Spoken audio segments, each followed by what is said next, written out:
do your thing. Down, do your thing, do your thing. Down, do your thing. We got a brand new day. We got a brand new sound. We got a brand new day. We got a brand new.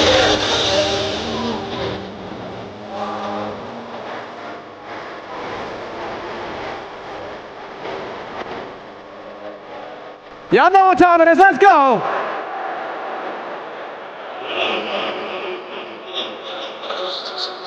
Hit that church clap. Hit that church clap. Come on.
Let's go, let's go.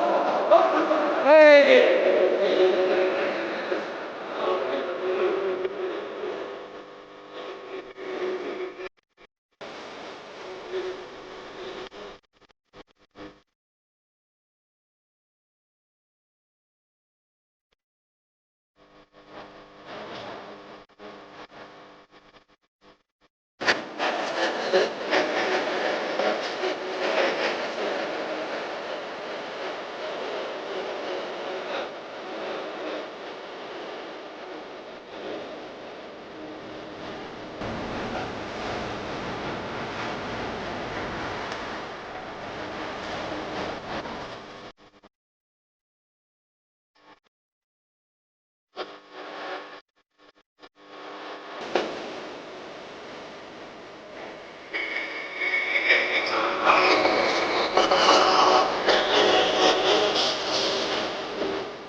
Oh, say, can you see by the dawn's early light what so proudly we hailed at the twilight's last gleaming, whose broad stripes and bright stars through the perilous fight o'er the ramparts we watched were so gallantly streaming, and the rocket's red glare, the bombs bursting in air, gave proof through the night that our flag was still there. Oh, say, does that star-spangled banner yet wave o'er the land of the free?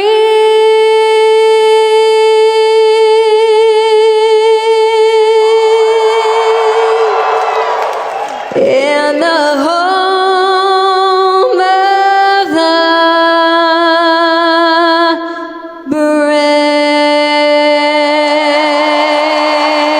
brave. God bless y'all. God bless America.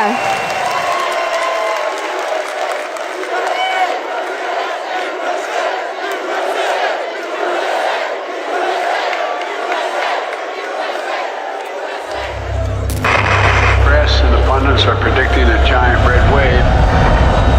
It didn't happen. To stop mass ICE agents from deporting our neighbors. America was never great. When was it ever great? You have a problem figuring out whether you're for me or Trump, and you ain't black. They thought they owned you. Fascist, misogynistic, backwards. We are a product of white supremacist systems. That you could be controlled. Our generation has a streak of progressivism in it that doesn't seem to be going away anytime It's soon. going to be a pretty left-leaning generation, perhaps for decades to come. But you broke free. You guys are the beginning of the greatest political comeback in American history. From every corner of the nation, a spark ignited. This is going to be the end of spectator politics. A generation awakened. Not with rage, but with resolve. Anchored in truth. Rooted in tradition. Driven by something deeper. For all of you on campuses that continue to fight for conservative causes, that were smeared, that were slandered, it was as if there was no immediate hope, but you guys had faith. And 2024 became our moment. More conservative, more grounded, more determined than any generation in decades. Young people have gone from being the most progressive generation to becoming potentially the most conservative. Younger voters wanted a better future. They wanted to be able to own a home. They wanted to be able to have a family. They did not want this woke insanity. These are the freedom fighters of America. This didn't happen by accident. This movement was built, chapter by chapter, student by student. Turning Point USA was the spark. Now, you are the flame. Thousands and thousands of charismatic, energetic young leaders like you start to chart the path forward in a way that is going to be one of hope and freedom and of a better tomorrow. You are the red wave. They react, we build. You should delight and rejoice in the opposition because you are doing the work to save this beautiful republic. You are doing something that is bigger than you. You didn't just show up. You fought. You won. And tonight, we celebrate. This is your movement. This is your moment. This is the Student Action Summit. Ladies and gentlemen, Charlie Kirk.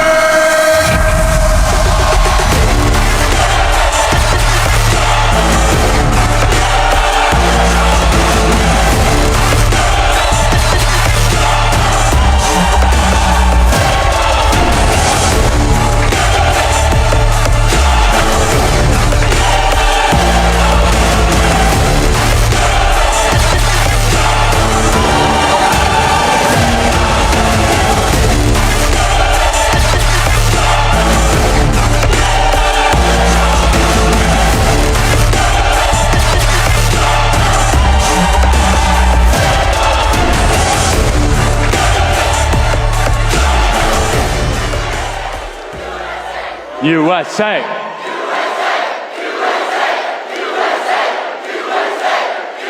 All right, have a seat, everybody. Who's excited to be here in Tampa, Florida for the Student Action Summit? This is the largest Student Action Summit in history, by far nearly double the size of the one that we had a couple years ago. And for those of you that are visiting that are not students, we give the best seats to students for a reason. Because these students, every day, are on the front lines, being smeared, being slandered, being canceled, being kicked out of classes, kicked out of fraternities, kicked out of sororities. These are the students that worked so hard to register voters this last election. These are the students that start these chapters. They are the vanguard for saving this country.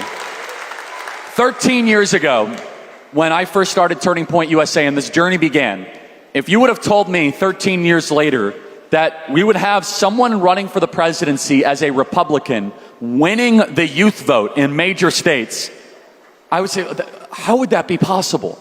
13 years ago, we started the journey, and it was chapter by chapter, student by student, person by person, prove me wrong by prove me wrong, liberal by liberal, proving one wrong at a time, and billions of views later, what happened in November was a shot heard around the world.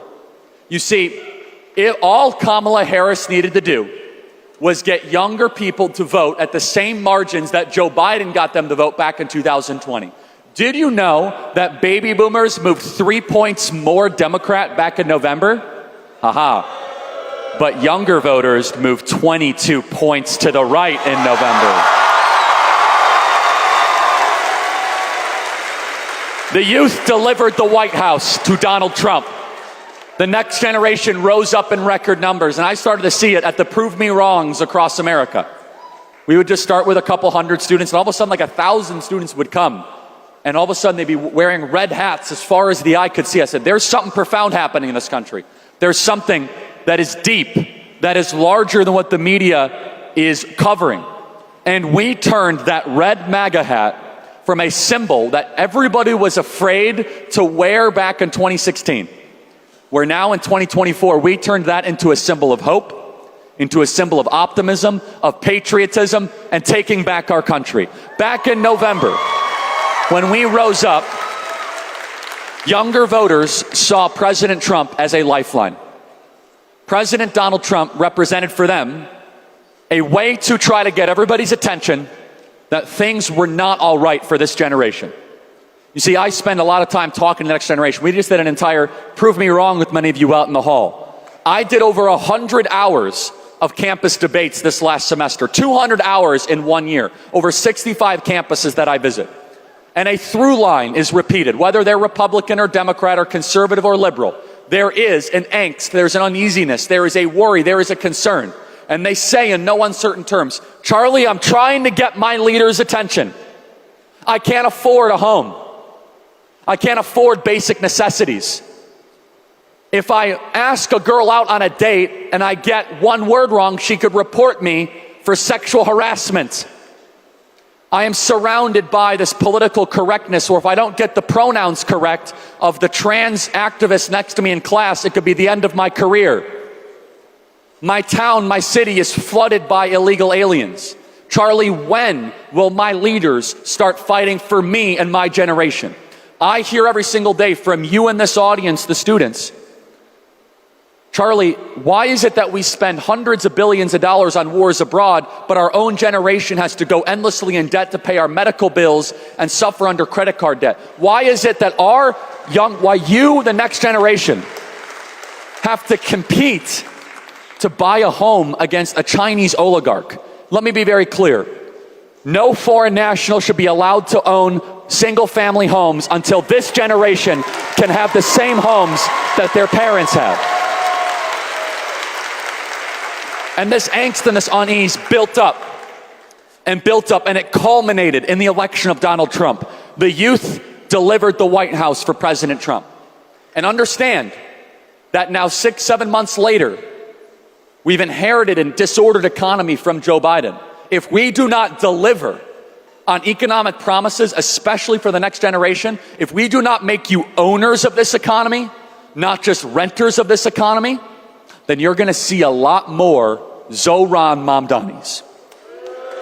Now, we should boo Zohran Mamdani. The guy is a bigot, anti-civilization to his core, anti-American, anti-Western, wants to nationalize or make all the grocery stores run by the government, defund the police. All that is garbage.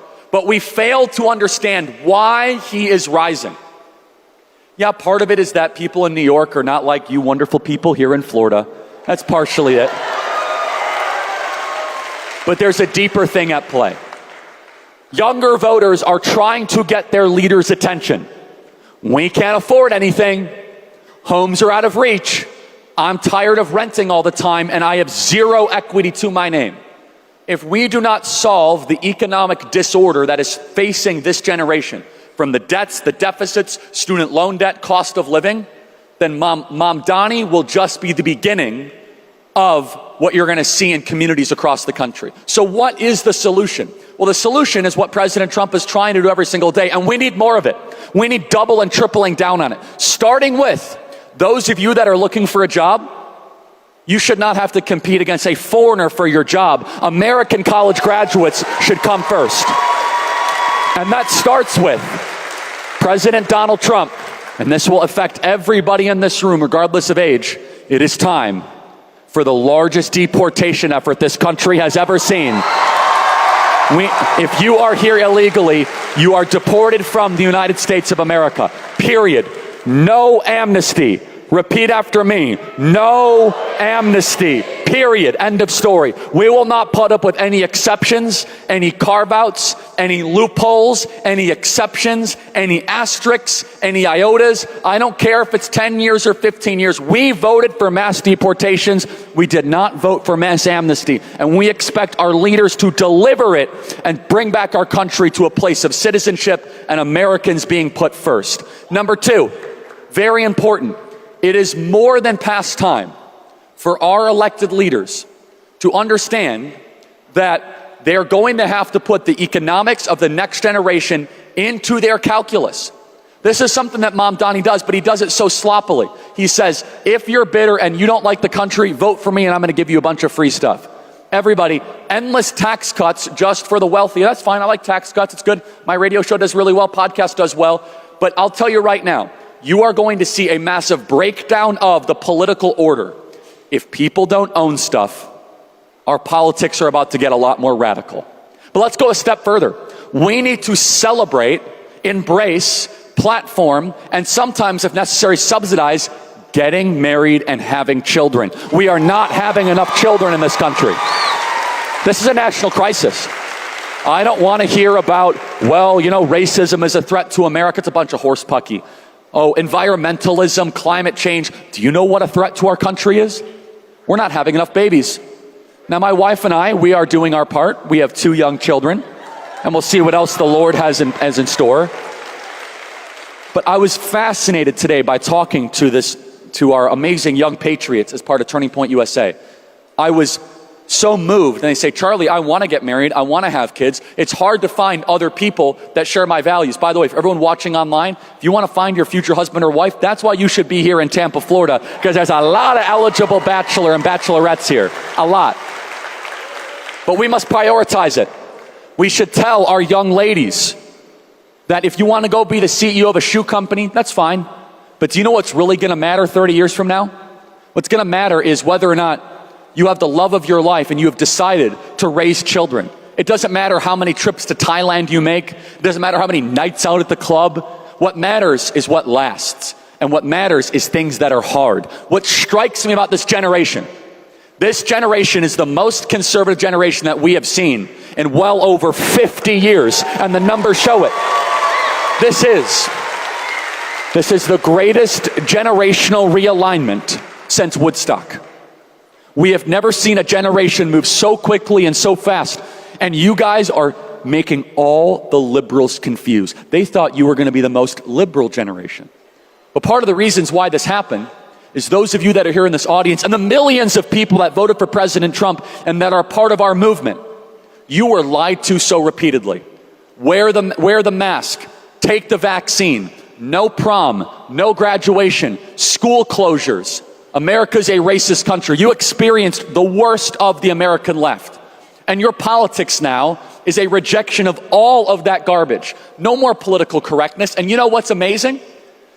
Church attendance was going down steadily in America the last 20 years. It's gone up slightly because this is the most religious generation that we have seen in 40 years. Do you understand the significance of that? Because at its core, what we are fighting is a spiritual battle. This is a spiritual sickness throughout the West. And if you're here and you don't believe in God, okay, fine, I'll pray for you. And I hope you find Jesus Christ as your Lord and Savior, because it will change your life. But understand, you should even be cheering for a religious revival. You get the worst ideas when you have secularism. Men give birth. No borders. America's a terrible country. These things are almost all outgrowths of secularism. But this generation, you guys want something deeper. You want something more. And let me put this in existential terms. If we do not deliver, we are going to see all of these gains made by Donald Trump, and many of these people will either not vote at all, or they'll be scooped up by some Democrat opportunist. What needs to happen is a couple things. I'm still waiting for it. Where is the national apology to you guys, this generation, for what happened to you during COVID? Where is the apology saying, we never should have shut down the schools. We never should have taken graduation from you. We never should have forced a vaccine on you that doesn't work and kicked you out of school if you didn't take it. And the lack of the apology shows that we are in, dare I say, a turning point. We are in a place where decisions need to be made, a time for choosing. And our leaders in DC better start to get the memo, because there is a movement coming. And yes, it is the most conservative generation, but that doesn't mean they're going to support every single Republican. If you're a Republican and you support, yay, more foreign aid to endless countries, Gen Z doesn't want that, actually. They want Americans to be put first, not foreigners to be put first. If you're a Republican and all of a sudden you say, we're just going to, let the market do its job, and we don't care even though things are incredibly out of reach, you're going to say, you know what, no. I like what President Trump is doing at tariffs. I want stuff made in America again. You see, there is a new ascendant movement. I've done my best to try to warn people what is coming. And I think it's exciting. I think it's new. I think it's fresh. I think it's authentic. Because if you look at the last 50 years, we've had a ton of problems in this country. From our debts and our deficits to our hyperinflation to mass migration. And another thing that this generation increasingly believes, they don't necessarily believe that immigration makes your country better. You only get Mamdani, you get Ilhan Omar and Rashida Tlaib not just because of illegal immigration. It's legal immigration that is also the problem. When you allow a bunch of people into your country legally and they don't share your values, turns out they don't always assimilate. Mamdani and his entire family came here legally. They didn't come across the southern border. No one can tell me that that person is improving the United States of America. He's a self-righteous, narcissistic parasite on New York City and should be expelled from politics. But we let him in. Maybe it's time.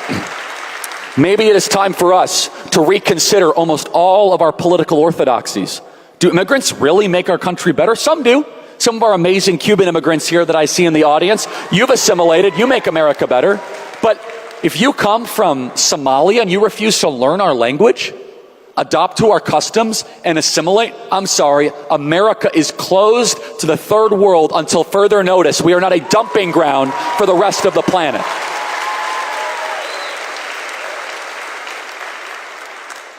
The Democrat Party is trying to figure themselves out right now. And they're in a position where they don't really know their leader, but they will eventually figure it out. They're a major political party, and they're desperate to get back into action. But this is where things really become real very quickly, is that this is the greatest opportunity that I am afraid that some in the Republican Party are messing up. President Trump understands this better than anybody else. You understand how incredible that is, what a death blow it is to win the youth vote as a Republican? Do you know what that means? That means if you hold on to that demographic and that generation, it's done for the left. So shouldn't it be that our leaders should be thinking every single day, how do I hold on to this and grow it? Instead, at times, I don't always feel that energy out of Washington, D.C. Instead, I feel as if they take you for granted. the younger voters that are going through this. And you know what? The next couple of days, we need to make our voice heard. We need to send a message to DC and to the rest of the bipartisan cartel that we want our own interests represented. Because if we allow the generational theft to continue, which is the plundering of the next generation, then I'll say it once, I'll say it twice. You will see a radicalization event from the left that will take your breath away. But here is the advantage, everybody, is that we are the ascendant political force. We did the impossible. We turned campuses into MAGA. We moved the youth vote by 20 or 30 points. We turned the country from super woke to all of a sudden super patriotic in a short period of time. But now this is where all of you, it matters. If you are not yet involved in a Turning Point USA chapter, start one. Start a high school or college chapter. Go to the Turning Point USA booth after this and say, I want to go start a chapter. I want to get involved on my college campus. If you are not a student and you're listening to this, politics is now a 24/7 sport. Get involved in your school board. Get involved in your city council. Support your local Turning Point USA chapter. Hold your Senate accountable. Who here is from South Carolina? Anybody from South Carolina? Great. Go primary Lindsey Graham and make sure he's no longer a sitting U.S. Senator. Who here is from, let's pick a state. Who here is from Kentucky? Anybody from Kentucky? Great.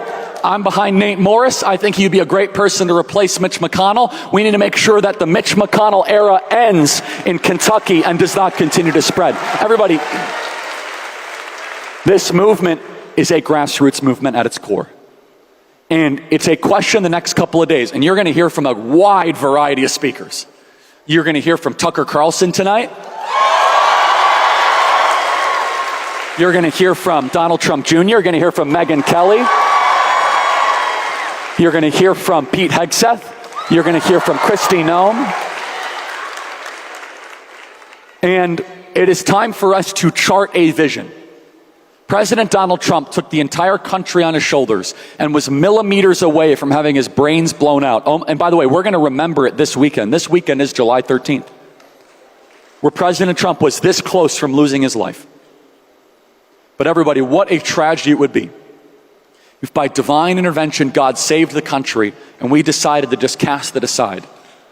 Where we have this ascendant, exciting, charismatic, bottom-up energy of young people from across America. And the mandate is very simple. Business as usual as DC will no longer work. It is time for us to get involved in primaries.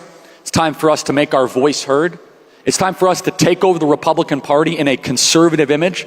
It's time for us to support the good guys and out the bad guys. And at times, for all the young people out there, you need to keep fighting on your college campus. I know you're outnumbered by the purple-haired jihadis on a daily basis. I know that everybody on a college campus, they try to intimidate you. They try to threaten you. But everyone who's not a student in here, I want to reiterate this. What they're doing is one of the hardest things to do in the United States of America. They are deciding to be less popular on campus. They are deciding to actually speak out with a high social cost. They're deciding, even though it might jeopardize their job, their career, or their reputation, to put their country over themselves. And I think that deserves recognition and gratitude, because that is what is the best of this country is. I'll close with this. We've been given this gift, popular vote majority, electoral vote majority, and now it's on us. We have to execute. We have to have mass deportations. We have to make sure the border wall is secure. We have to make sure that we fulfill all of our promises when it comes to transparency. We have to make sure that young people can afford homes. If we fail to do this, the coalition will be put in jeopardy. I have faith in President Trump. I do not have faith in the Republican Congress. These next couple of days here in Tampa, Florida, all 7,000 of you, you are the center of the political universe on the planet right now. Everybody is looking to Tampa, Florida. What will happen here will chart a new future course. Marriages will happen this weekend. Lifetime friendships will happen this weekend. Careers will start this weekend. And my challenge for all of you is hold yourself to a higher standard. Make this an action event. This is not like just going to a Tampa Bay Buccaneers game and applauding all the time. Every speaker say, what are you going to do about it? What are you going to do? Apply the applause into action. We've been given this gift. The next generation helped put Donald Trump into the White House. What comes next will determine whether or not we're a civilization, we're just a collection of colonies and strangers in our own nation. God bless you guys. Thank you so much.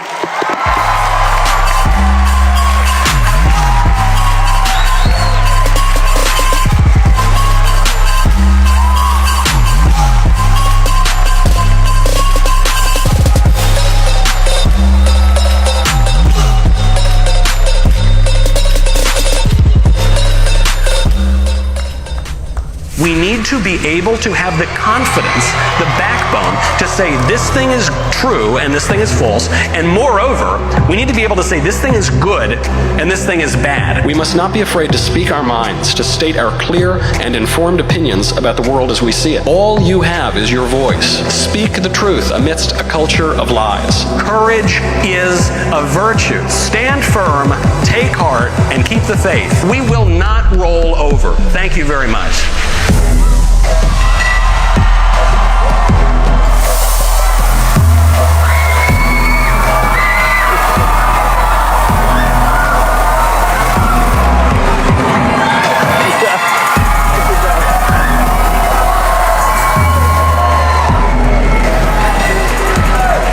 Thank you very much. How many people are here? Is this like 50,000 people? Every year I come, it's more people.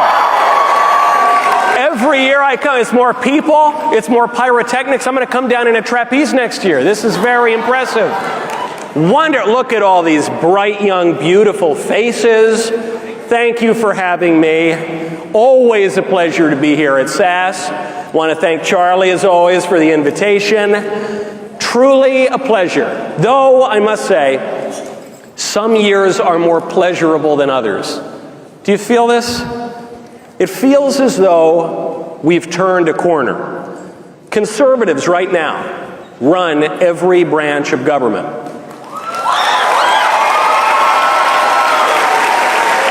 Both houses of Congress, we got the Supreme Court, we have the White House with the popular vote. That is a very great sign of the times.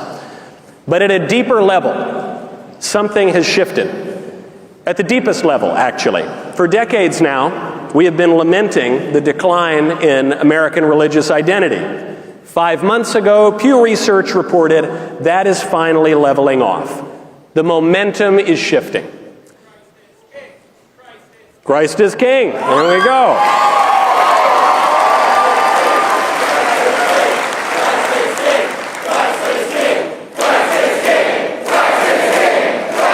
Now in Latin. I want it in, no one does it in Latin. We have too many Protestants in the room. I'm joking. How about Spanish? Viva Cristo Rey Sequit. Actually, speaking of Spanish, for decades, the immigration debate previously centered around whether we would flood our country with illegal aliens or legal aliens too. That was the whole debate. Those were your two choices. Now the majority of people are voting for mass deportations. That's good stuff. For almost 10 years now, conservatives have had the preposterous task of persuading people that men cannot be women. All of a sudden, that issue is just over. It's done. It's deader than disco. It is on the brink of being eradicated from public life entirely, the whole preposterous ideology at every level. It's great. And we're there. Now, speaking of the LGBT, it is not just the T that is fading from the public square. After decades of nonstop lavender propaganda, pride parades are getting canceled for lack of attendance, lack of interest.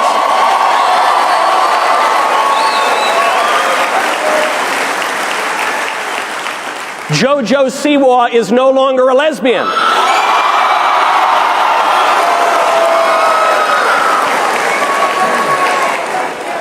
Nature is healing. That's great. Divorce rates are about the lowest they've been in 40 years. Young women are increasingly rejecting the corporate rat race, the widget factory, and to the horror of the feminists, they are aspiring to be wives.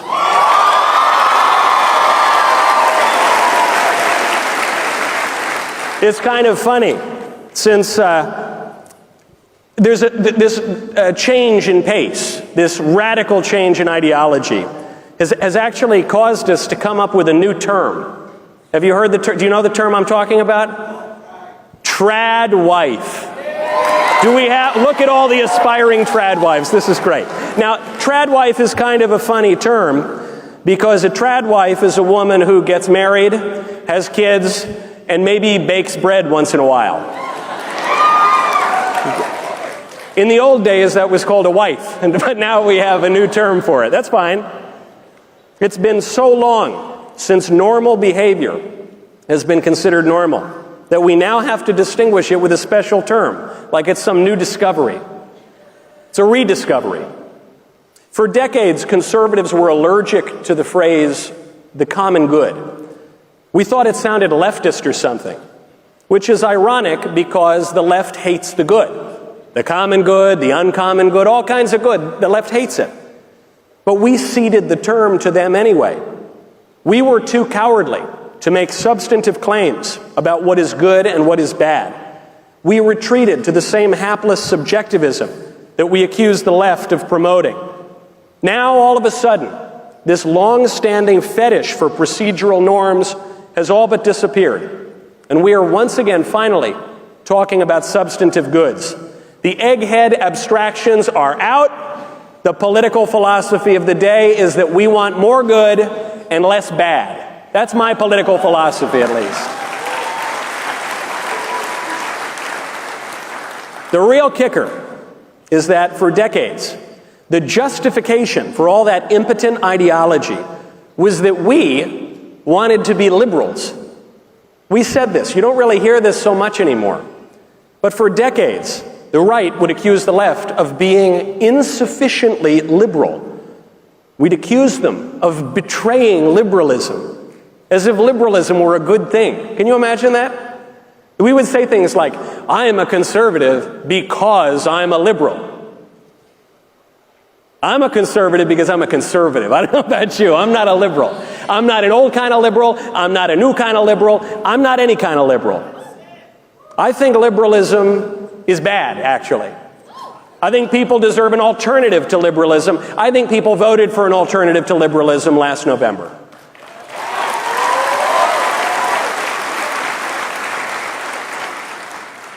There's been a major shift. You can see it everywhere. From conversations on social media to pronouncements from the highest levels of government. The Vice President of the United States is tweeting about the Ordo Amoris. We are getting lessons on St. Augustine from the White House. Do you realize how weird that is? That's so weird, man. That's weird. Do you have any understanding of how fantastic that is? Did any of you, this might be a long shot, did any of you catch the State Department's Substack about a month ago? Did anyone see this? All right, a little known piece. The State Department, historically the most liberal department in our government. This is a department that has employed actual communists at very high levels. The State Department published an essay extolling, quote, the rich Western tradition of natural law, virtue ethics, and national sovereignty. It grounded the founding of America in the ideas not of Thomas Paine or some other radical, but of Aristotle and St. Thomas Aquinas. We're back. We are back in ways I did not think were imaginable. Or really what I should say is, we now have the opportunity to get back. We are not quite there yet. We're far from it, really. But we now have the opportunity to get back to a good, flourishing country.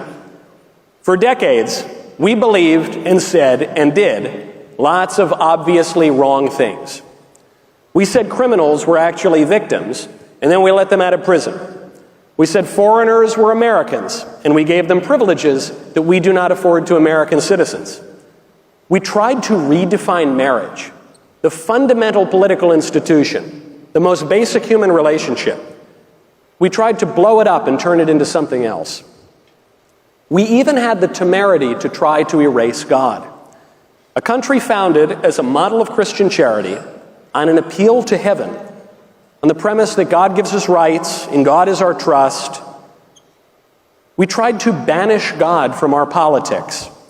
It did not work out very well. None of it has worked out very well. The reason it hasn't worked is not for lack of trying. The reason it hasn't worked is that we followed all those ideas to their logical conclusions, and the conclusions made us miserable. We went soft on criminals, and what do you know? We no longer feel safe in our neighborhoods. We opened up our borders, and who could have guessed it? Now we feel like strangers in our own country. We blew up marriage. Now we don't have kids. We blew up marriage, then we lost the baby carriage. Actually, we kept the baby carriage, and then we just put dogs in the baby carriage. But baby carriages are not for dogs. It's there in the name. It's a baby carriage. Don't do that. We turned our backs on God, and all of a sudden, people started dying deaths of despair. Funny how that works. So what do we do now? For decades, we believed and said and did lots of wrong things. Now at least, we're starting to say and saying that we believe some right things again, which is great. But we're not quite doing them yet. That's the problem. It's understandable. Just as ideas take a while to tie themselves into crazy knots of their own logical conclusions, so too, once you start pulling on those threads, it can take a while for the knots to come undone. You don't go from feminists claiming that men and women are the same to transing the kids overnight. It's all the same idea, but the idea plays out over time, just as it will take time to go back in the other direction. The problem for us is that we don't have a lot of time. We face an existential crisis. Our country is literally dying. And I don't mean that in the abstract way that hysterical politicians sometimes mean it. I mean it in a really basic way. More of us are dying than are being born.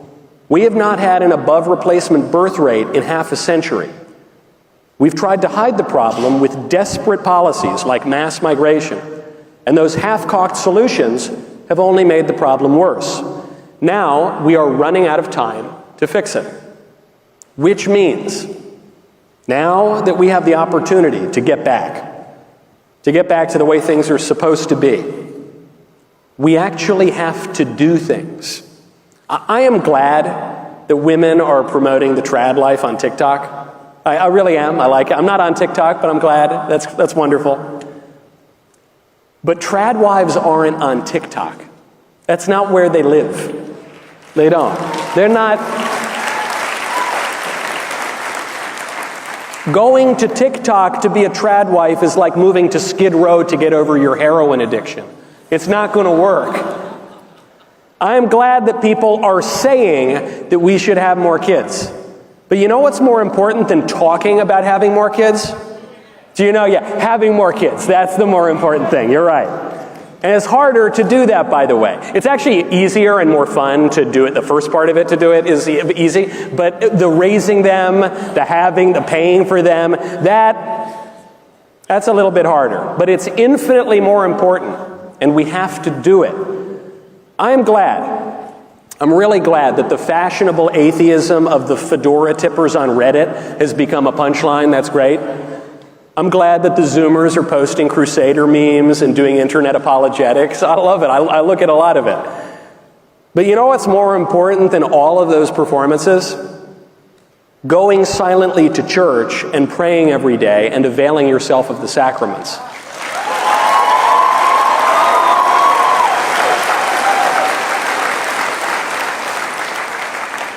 Keep posting the memes. I like the memes. But spiritual and corporal works of mercy, that's more important. Cultivating charity rather than a railing and reviling spirit, that's more important.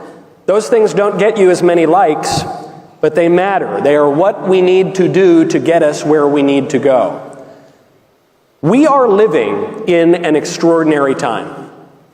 We're living in the age of Trump, okay? It's a wild time, man. No matter what happens, no matter what we do, This period right now is going in the history books. What we have to decide, and really what you all have to decide, is whether this moment will go down as the biggest blown opportunity in American history, or if we will be known by our posterity, if we have posterity, as marking the improbable and magnificent beginning of a new golden age. Thank you very much. Thanks. Thank you. Thanks very much. Thank you. Come on, get out of here. Stop it. Get out of here. Now, I think, do you know, my friends here at TPUSA, they've given me a clock. They say that I'm going to get the hook if I go on any more than 5 minutes and 32 seconds longer. Keep going. Oh, stop it. Come on. All right. Maybe I'll just recite poetry. No, I want to hear from you. Do we have a little bit of time for a Q&A? Can we do a little bit? Do we have the microphones? All right. I love, they always say before these things, they say, if you disagree with me, cut to the front of the line. I'm at TPUSA. Not one person here disagrees with me. I love it. I love that. Okay, there's the microphone. Time is running out for our country for this speaking slot, so who's up first?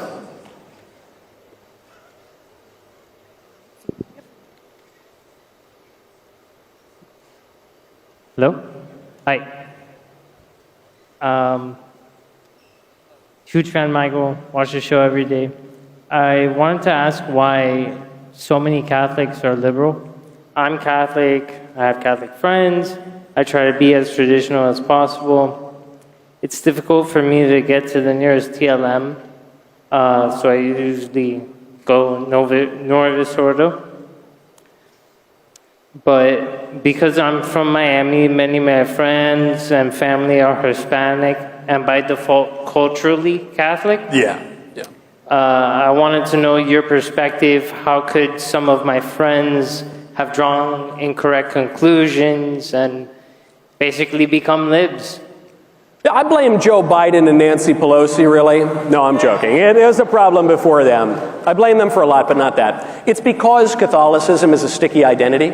It's because it's something that you have for your whole life, and it's not based on necessarily conscious choice, but it comes in the great Christian tradition, often with infant baptism, and it's a familial thing. And so because of that, sometimes people, they keep the appearance, but they don't have the substance of it. This is why the mainline Protestant churches emptied out. Now they're all priestesses and transvestites and things. It's why, because people then often chose the evangelical churches, which was more of a choice. So you had a firmer commitment of faith there than in the mainline Protestant. But you're seeing a little bit play out in the Catholic Church as well. But I feel good about it. I'm not really bemoaning the oh no, the mainline Protestants are lib and half the Catholics are lib and some evangelicals are. I'm not worried about it. We've turned a corner. We've turned a corner. Religiosity is way up. Record baptisms in Europe, in France this year. You got religion on the rise in America. Young people are as trad as can be. They're slightly to the right of Genghis Khan. It's just great. So it's all, if Genghis Khan were Christian, so it's fabulous. I'm not too worried. It's a sticky identity. That's good. That gives you the inertia of history. That gives you momentum. Sometimes, though, we need to refresh it. We need to have a reform in the proper sense of the word. I think that's going on right now. And it's irritating a lot of radicals because the reform looks a lot like the tradition, and that's what people want.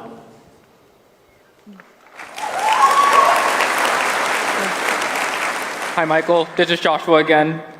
Do you think Obergefell can be overturned? And if so, what do you think we conservatives can do to help redefine marriage between a man and a woman? Oh, we got some applause for overruling Obergefell. Well, the common answer from the Republicans is no. Now, Obergefell is what redefined marriage, based on, in Anthony Kennedy's telling, a supposed right to intimacy in the Constitution. Have you seen a right to... I missed that part in Invisible Ink. Scalia, in his dissent, made fun of him. And he said, even if there were a right to intimacy, anyone who's married knows that marriage restricts that right rather than expands it. Ask the nearest hippie. But in any case, it's a really dumb decision. The whole point of it is preposterous to redefine the basic natural institution of marriage. So the answer is, of course it can be overturned. It has to be overturned. It's absurd. Constitutionally, it's absurd. Anthropologically, it's absurd. And for the doubters and the cowards and the weaklings out there who say, well, it's settled law, we can't touch it. I heard that about Roe v. Wade for 50 years. I was told it was never going to be overturned in my life. Now it's in the dustbin of history. Keep the faith. You want to promote marriage? Get married and stand firm and speak the truth when you're asked about it. Yep. 1 minute left. This will be the last question. Hi, Michael. Love your show. Family watch it all the time. I got to tell you, I have 12 kids. My man. My man. All right. Okay. Well, I'd like to make a correction then. I said earlier we had a below replacement birth rate. Apparently you have fixed it. So thank you for your patriotic service. A small Catholic, Mormon, or Orthodox Jewish family, 12 kids. Great. Love it. Evangelical, so not... Evangelical! Whoa. Oh, man. We're so... If the guy with all the kids isn't even part of the religion that characteristically has all the kids, it's just, what are we even doing here? We won. We're back. It's great. I keep interrupting you. What's your question? So, how do we encourage this generation of the beauty of big families? Great question. It's not scary. You can do it. It's not scary. They don't know. They don't know because these people were only children or have one sibling or something. So they don't know. They probably wonder about it. Grass is always greener. I don't think you need to persuade them that it's good in theory. What you need to persuade them is that they can afford it. A lot of people say, well, we can't afford it. I get it. Things are very expensive. The modern world is very expensive. Kids, very, very expensive. So my rebuttal to that, I'm a little ways behind you. I have produced a quarter of your children, but I got to catch up, man. That's great. The way you respond, I think, is, okay, having a lot of kids, it's expensive. Which one of your kids would you sell? What would the price be? What do you think the kid's worth? 50 grand? You think it's worth, which one? You got to be number 7 or number 8. At that point, you must have been getting tired. What, 200 grand, 300 grand? Nothing. Nothing. One little smile from your kid. Even one little pout from your kid where he like smacks you in the head like my middle kid does to me all the time. That is worth an infinite amount of money. That's totally priceless. And I think people are going to get that. We've fallen out, happily, from the fashionable materialism and the selfishness that has bedeviled us for the past quarter or half a century. We were told, hey, you do you, put yourself first. You got to take care of we need self-love, self-care, be selfish, that'll make you happy. Well, what happened? We have record numbers of Americans dying deaths of despair, so much so that the average life expectancy, after many, many decades of increasing, actually started to go in the other direction. So I think there's even an appeal here. Look, like any bargain with the devil, you were told, kill your kids, ignore God, sacrifice virtue, forget about charity, and you'll be really happy. And people did all that stuff, and then they were not happy. And so I think if we just show them the reality of their situation. You want to know the best way to convince people to do all these great activities, up to and including having a lot of kids?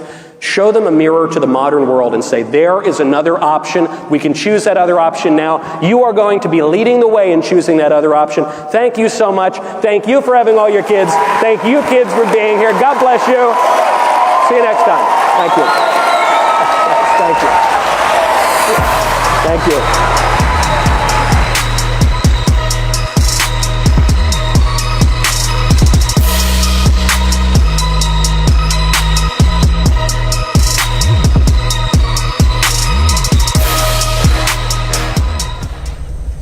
But it's also neat to come at politics from a perspective of we need to do better. We need society to do better. We want to make sure that the laws and the rules and the regulations in every state are conducive to a fair, accurate, secure, and transparent election. We are going to win by the rules of the road that we have in place today. And we are going to hear from real Americans about how we need to make America strong again.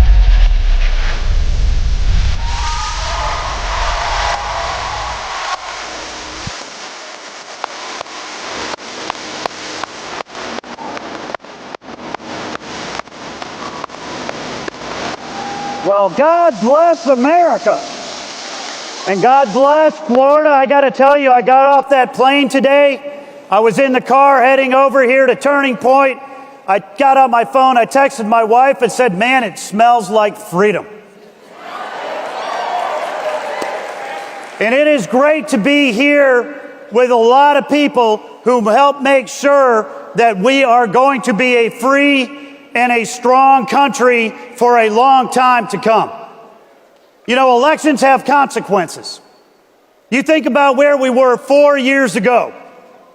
Joe Biden was sitting in the White House. Nancy Pelosi was the Speaker of the House. Chuck Schumer was the leader in the Senate. We were rolling out the Green New Scam. We were having inflationary spending left and right. Gasoline prices were going through the roof. Grocery prices were going through the roof. Inflation on its way up to 9%. The federal government was spending millions upon millions of dollars through USAID, the Department of Education, the Department of State, to put woke ideology not just across the country, but all through the world. To tell us that we needed boys and girls sports and we needed men in women's locker rooms. We were a party in disarray. Election integrity was now the cause of concern from one end of the country to the other. And Donald Trump was back down at Mar-a-Lago, and this country was going in the wrong direction. And then a beautiful thing happened. Donald Trump decided he was going to run for president again.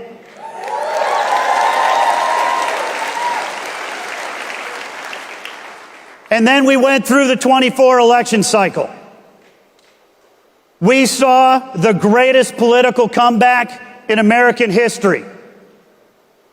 We were able at the RNC to get out the vote and protect the ballot because of our friends, because of you, because of Charlie Kirk and Turning Point and all of our allies all around the country. We built the first ever election integrity program. We recruited and trained 230,000 volunteers to make sure that they were in the room whenever a vote is cast or counted. We filed 175 different lawsuits around the country to make sure that we had the right rules of the road in place before voting started. We made sure that we were out there talking to low propensity voters. We were going into communities that we had never gone into. Donald Trump was having rallies in downtown Milwaukee, downtown Detroit, downtown New York, the Bronx, New Jersey, downtown Atlanta, downtown Phoenix, downtown Las Vegas. Everybody's like, what are you guys doing? We're talking to every single community. What are we talking to them about? We're going to make America great again. How? 4 pillars of that campaign. We're going to rebuild the economy. We're going to restore the southern border.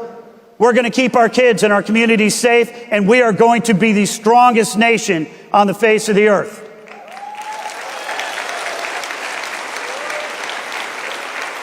And because we were able to get out the vote, because we were able to protect the ballot, and because we had the greatest campaign run by the greatest candidate in the history of this country, we were able to win the popular vote.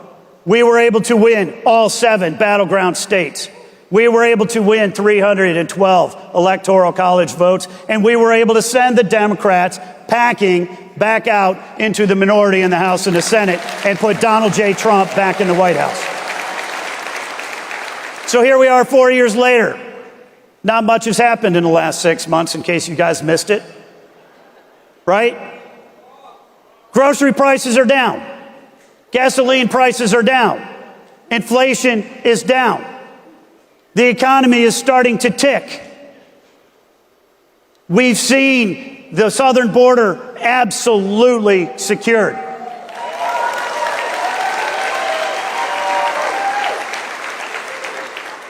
We went from tens of thousands of illegal aliens coming across the border every week to last month, 0.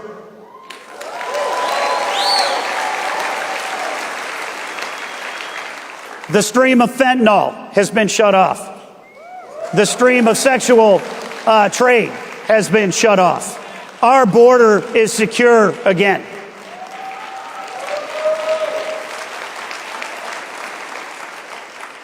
The world was on fire 4 years ago. We are making peace right now, and it is peace through strength. You know, peace through strength is not just a pithy campaign slogan by Ronald Reagan. It is the way that Donald Trump sees the world. It is the way that we see the world. It's frankly the way the world sees itself. And when America is strong, the world is a far safer place. And right now, Donald Trump is building peace around the world. And you think about our kids and you think about our communities. We are not going to have boys and girls sports. We are not going to have men and women's locker rooms. We are not going to allow radical campus protests to interrupt all of our university campuses all across the country. In fact, the president has made that abundantly clear and said to even Harvard, if you want to pick this fight, we'll have this fight. You don't want federal funding? Fine, go do your own thing.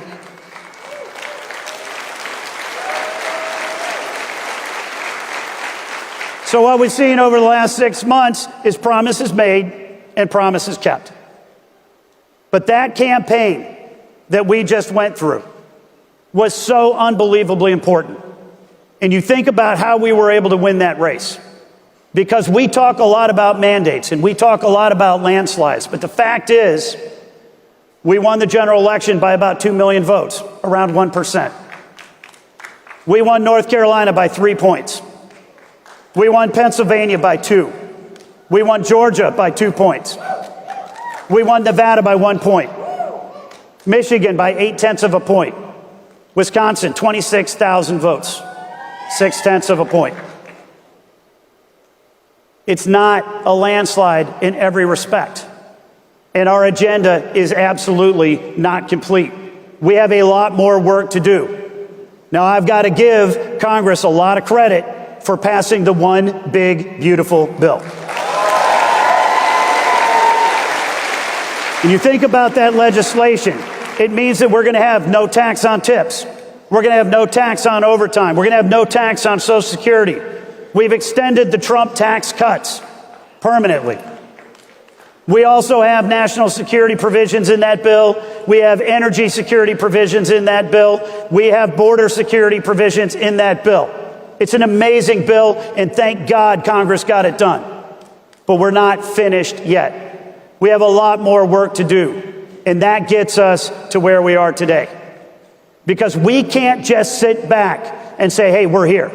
We won. We did a great job. We got the bill done. The president is delivering every day, and mail it in.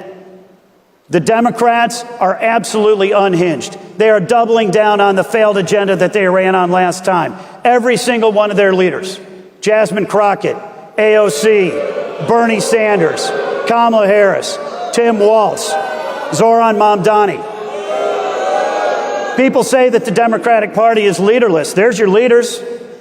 People say that the Democratic Party is rudderless. Frankly, their rudder is pointed straight left, and they want to take America off a cliff. And what they are going to do for the midterm election cycles is lie, cheat, and steal to the degree that we let them get away with it. And we are not going to let them get away with it. We are going to win the midterms, and we are going to make sure that Donald J. Trump has a 4-year term, not a 2-year term. And when we think about how we're going to win in 2026, it's the same conversation we had in 2024. We're going to have great candidates who run great campaigns. We're going to get out the vote, and we're going to protect the ballot. And that's where you come in. You come in because we can't call every single voter. We can't send out every single piece of mail. We can't knock on every single door. We need you. We need you to go out there and have those conversations. The most important conversation in any election is a 5-minute conversation with an undecided voter where you tell them this is why this election matters. This is why electing a conservative matters. This is why having Donald Trump in a Republican House and a Republican Senate matters. When you have that conversation, it matters. That's why we saw the youth vote the highest it's ever been for a Republican presidential candidate in this last election cycle. We saw that vote because of you. We saw that vote because of the great work that Turning Point does, and every single person in this room, and all of those 5-minute conversations that you had. Yes, we are going to spend a lot of money on TV. Yes, we're going to spend a lot of money in the mail. Yes, we are going to work very hard with all of our candidates to make sure they have the resources that they need. But the fact of the matter is, we cannot win without the grassroots. And we cannot win without the people in this room. We certainly cannot win without our allies and our friends like Charlie and the Turning Point crew. So I'm here to say thank you, because we would not be having this conversation today if it weren't for you. But rest assured, our work is not done. My favorite conversation in the whole campaign that I had with President Trump was the day after his debate with Joe Biden. I gave him a call. And I said, Mr. President, you have the opportunity to have the most effective, transformative term of any president since Ronald Reagan in 1980. He said, well, Michael, what do you mean by that? Well, in 1980, our issues were Russia and China and Iran and inflation. And Ronald Reagan had no playbook. He simply knew the world was going in one direction and we needed to go in a different direction. And he single-handedly pointed us in that direction. That's why Ronald Reagan will always be a hero of mine. But for Donald Trump had a playbook. He had a playbook. It was Russia, it was China, it was Iran, it was inflation. But he knew that we can take America in a radically different position. And having served in that office before, he knew what he was going to face. He knew what the Democrats were going to do, what the deep state was going to do, what the media was going to do. And this time around, we had Republicans in the House, Republicans in the Senate willing to work for him. We had an entire Republican Party, myself included, and Laura Trump, that were ready to fight tooth and nail for him every single day. And what we're seeing right now is indeed the most transformative term that any president has had since Ronald Reagan and far beyond. But we've got to continue to keep it going. If we don't win in 26, 28 becomes very hard. So I am here to ask you, please, continue to stand up, continue to fight, continue to be a conservative, continue to be an activist, continue to work through Turning Point, continue to support our candidates every single day, and make sure that we are going to take this country in the right direction over the course of the next 2 and 4 and 6 and 8 years and beyond. Because you are not the future of the party. You are now the party. You are exactly what we need to be able to move our country forward. And I am grateful for the opportunity to see you. I am grateful for the opportunity to speak with you. But most importantly, I am grateful for the opportunity to work with every single one of you to make sure that America is going to be the greatest nation on the face of the earth and the shining light on a hill for the rest of the world to see. Thank you very much.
To build something real, something tangible, something that will last and leave this country better off for our children. But my father's entire worldview revolves around the idea that we can always do even better. We have an opportunity that has never been presented in modern American history to actually fix things, to actually do things that are right and make sense and can win for our people. So the fact that you're willing to fight for it is so awesome and so fundamentally critical.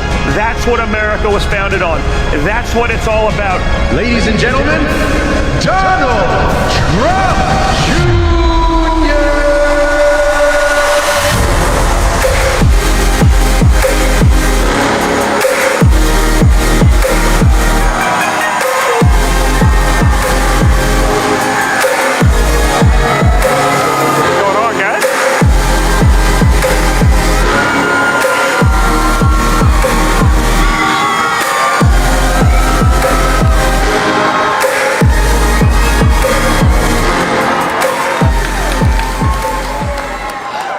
Donald Trump Jr., everybody.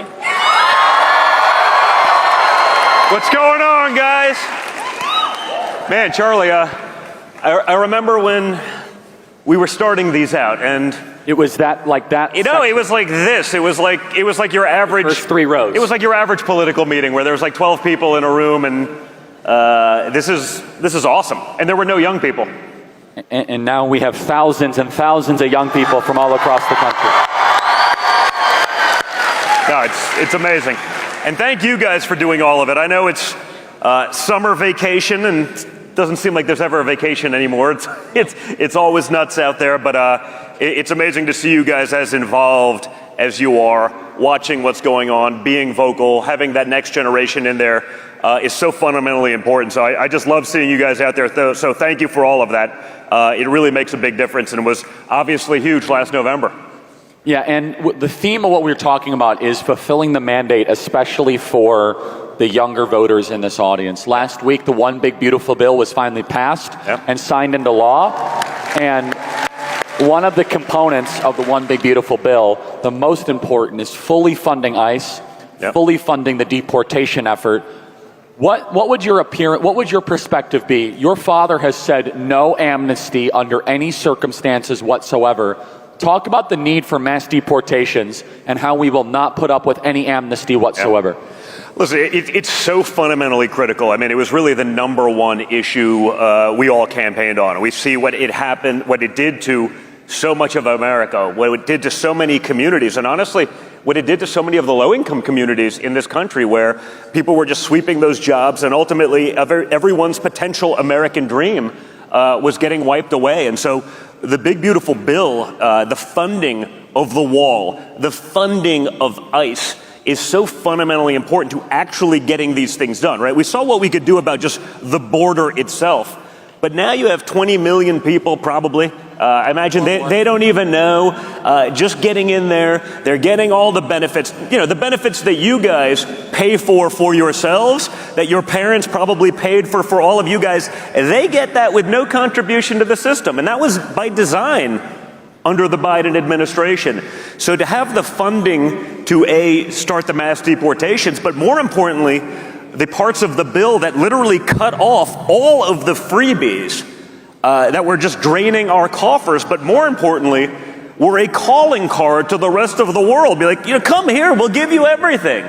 The health care that you got gets diluted because you get to pay for thousands of others, millions of others, tens of millions of others, who will likely never even pay into the system. It doesn't work. It doesn't work in any other country, and there's a reason no other country was doing it. So, that was a fundamental aspect of the Big Beautiful Bill, to now actually have the funding to do this. And it was sort of amazing to me how much even reluctance there was from so many, allegedly on our side. It was just, well, it's just controversial. You're gonna have to deport someone. Listen, there's gonna be good people that this happens to too, but there are millions of criminals. And this is Joe Biden's ICE. I mean, when I saw the statistics, I literally couldn't believe that a civilization could survive when our Western values, our culture, the civilization itself, when they literally admitted, and this is Biden ICE stats, so this is probably diluted a lot, but 600,000 criminals, 13,000 murderers. I mean, think about that. 13,000 murderers were let into the country. They knew they were murderers, and they let them into the country. 16,000 rapists. Okay, add those together. You got 30,000, let's call it, 30,000 murderers and rapists. There's about 4,000 counties in America. Imagine you spread them out, evenly throughout that. Yeah, we'll throw 7 murderers or rapists into every county in America. How's that going to work? What's the end game there? And that's what was going on. The end game is Lake and Riley. And the end game is Rachel Morin, which is dead people all across the country because of the open border. Yeah. So, that has to stop. They got to get rid of that. And they have to also do a lot more, because they have to enable the Americans to have a chance. We have to be able to innovate, grow, be productive enough to create the wages necessary in a lot of these businesses that Americans will actually work there. We've seen what happens when some of these places, it's going to be a disaster. Oh, wow, there's a line of Americans ready to do some of these jobs. A big part of it was also, from the corporate tax cut standpoint, right? That's great. I mean, I'm a business guy. I love the corporate tax cuts. But I think what was really unique about the BBB was how much time, energy, and political capital my father put into making sure those tax cuts translate down to working class Americans. Okay, when you have the no tax on tips, all of these ideas, they're going to benefit Americans so greatly. The original tax plan from the first administration, it did just that. Everyone said, it's just corporate, it's just corporate. But I think the stats were like close to 90% of Americans, like regular people, got thousands and thousands of dollars in real benefits to them. And that's the idea. I mean, his fundamental purpose is to make sure that those real Americans, the hardworking Americans who've seen their wages diminished with inflation, we're getting that under control too, but that were really struggling for the last few years, actually get to see the benefits of these cuts. And again, it's one of those things where my father had to go way out of his way because, the Republican class, we're going to do it for corporations and maybe some of that will trickle down. No. It's going to be about the Americans, about getting them the most benefit out of this. And that's how everyone wins. And so this last week, President Trump has been in a feud with California over the transgender sports thing. We're both fathers of daughters. Your daughter is a very good golfer. I mean, what this whole men and female sports. Wow. I told you she had a lot of fans here. Yeah. I tried to tell you. It's funny. I was like, Don, and he's like, I don't want to say we created a monster, but by chance it sort of happened almost. I mean, it'll be a year ago in 2 days. I was with her on July 13th when my father was shot. And I got the unusual call from my daughter that morning saying, hey, I want to go fishing, which, if you have a teenage daughter, you guys are teenage daughters or so, you're not often calling dad to go do something. So when you call dad, she's nodding, she's like, yep. When you call dad, he's going to do it, right? It doesn't matter. So it wasn't even the perfect day. I was like, yep, I'm going to go get bait. We're going to go deal with it. We're going to go fishing. We were out probably 13, 14 miles offshore, having a great day, catching fish, and we got the call. And I picked up my phone. And it's like, your dad's been shot. I'm like, and? Well, we don't know anything. I'm like, oh, that's wonderful. There's calls that are good and bad. That's only a call that has degrees of bad, right? And we didn't know anything, and we're frantically kind of calling. I guess the only thing that I guess they did right that day was shut down other communications. And so I think we set the sea speed record from offshore into Jupiter where we live. And, finally we're able to get my dad on the phone, and, it was sort of a harrowing thing. By then we had seen some of the videos of him coming back up with the sort of fight, and I just got on the phone.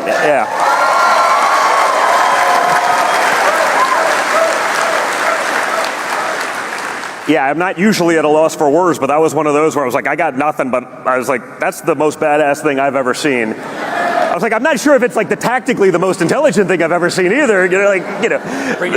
Just stand up again. What could go wrong? So I was like, but it was this sort of somber moment, and finally it was just, again, it got awkward enough. I was like, okay, so we got to ask the most important question, which is, how's the hair? And he gave me Don, the hair is fine. It's a little bloody. There was a lot of blood, Don. But the hair is fine. It'll be good. Gonna have to wash it. And it sort of broke the ice, and I'm not gonna say it got normal again, but it normalized the situation. And my daughter was with me, and Kai has probably spent more time with my dad one-on-one than I have, and I'm a lot older than her, largely because of golf. And she's like his golf buddy, and she plays with him every weekend when he was around, and that was all the time. And she called me that next morning, and she's like, you know what, I want to speak at the RNC. It wasn't, and to be clear, it's my daughter, so it wasn't exactly I want to, like it wasn't a question, it was like I'm going to. And I'm just like, I guess I'll bump some governor, like just, you know. And you did. Well, I didn't do anything. I called my dad. This was like a 6 o'clock in the morning call. He picks up on the first ring. I'm like, hey, you doing good? By the way, Kai wants to speak at the RNC. And he just goes, whoa. You know? Well, listen, when you do this every day, by the way, we've seen guys that do this every day and still blow that, right? When there's 40,000 people and you're in a stadium and there's 10 million, 20 million people watching on television and you've never given a speech in your life, that is not easy. It's hard for most people, again, who do it. It's like they're used to a small crowd and that's easy. It's a lot of pressure. And he's just like, that's a big one. That could go wrong really quickly, and we understand how bad that can go. But he just thought about it for a second. He goes, you know what? That kid's a winner. She'll do great. Like that was it. Like, congratulations. She'll open for you, and like we'll bump someone and make it happen. And she's done a pretty good job since then. So yeah, she's amazing. So then, and President Trump deserves so much credit, making sure men are not going to be in female sports, which is the kind of connection. So she's a great golfer. How do you interpret how the Democrat Party continually embracing this men and female sports issue? What is their reluctance to just moderate on this issue? You know what? I love it. I think it's such a top issue, especially for like a lot of the demographics that, men sort of understand it intrinsically. I think, a lot of soccer moms around America sort of, their entire currency, was virtue signaling, right? And like they latched onto this thing, and I think it was one of the guys from Daily Wire actually gave me credit a couple months ago. They were like, wow, Don Jr. was on this issue in 2017, because before it was really a thing, you'd see it. Like some dude would win a high school girls like track championship, and they're getting a scholarship to the finest university for track. And I'm like, yeah, but it's a dude. And this was Twitter 1.0. So let's just say guys like you and I, and probably everyone else in this room, we were definitely in the minority there. It was 95-5, 90-10, conservative to, raging libtard. And even then, though, I'd put it up, be like, this is insane. And I'd read the comments, and it was, just people who were just waiting to comment on anything, to hate on me, whatever it is. And I feed off the hate. It's great. It's fine. But I remember reading the comments and being like, wow, this is a losing issue for them, because even the people who hated my guts were like, ugh. Oh, I hate Don Jr. so much, but he's right. Next comment, oh, I can't believe I agree with Don Jr. on something. That's how ridiculous it was. Like, before it became a thing. And then, the trans mafia, which was, the most beyond reproach organization in the history of the world. I've never seen a group of people that probably comprise like 0.02% of its society they were infallible, right? They could do no wrong. They were obviously right. And the Democrats fed into even against gay liberals who were like, wait a second. We fought for decades to be able to get, equality, and they don't want equality. They want equality plus. This is insane. So, I think it's asinine. I think it was a great issue for people across the board, for reasonable people who weren't sort of politically entrenched, for independents. And I love that even knowing this now, even years later, even when it's an abject fail, they literally can't help but continue to go all in on the issue. It's a 90-10 issue, and if Trump is in the 90, they just got to take 100% of the other 10 and back it 1,000%. So I'm glad to see that they're still doing it. Because I think it helps us in the long run. It's bad for the country, but for our politics. But it is a disaster for the country. It's a disaster for our daughters. It's an absolute embarrassment. I mean, again, as a father of a girl athlete, to say that, like, hey, you're just going to have to deal with it because that guy's 8 inches taller than you and stronger. Have you had to deal with that? Not yet. How would you?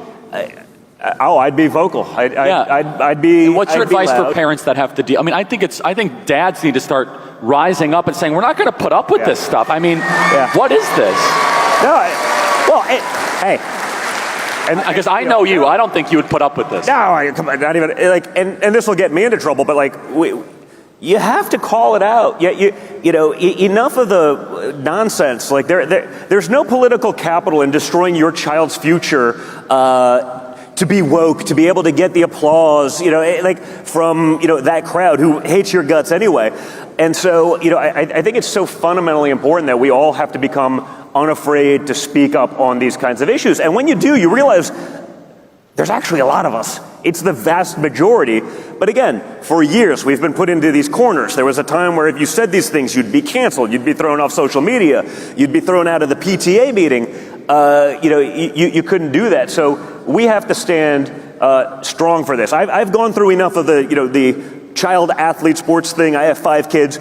I'll get in trouble as a dad again for saying this, which is like, there's nothing quite as painful as like a 3-year-old's like triple header in softball. Like if you're going to put in years of that kind of time, and then your daughter or your kid becomes a great athlete, and you just say, well, I guess it was a good run. They're better than the other girls, but there's 3 dudes that just took their spot.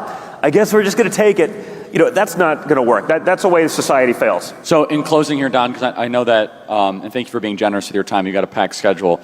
The question we get a lot from the audience is, Charlie, how do I deal with the hate? Picking up on something you said. You said it briefly.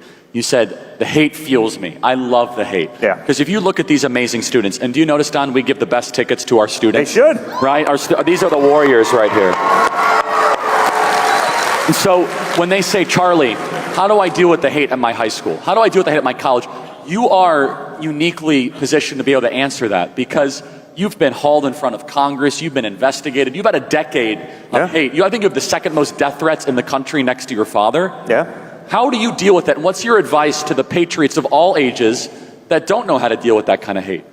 Listen, you get used to it, okay? So for me, it actually started less about just the hate. It was more about, the cancel culture. It was, we built hotels and buildings. We did that in a lot of cities. Most of them are liberal cities. We were, I got invited to every cool person party in New York City for decades. And then, it was gone like that. And I was like, wow, like these people that I thought were friends for decades, they don't call anymore. Then when you won, they called it, oh, I love what you were doing. I was like, no, dude, I was reading your Facebook post. Like, you're just trying to have the best of both worlds. It does take time, but I realized it was actually better, even from a business standpoint, to be a leader for a large group. If it was 50% of the country, it's like, wow, there's still something there, right? I'd rather be thought of by them as someone who's willing to have that conviction to fight for these things than be sort of agnostic to the general population. It was just another guy that was there. So it took a lot of time. I mean, it took a lot of, we lost hundreds of millions in business, not just on the sort of the lawfare side of things that we were fighting, but just people canceling because, well, one person in a group of 100 doesn't like you, so we're just not going to go to your hotels. That was hard to get used to, but once you got used to it, you realized there's still hope. And what you're fighting for is so much more important in the grand scheme of things. Again, you don't have to do everything like I did. I sort of took the aggressive approach on everything. You can have these conversations respectfully. I love what you do, and we did this in 16 and 15. We've been doing it for 10 years. Don and I, who thinks Don should come to a college campus with me this semester? Wouldn't that be great? I think by popular demand. By popular demand. Listen, we were doing it before it was like a daily thing. When it was like, hey, once a month we went to Penn State. We went to one. It was aggressive. Up in Michigan State. We went up there. This is a 16 campaign, and it was me and Charlie and another friend of ours, and Tommy. Yeah, and we literally were about to get on the stage, and the state police were there, and they showed up. The state police, like the Michigan State Police showed up and were like, hey man, we can't tell you not to do this, but like this is bad. And the university, of course, made sure that all the radicals could get in, even though we oversold to the groups that were people like us. You guys know what we're talking about. And that was fine. You've seen all of this. And they go, we can't stop you from doing it, but we also can't guarantee your safety. And we're putting out like a notice right now that like you should not do this. Like it's against, common sense to be going out there. And we basically looked at each other. Let's go. I literally said, like, I would rather get my ass kicked right here, right now. then capitulate to the woke mob. And we did. And it was actually amazing.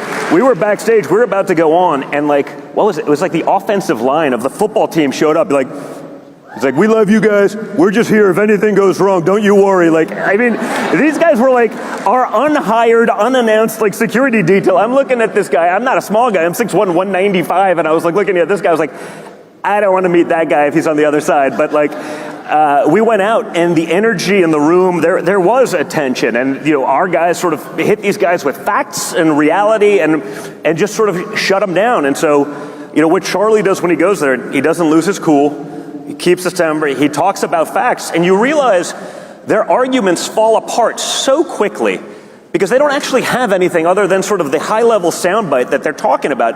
And so when you're able to reason with them, you see most of these people, they walk away, they're like, oh, I thought I was going to own this guy, and they're broken when they walk off the stage. Everyone sees it. Everyone knows it. So you don't have to do it perhaps the way we did it. And I'm even trying to alter some of that now, because now, again, there's a broader coalition. We don't have to just be so forceful with it. You can do it with facts, logic, reason, and decency. Don, I speak on behalf of all of our students. Thank you for all you do for our movement. You work your tail off. Donald Trump Jr., everybody. Thank you, guys.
We, the American people, are not each other's enemies, but we have people who are manipulating us on the basis of race, age, gender, trying to divide us and make us into enemies. Even the face of evil itself cannot shake our resolve. We will keep fighting, we will keep praying, and by the grace of God, we will save our country. With this assurance from the Almighty, we will keep fighting, we will keep praying, and when God is with us, nobody can stand against us.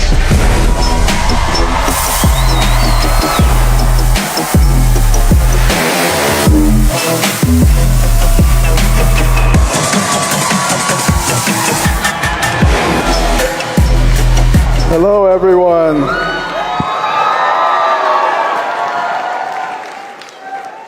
I am absolutely delighted to be here. My wife, Candy, is here with me. I have a plane to catch, so I'm going to cut things a little bit, but I'm a surgeon, so I know how to cut. Not a problem. We've been engaged in a fight for a long time. Ever since man has been on this planet, we've been fighting, one against the other. We're fighting now. We have people trying to invade our country, change our laws, trying to convince our children that they're not boys or girls. You look at all the different battles that are going on, but we have a secret weapon. We were made in the image of God.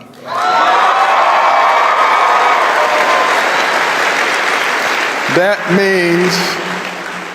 means we have a God-like brain. Think about it. The human brain, the most fantastic organ system in the universe. It remembers everything you've ever seen, everything you've ever heard, can process more than 2 million bits of information in 1 second. Your brain is the weapon. It is the home of common sense, which makes you think that a lot of people don't have one. But But I want you to think back. How many people here remember something they had to eat today? Let's just see your hand. Okay, it's almost unanimous. Now, what did your brain have to do in order for you to respond almost instantaneously to that question? Well, first of all, the sound waves had to leave my lips, travel through the air, enter your external auditory meatus, travel down to the tympanic membrane, set up a vibratory force which traveled across the ossicles of the middle ear to the oval and round window, set up a vibratory force in the indolent, which mechanically distorted the microcilia, converting mechanical energy to electrical energy, which traveled across the cochlear nerve to the cochlear nucleus at the pontomedullary junction, from there to the superior olivary nucleus, ascending bilaterally up your brainstem to the lateral meniscus, to the inferior colliculus and the medial geniculate nuclei, across the thalamic radiation to the posterior temporal lobes, again the auditory processing. From there to the frontal lobes, coming down the tract of Victor Jura, retrieving the memory from the medial hippocampal structures in the mammary bodies, back to the frontal lobes to start the motor response at the Bet cell level, coming down the cortical spinal tract, across the internal capsule, into the cerebral peduncle, descending down to the cervical medullary decussation, into the spinal gray matter, synapsing there, going out to the neuromuscular junction, stimulating the nerve and the muscle, so you could raise your hand.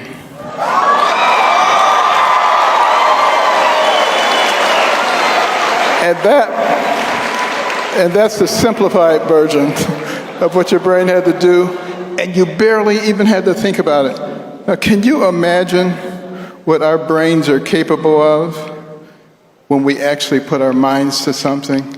You think about the early days of our country as we were accelerating from a ragtag bunch of militiamen to the pinnacle of the world. You think about how 90% of the life-changing inventions in the world came out of the United States of America. Why? Because we created an environment that encouraged entrepreneurship and innovation. That's who we are. And we let our Judeo-Christian foundation guide us and stayed away from the evil, because this is not about Republicans and Democrats. This is about good and evil. And we have to use those brains. We have to use that weapon that God gave us to fight Marxism. Marxism counts on ignorance. Have you seen some of those man on the street interviews where they ask people the simplest things and they have no idea what you're talking about? That means the Marxists have infiltrated our schools, have infiltrated our learning institutions, and have dumbed down the population. You have to dumb down the population in order for them to believe all that crap that they tell them. And that's what we have to fight. That's part of the battle that we're in right now. Now, it hasn't always been that way in our country. If you really want to be impressed about our educational prowess, go back and look at a 6th grade exit exam from 150 to 200 years ago. What you were expected to know to graduate from the 6th grade, you'll be blown away. We have dumbed it down so significantly these days. And what we have to do now is draw the courage to fight against the Marxists, because they count on intimidation. You see what they're doing out in California, trying to scare our Border Patrol people, trying to scare our ICE people. Our ICE people are incredibly brave, and we need to really support them.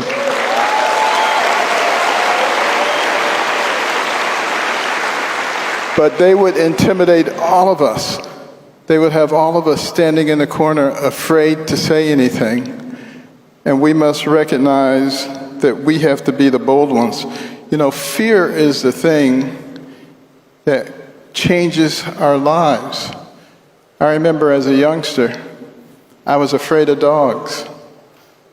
I would never go out the door without first looking around and seeing if there was a dog there. And I'd be on my way to school, and I would almost be there, and then there'd be a dog. And I have to turn around, go all the way around the block and come back from the other direction. And then there'd be another dog. And I'd be late for school, and the teachers were tired of my excuses. And then there was a man, I was 8 years old. He said, "Benny, if you don't act like you're afraid of the dog, they won't bother you." He said, "No matter how big and ferocious they are, if you don't act like you're afraid of them, they won't bother you." I said, "Are you sure about this?" He said, "Absolutely." Well, there was a dog down the street named Rusty. Nobody liked to go down there. I said, "I'm going to go down there where Rusty is and act like I'm not afraid of him." And I went marching down there, all brave, and Rusty saw me, and he started licking his chops. And he came running after me, barking and snarling, and he ran right up to my leg. And I said, "This was a mistake." And he just sniffed it, and he went back and laid down on the porch. That was the last time Rusty ever came after me. He'd go after other people, but he knew I wasn't afraid of him. And he stopped bothering me. And that's what we're going to have to do. We're going to have to manifest that kind of bravery. That's one of the reasons that we started the American Cornerstone Institute. After the first Trump administration, my intention was to retire. I had failed retirement the first time and wound up in government. I said, I'm going to get it right this time. But after a few weeks of seeing the direction of the country, I realized I couldn't have any fun playing golf and cruising around the world while watching the country go down the tubes. So we formed the American Cornerstone Institute, focusing on those principles that made us into a great country. Our faith, our sense of liberty, our sense of community, and our love of life from the womb to the tomb. What a difference it makes.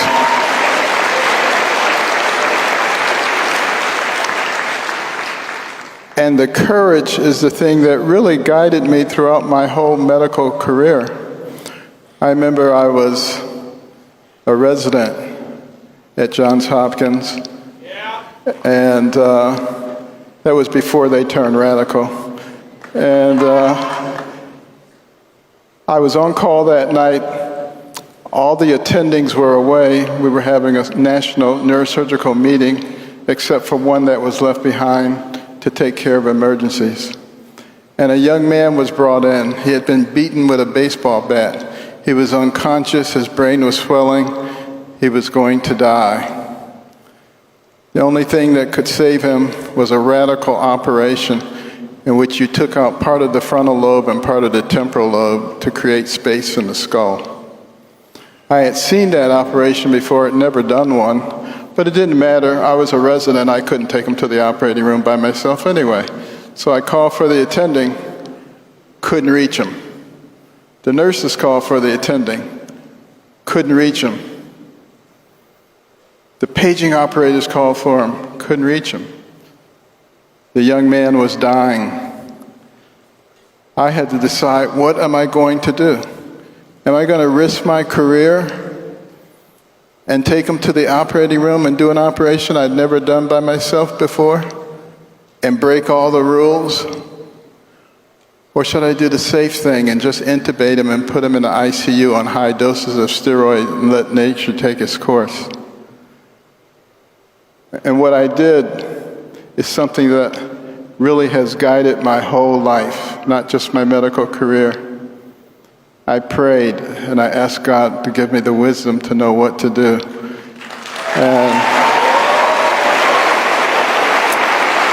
And at the end of that prayer, a peace came over me, and I realized exactly what I had to do. I had to take him to the operating room. And I went in there, and everything came back to me. It was clear as a bell. I performed the operation. It was successful, and today that young man is a counselor for young people. But I never got into any trouble. In fact, I was praised for being courageous and doing the right thing. And we need to understand that courage is a part of who we are as a nation. Our history is that of courageous people. Think back to World War II. Think about all those young women who went into the munitions factories and were blown to bits. Did that stop the others? No, they made more airplanes, tanks, and mortars than anybody could imagine. Think about the young men, 15, 16, 17, who lied about their age so that they could fight for our country. Think about World War II as they were approaching the shores of Normandy on D-Day, being mowed down by machine gun fire, 100 dead bodies laying in the sand, 1,000 dead bodies. Were the others afraid? Yes, they were afraid. Did they turn back? No, they did not. They stepped over those dead bodies, and they overwhelmed the Axis forces, knowing in many cases that they would never see their loved ones or their homeland again. Why did they do that? Not for themselves. They did it for you. They did it for me. And what we must remember is that now it is our turn, because you cannot be the land of the free if you're not the home of the brave. Thank you.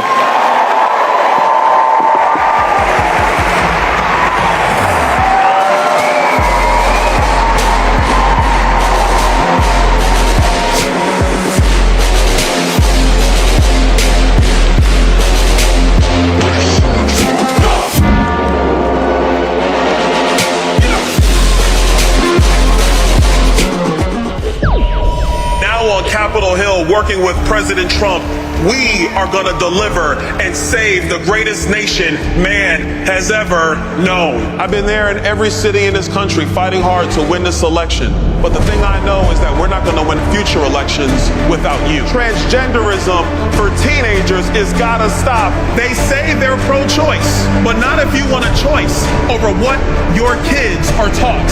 America will take its place again as the shining city on the hill, as the leader of the world, as the #1 nation. We are gonna make America great again. Ladies and gentlemen, Congressman Byron Donalds.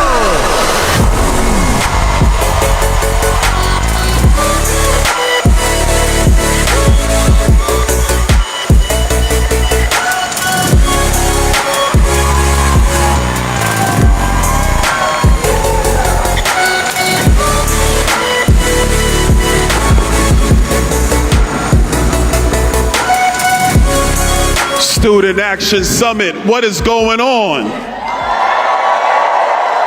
You guys having a good time in Tampa, Florida? Everybody made sure they got a good night's sleep. I'm gonna tell your parents, shame. You know, it's been a big 6 months. Big 6 months.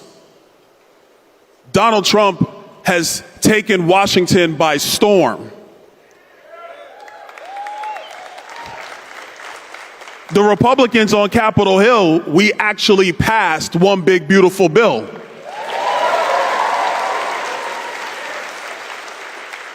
The media doesn't really know what to think. Well, they never really knew what to think, let's just be honest. Not the brightest. And the Democrats have lost it. They've lost their minds. I'm from Brooklyn, New York, born and raised. You can hear by the chatters in the crowd, Brooklyn is always in the house. But my former home city has lost its mind. They are bringing in some guy named Mamdani.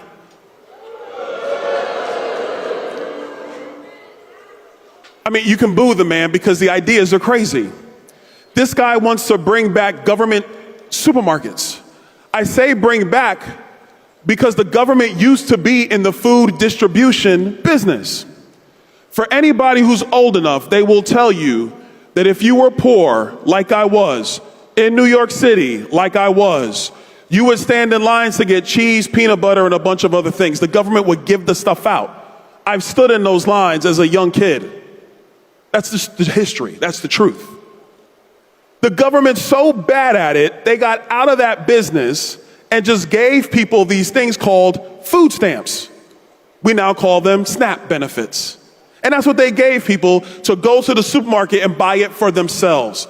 Because at some point, somebody realized giving away food out of a government store is not what the government should be doing. How about we just help people at the bottom, give them purchasing power so they can go to the supermarket and get it for themselves? Novel concept. But this guy in New York wants to bring it back.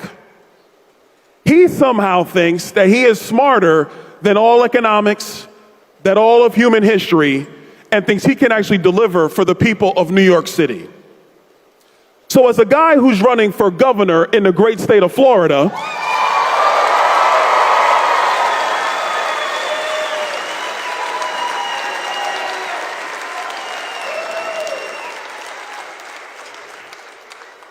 who, by the way, has been endorsed by Donald Trump to be the next governor of Florida, I have a responsibility to prepare my state for a lot more New Yorkers. When you come to this line in a speech, some people are happy, some people are sad. But we have a simple phrase we tell some of my former compatriots from the state of New York. If you come here to Florida to be free, to have no state income tax, to live in a state where we want you to innovate, to be successful, where government's not in your way, if you come here, do not vote for the same stupid people in Florida.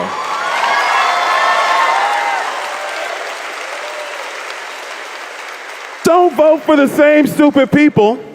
These are the people who thought it was cool to let an auto pen run the White House. Let's not do that. These are the people who thought it was okay to open up our borders and let tens of millions of people in the United States.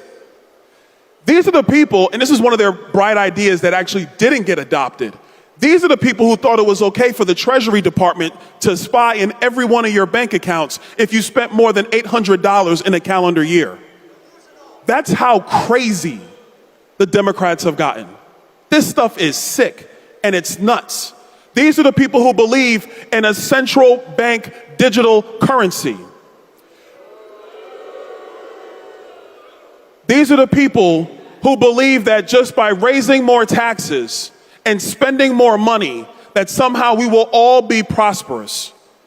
But because of all of your hard work over the last 2 years, the American people said, no, we don't want that mess anymore. We want common sense. We want freedom. We want liberty. We want Donald Trump. So keep Mom Donnie in New York, but it ain't coming to Florida.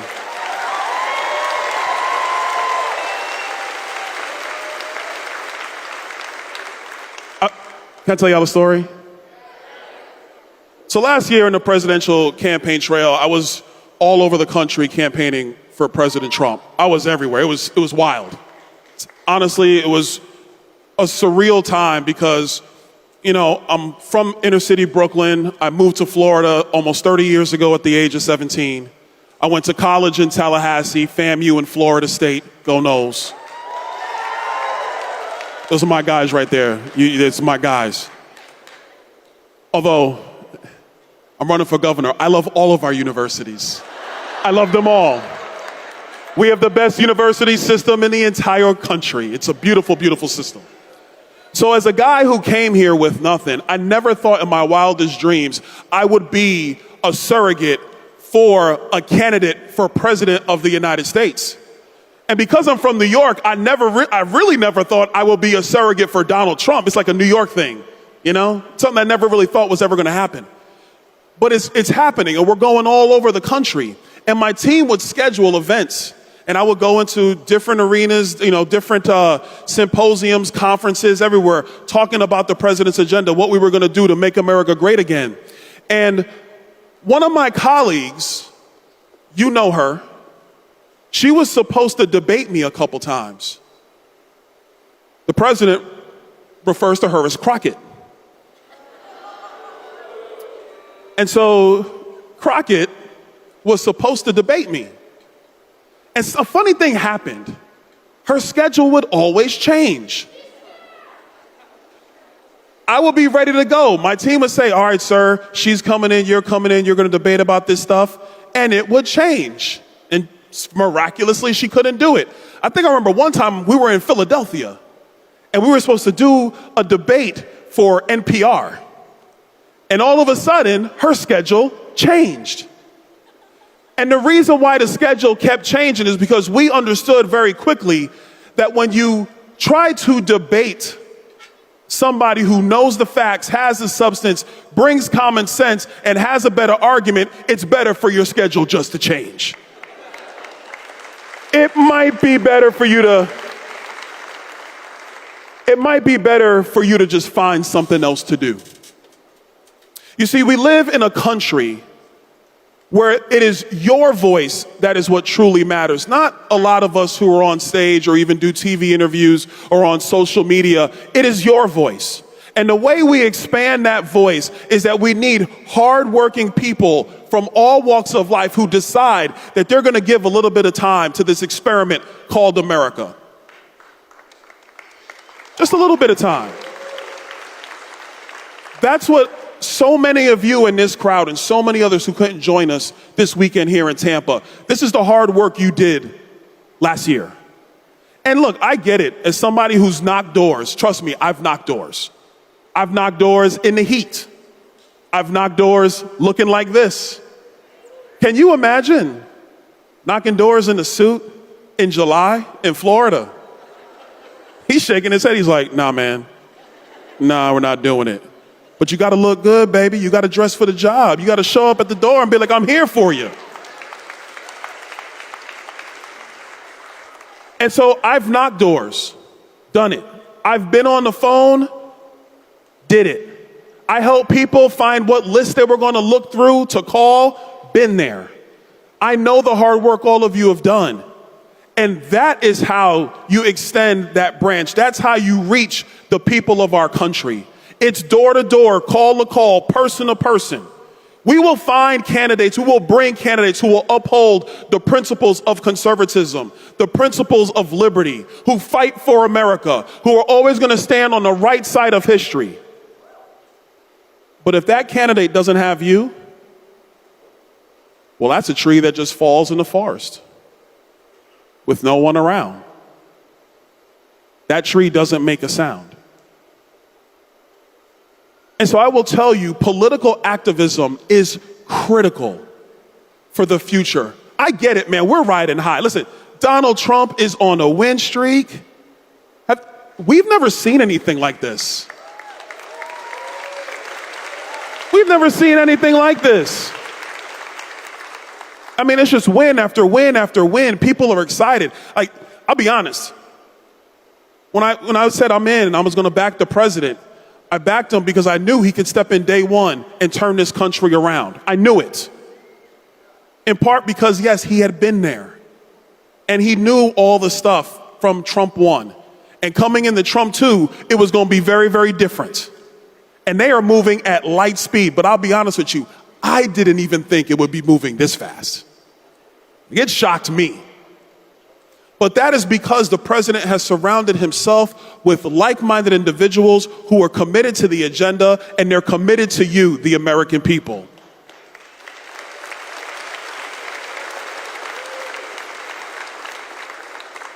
But it didn't matter where we went. We were on a bus tour for 2 weeks in Pennsylvania.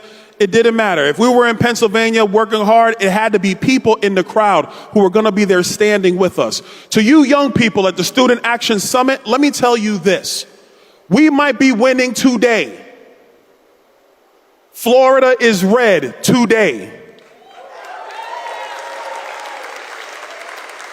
But the way we continue to win, the way we continue to keep Florida red, the way we keep Texas and Tennessee red, the way we bring Georgia back from the brink, don't know what's going on there for a little bit, we're going to bring it back. If we're ever going to have a shot of getting the job done consistently in Nevada and in Arizona, and Wisconsin is with you.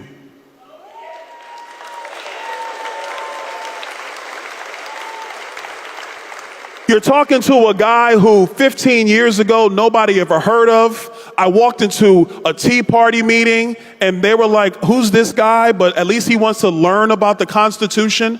I went to my first Republican Executive Committee 14 years ago and they were like, we heard about him from the Tea Party movement. Nice to meet you, son. Because, you know, I was younger then. Not smaller, same size, just younger. Right? And they were like, nice to meet you, sonny. Just a guy. But I was passionate. The passion you bring to our politics is what will keep us at the head of the table. The work you bring into this endeavor is what will keep the Democrats as the current laughingstock that they are.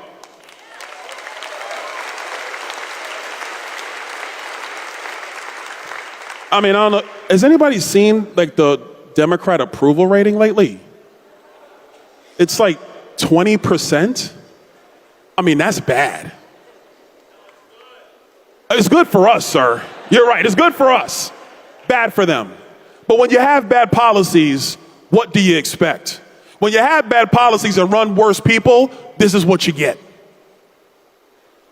But it's in our hands. We can't give up now. And I know you'll probably be like, Byron, man, 24 was a lot. Do you know how hard we worked? Trust me. I know how hard you worked.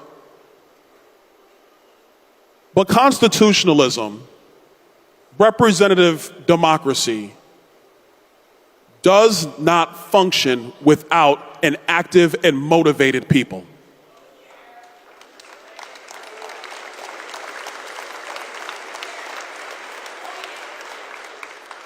I'm going to paraphrase, but an old saying goes like this: those who do not pay attention to their politics will be ruled by their inferiors. And in America, for far too long, we have let our inferiors rule over this country. For far too long, we have let people who, quite frankly, are not smart make decisions as if they are the only people with intellect in the country. And a large reason why that was even able to occur is because we were just living our lives, raising kids, going to work. In Florida, heading to the beach. And she's ready to go back to the beach. She's like, I got to hit Clearwater. She's like, after this is over, I'm hitting Clearwater. That's what we're doing. But we can't live like that anymore. We have to be engaged at all times. In this campaign for governor, I'm talking about the future of our state. We are the best state in the country here in Florida. The best. If you come from another state, I get it. But trust me, we're the best state in the country. Just here to tell you the truth. If you're a Texas person, I love you. That's great. You're number 2. Anyway, Oklahoma's like 7. That's all right. I know some guys in Oklahoma. But let me tell you this. We've gotten here because of consistent leadership over decades. Governor DeSantis has done a tremendous job leading this state. A tremendous job. Before him, Rick Scott did a tremendous job leading this state. And so what we're talking about now is, now that in Florida, the Democrats have been defeated because we've had great policy and great leadership in our state, now it's time to look to the future. Diversifying our economy, making sure that the best jobs that exist anywhere in America exist here, making Florida the financial capital of the world, making our roads more efficient and better, cleaning up our insurance markets, because we got to do that. You young people, you haven't gotten there yet, but I'm telling you, baby, insurance, it's tough. But we have the luxury of doing that stuff in Florida, because if you go around this state like I have, our activists in Florida are committed to keeping Florida the free state of Florida.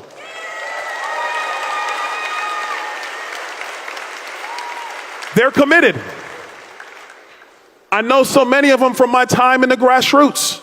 They are locked in and not going anywhere. So young people, students, activists, I'm telling you the truth.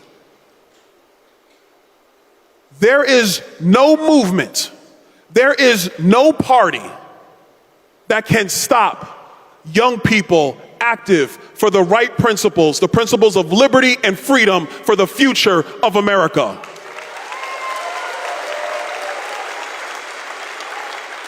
I'm looking at you now in this room, and I'm a little scared of y'all. Because when you are mobile, agile, active, when you never quit, you never give up, don't mind the sweat, don't mind the rain. Yes, you'll be in a suit or in a button-up in 90-degree weather, but you got to go see Miss Jane, because Miss Jane's got to get to the polls, baby. We got to get you there to vote. Thank you, there. I appreciate you. We hiring her. She's too active. When that's the energy you bring to this movement of ours, we, and I say we, are unstoppable. God bless you, Turning Point. I love you guys. Stay in the fight. Stay with us.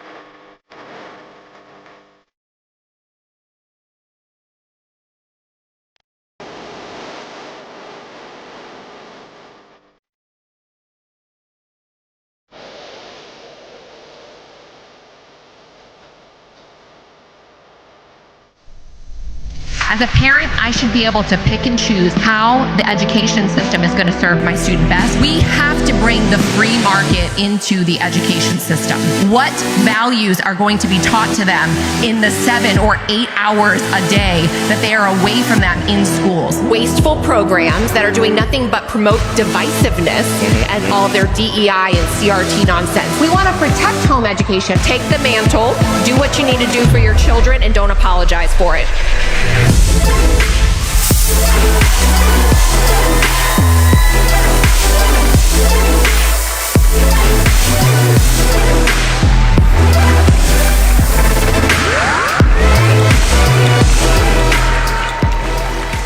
What's up, Turning Point?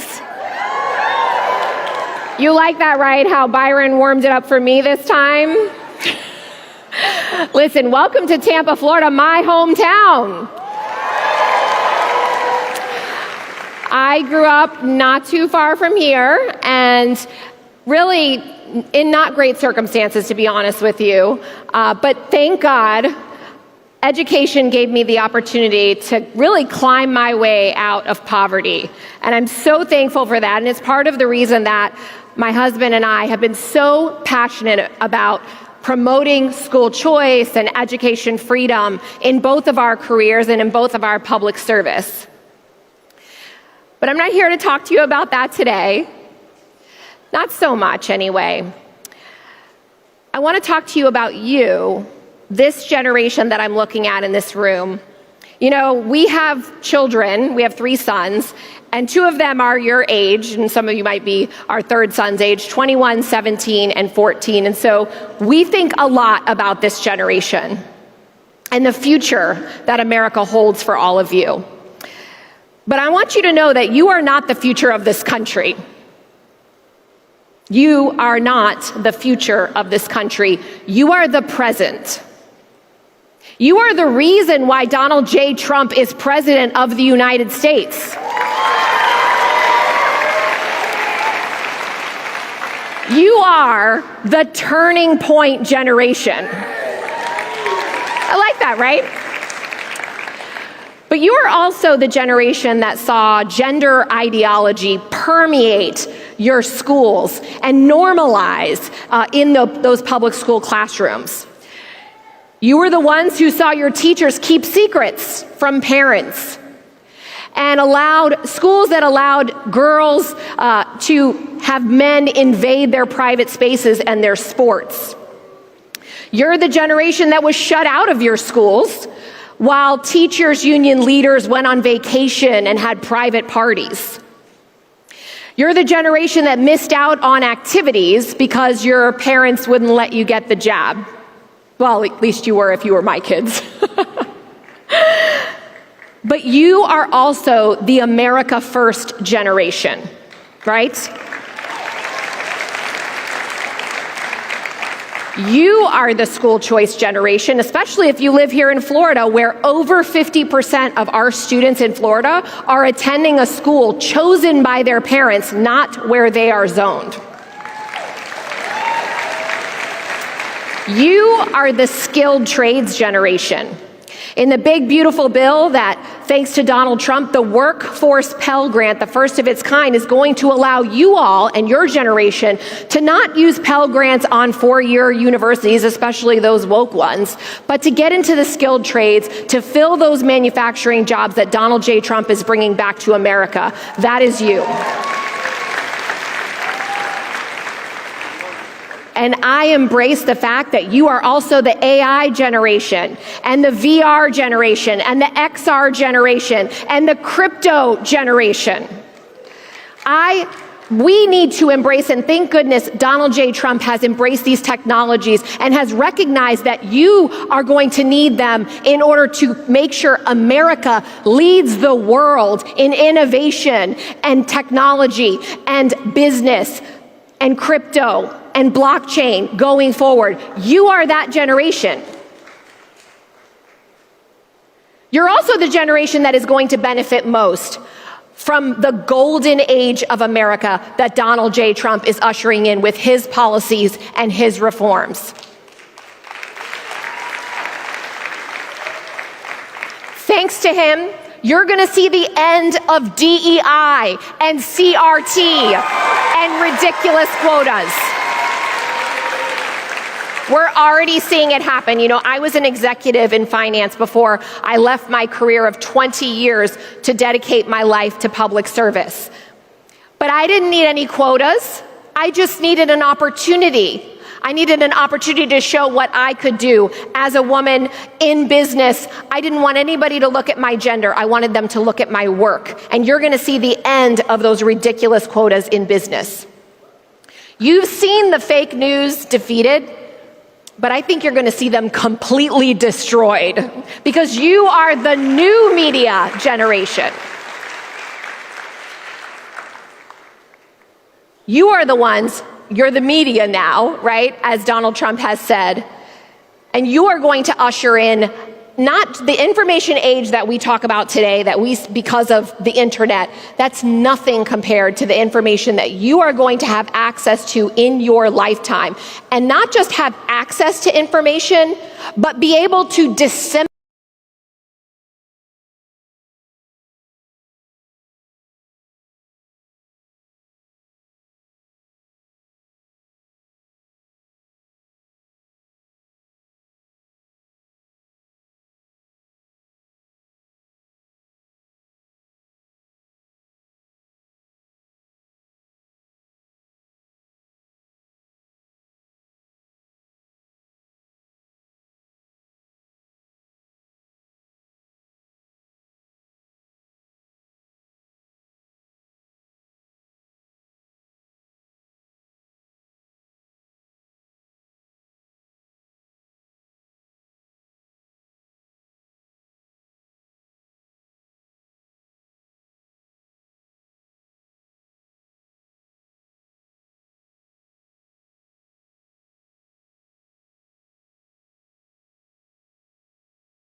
homeschooling your kids, being a teacher. Absolutely. Based on statistics right now, you are the homeschooling your kids generation.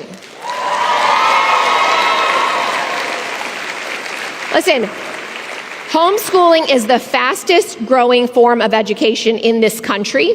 It has doubled since COVID. And the polling says that parents, and especially your generation, say that double that number would be homeschooling if they felt like they could do it. And I'm telling you right now, you can do it, especially if you start out your life, your career, your marriage, your family, knowing that that is the direction that you're going to go. You plan for it and you make it happen, because you will never regret spending that time educating your children with truth, excellence, and American values. You will not regret it. Now, I have to tell you how much I appreciate you being here. How proud I am of every single one of you for taking time out of your social life, of your school, of your athletics, of your hobbies to be here today at Turning Point. You know, I have the greatest respect for Charlie Kirk. He has done an incredible thing ushering in this movement here. And he's going to be a leader of this movement and of this country for a long time. And he's going to continue to have an incredible impact. But every single one of you has the potential to have Charlie Kirk level impact on this nation. Every one of you. Every one of you has a calling by God. And he's waiting for you, if you haven't already, to just ask him, what is it? And maybe it's just, what is it today? But it's also, what is it tomorrow, Lord? What is it next year, Lord? He doesn't always tell you that far in advance, I got to tell you. And he likes to give you just enough light for the step that you're on. But when you ask for his wisdom, it says in his word that he will give it to you when you ask. And so I'm encouraging each one of you today to ask for his wisdom. Ask for his calling. He will give it to you. He will show you the way so that you can continue taking this country back from the left, being the Turning Point generation, being the America First generation that I know each and every one of you are, and making America great again. Thank you so much, Turning Point. Love you all.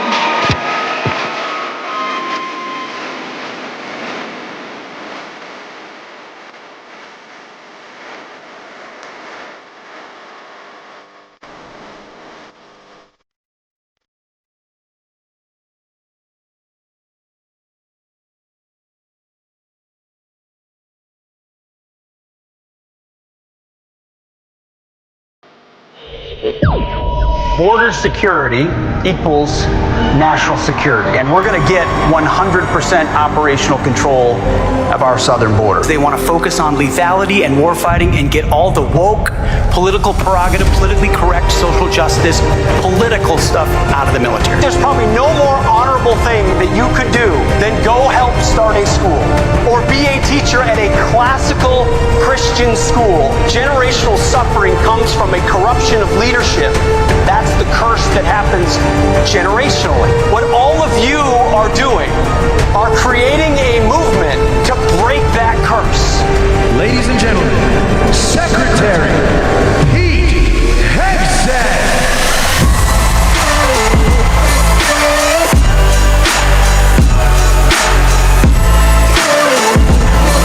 How we doing? Look at this. Woo! How we doing? Look at that.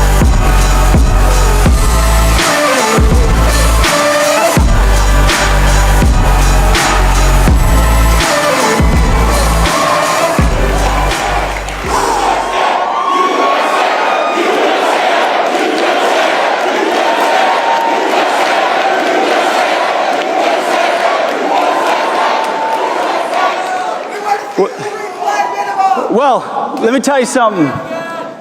Those B-2 pilots in Missouri hear you loud and clear.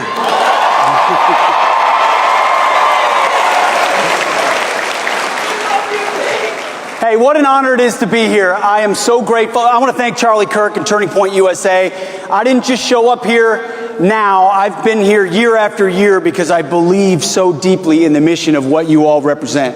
So give it up for Charlie Kirk, please.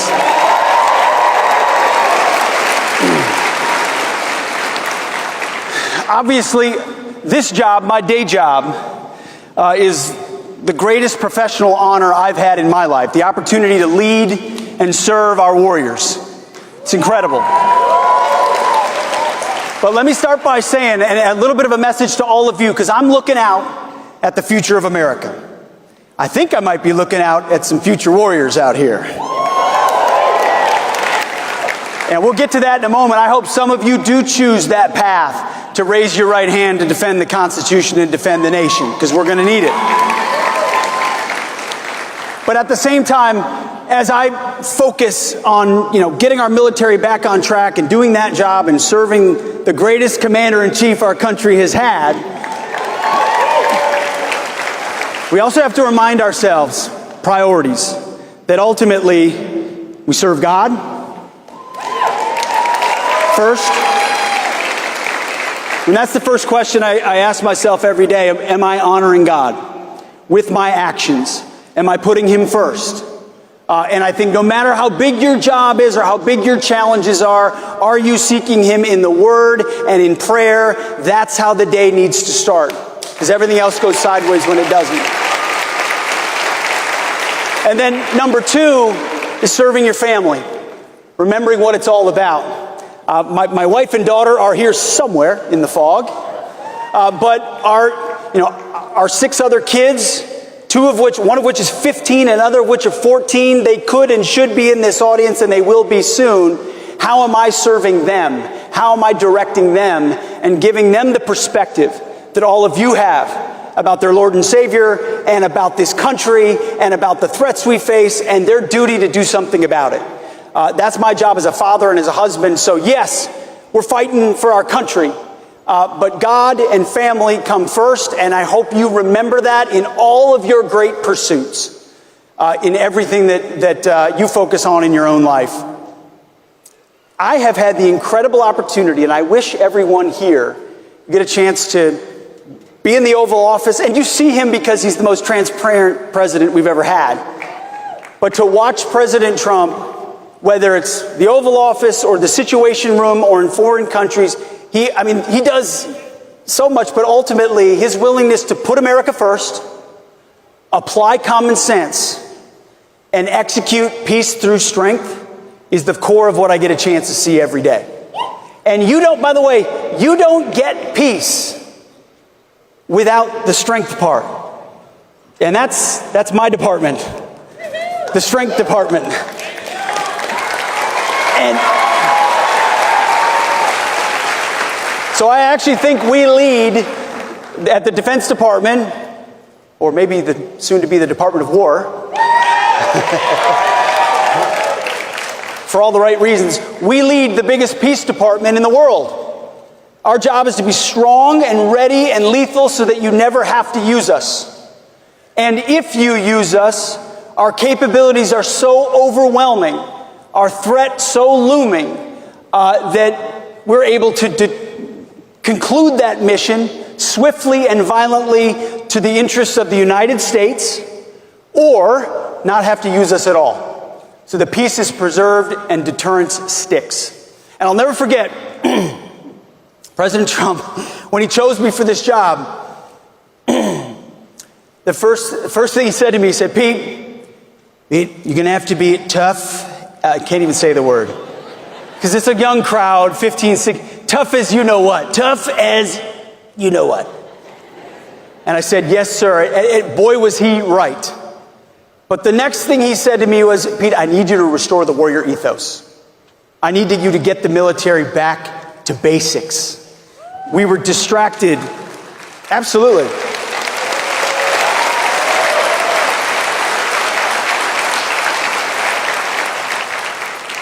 Our military, under previous administrations, especially Obama, but then Joe Biden more recently, were distracted by experiments, effectively, in ideology, in social justice, in social engineering, in climate change, and take DEI, CRT, genderism, you name it.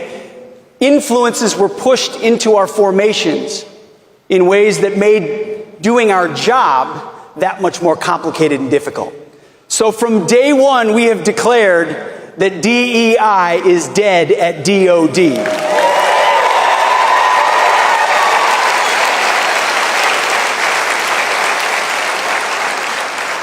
We're going back to gender neutral, colorblind, merit-based performance standards.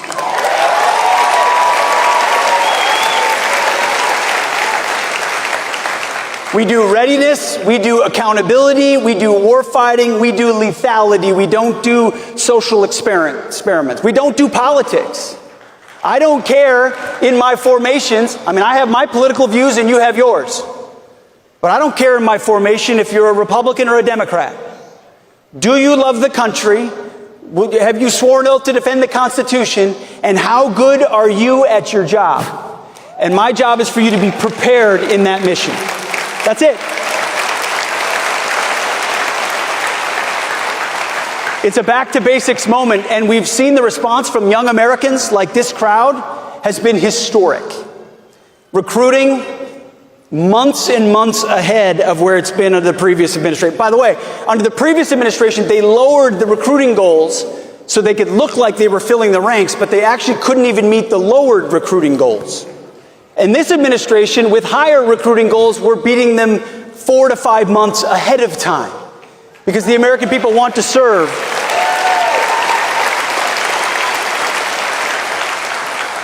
They want to serve under a commander-in-chief that has their back. And that's why between the Army and the Marine Corps, the Navy, Space Force, Air Force, all are at historic levels of recruiting. I used to call it the Trump bump. That doesn't work anymore. It's a tsunami of response from the American people. And we're grateful that you would entrust with us your greatest resource, which is your young men and women willing to put their life on the line in uniform for the country. We are always going to need that in this nation. The price of freedom is eternal vigilance. And the face of eternal vigilance are those men and women in camouflage willing to stand a watch on behalf of everyone here, giving up the best years of their life because they believe in something greater than themselves. They know we have rights endowed not by government, but by a creator.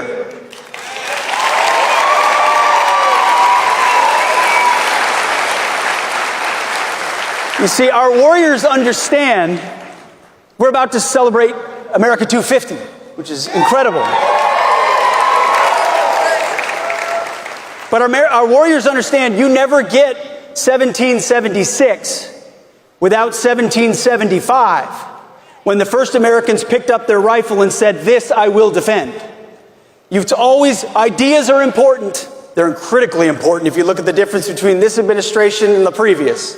Ideas are what Turning Point's all about. Back to basics, our founding principles.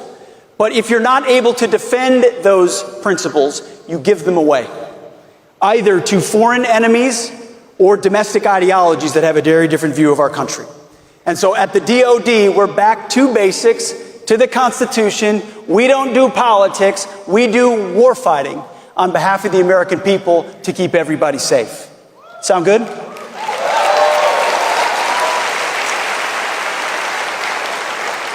We're also rebuilding our military in ways that President Trump did in his first term. Under Obama and Biden, the military was gutted, not just with bad ideologies, but with insufficient funding and capabilities.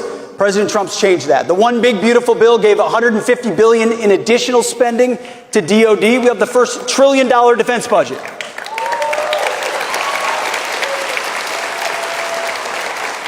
Listen, let me tell you, I'm a fiscal hawk like a lot of people in here too. I want to make sure taxpayer dollars are used wisely. And that's why I think DOGE and entities like that have been used as efficiently or even more aggressively in DOD than anywhere else. Because every dollar I can find in savings is a dollar I can reinvest in warfighting and readiness and capabilities, in the pointy end of the spear. So we've found tens of billions of dollars in savings that contracts we've eliminated, green initiatives that are gone, that we move over to President Trump's priorities. So when you look at Golden Dome for America, protecting the homeland, you look at the F-47, the world's first 6th generation fighter jet, drones, long-range fires, hypersonics. The way of war is changing. Our job is to see around the corner for you. Because, you know, those B-2 pilots, and by the way, the mechanics and the refuelers and the fighters, and pilots don't fly themselves. It's like anything else. No one in the military serves themselves. A huge family and community supports them. But those B-2 pilots were able to fly in an exquisite machine 37 hours around the world because some American that I've never met 40 or 50 years ago designed that fighter, that bomber, was willing to spend political capital and effort and time to fund it and acquire it and field it so that a future president they'll never meet has maximum latitude and decision space to execute on behalf of the American people. My job is to work with our team to look the same way. What does war fighting of the future look like so that you and your kids and your grandkids in future America have the capabilities that they need to be decisive and overwhelming on the battlefield? So it's not just about the wars of today and how successful are we today, but are we making the tough calls? See, it's easy to be aggressive and forward-leaning in this position when you have a boss in President Trump who puts a giant shield over you. And that's what it is. He ultimately is willing to take the slings and arrows. He's literally taken the shots so that the rest of us can go into our departments and say, now is the time to do what needs to be done. Make the difficult decisions that, you know, politicians in the past or bureaucrats in the past pushed aside because they were difficult. Now's the time to make those tough calls for you, for my kids, for your kids, your grandkids. So it's restoring the warrior ethos, rebuilding our military, and then reestablishing deterrence. I talked a little bit about deterrence, but we started this administration, unfortunately, in a hole with 4 years of deferred maintenance on the world stage. What happened in Afghanistan, the disastrous and tragic withdrawal of what happened there reverberated around the world. The world saw wokeness and weakness, not because of our warfighters, but because of political decisions. In ways that, you know, President Trump never would have executed something like that. Conditions-based is something everyone understands. But because of that, you had follow-on actions like the invasion in Ukraine, again, a war that wouldn't have started under President Trump. Or you had what happened in October 7th with Hamas in Israel. The world thought America wasn't prepared to stand strong because of the actions we had taken, and then all the woke garbage that was happening behind the scenes inside the department. The world took notice and said, wait, America's investing in electric tanks. That doesn't make much sense. Where do you plug those in the Middle East?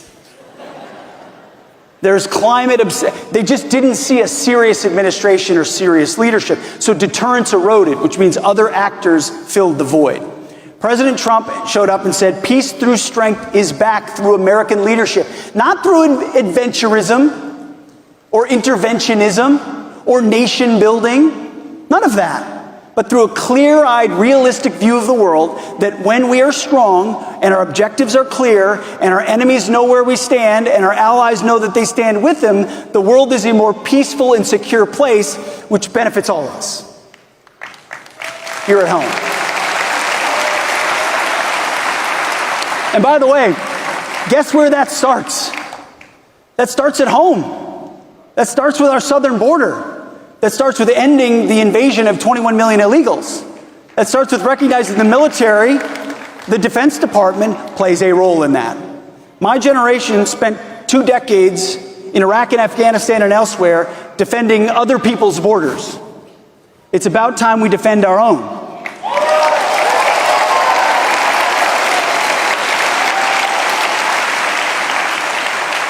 Which is why you've already seen historic lows in crossings on the southern border. We've got over 10,000 troops stationed there through new national defense areas. If you're arrested on the border in those national defense areas, you are committing a crime. You will be charged and deported. And when you meet these troops on the border, they're excited to be executing a mission on behalf of their country, defending the homeland. So deterrence starts in stopping that invasion. And we're supporting ICE agents in Los Angeles and elsewhere, ensuring they're safe in their duty. Of course, the media goes crazy.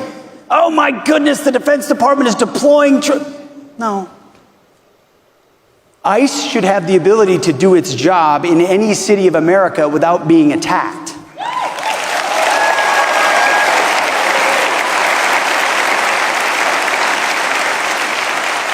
And if they're being attacked, their partners at the Defense Department are proud to stand alongside them to secure them, their facilities, or their agents in the execution of lawful law enforcement. It's something we're willing to do, and we are doing on behalf of the mandate of the American people. But it's also the reestablishing of deterrence around the globe. And that's why what happened through Operation Midnight Hammer was so important. By the way, a mission from the beginning, President Trump set the tone of what that would look like, the effects that would happen. He understood exactly, and our job was simply to execute and to watch the skilled and courageous men and women of our military from beginning to end, from the situation room to the maps to the trajectories to hearing the radio calls. I wish everybody could hear that and see that. It makes you so proud to be an American. And it reestablishes an understanding from the world of what we're capable of. No other country on earth could even remotely do what those pilots did. Plan, coordinate, facilitate, refuel midair, dozens of times. 7 jets going one way, 2 deceiving the world the other way. Everybody thought it was going that way. You zig, you zag. Fly over Iran, they never see you, they don't shoot, you disable enemy capabilities, and you get out of Dodge. Or as President Trump says, he said, skedaddle. You skedaddle. That is a specific military doctrinal term now. That was not just a message to Iran's nuclear capabilities, it was a message to all of our adversaries and all of our allies that American leadership and strength is back.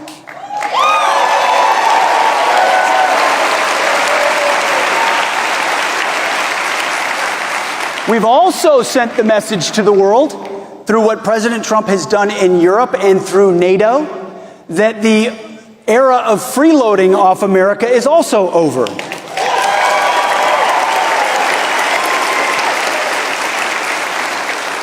I'm a big fan of alliances, and we're a proud member of NATO.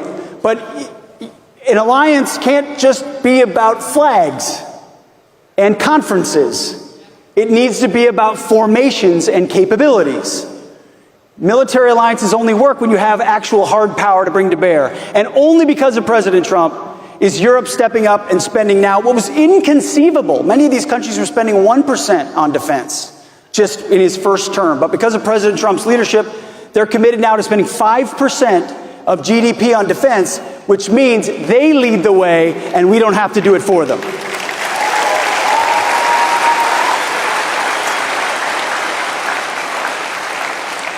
So in closing, I just want to never forget that the motto of our great country, when I got criticism for starting a monthly prayer service at the Department of Defense, voluntary prayer service,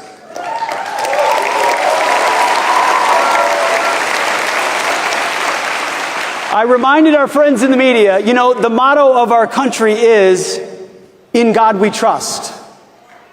That the military has a long heritage of being on bended knee, appealing to heaven in the most impossible of situations. God's providence brought us here.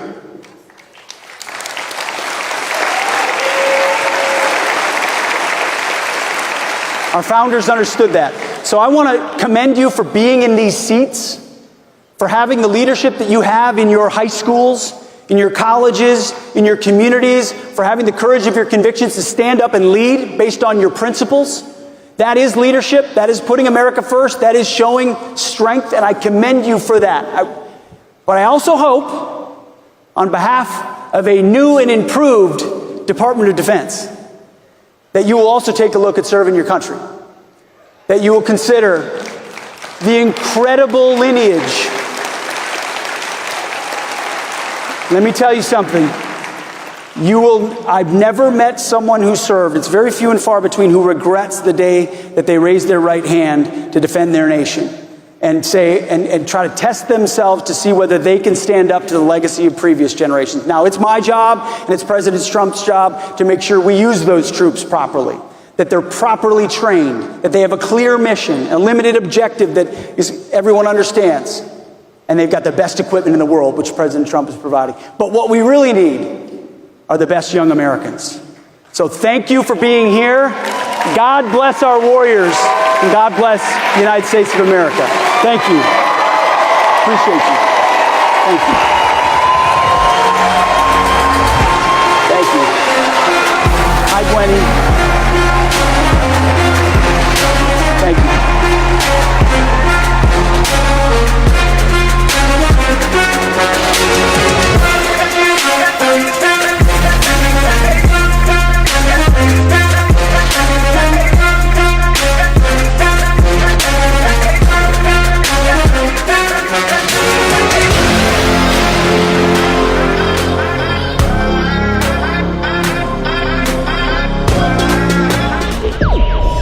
When something is true, say it. When something is wrong, fight against it. Don't be afraid. Smile and try to share your story. If you're here illegally and haven't been given subsequent permission to remain here, you are subject to deportation, period. I refuse to leave my kids a country that is worse off than the ones that my parents left me. We never give up. We rise to every challenge. We fight and we win. We're Americans. Let's give the power back to the people. Ladies and gentlemen, please welcome Laura Ingraham.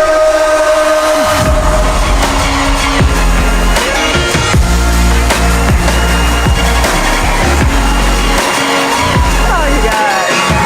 How are you? Look at this. Hi, everybody. I don't know. I just was teasing Pete Hegseth about not shaving before he came here out back there. I'll just see. That was great. It was great to see him. This is like old home week here at Turning Point USA. So the administration has Hegseth. Okay, they have Duffy. They have Judge Jeanine. Okay, Tulsi Gabbard. Right? We got all these Fox people. I'm feeling a little left out here. Like, is there anyone left at Fox at this juncture?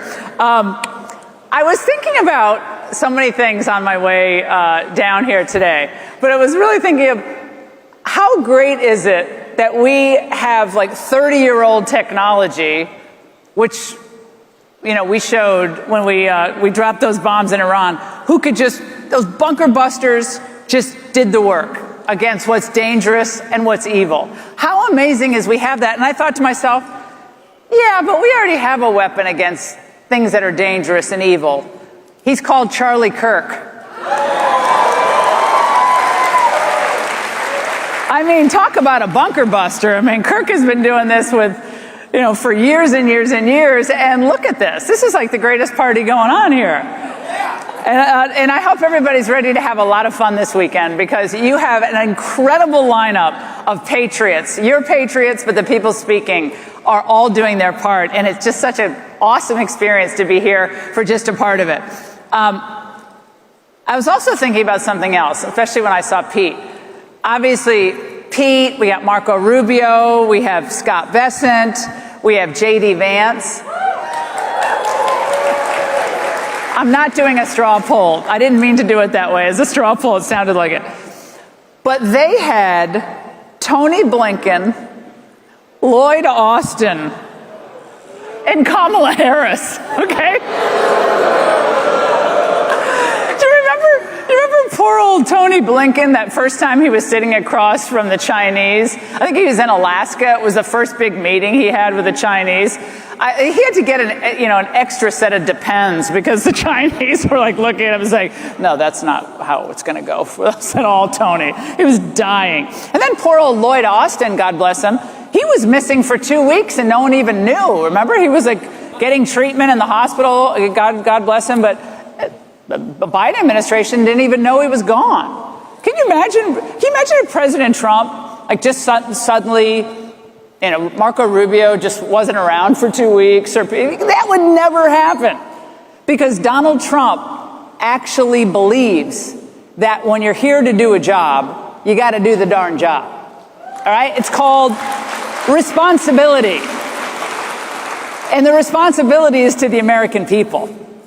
Now, I also have something I have to acknowledge before we get into the remarks tonight, and this is very serious.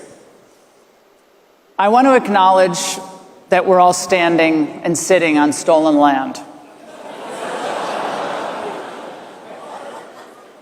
The proud Tocobaga tribe, Indian tribe, lived here, hunted and gathered here from 900 AD to the early 1600s.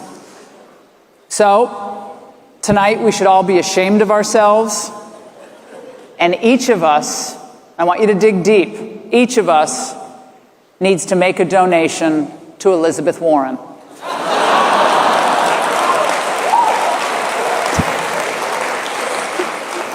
Hate that at every graduation speech. Okay, we're on stolen land. Okay, that is the history of the world. The whole world is stolen. Let's just establish that right now.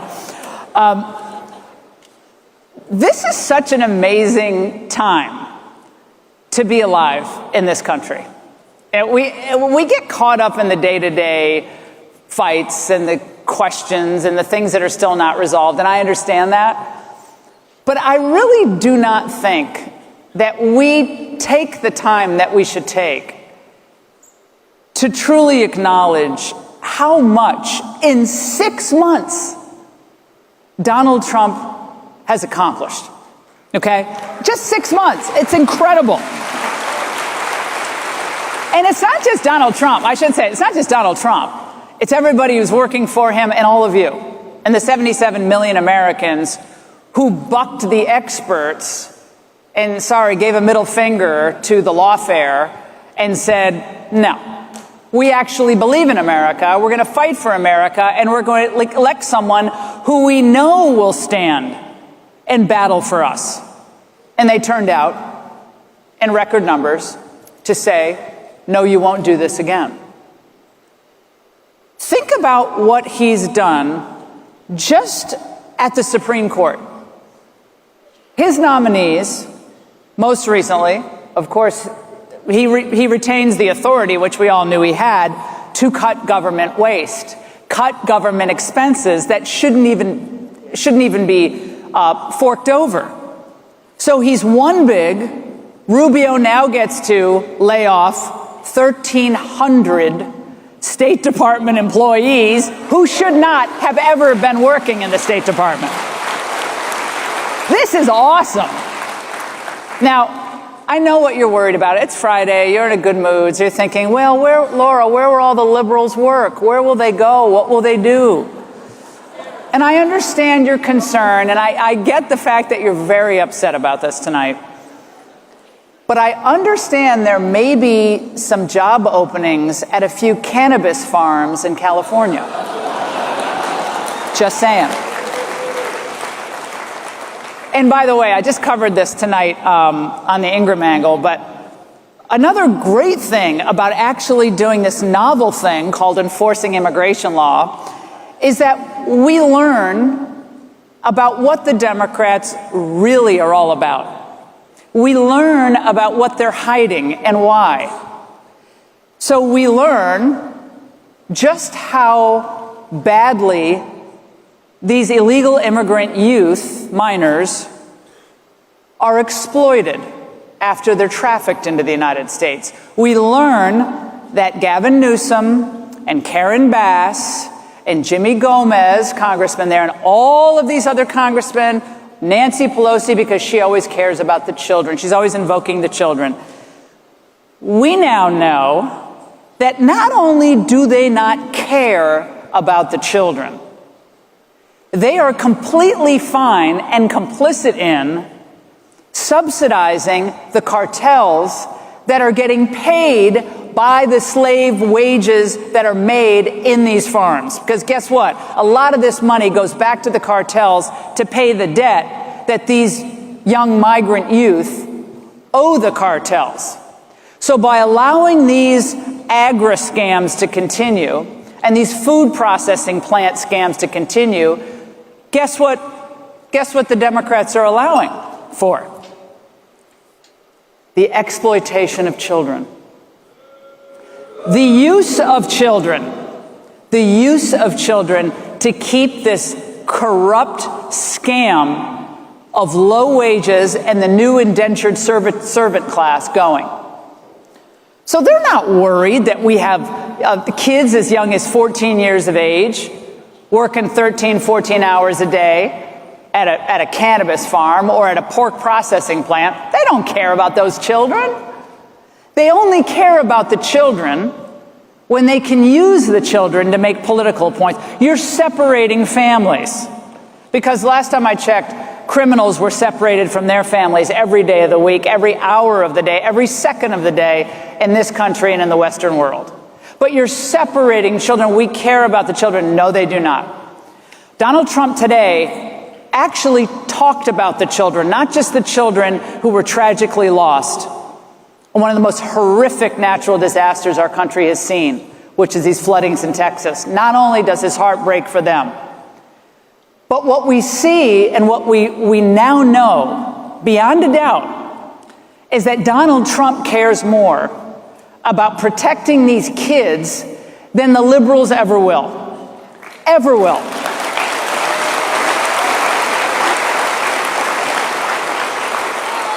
$300,000 children disappeared.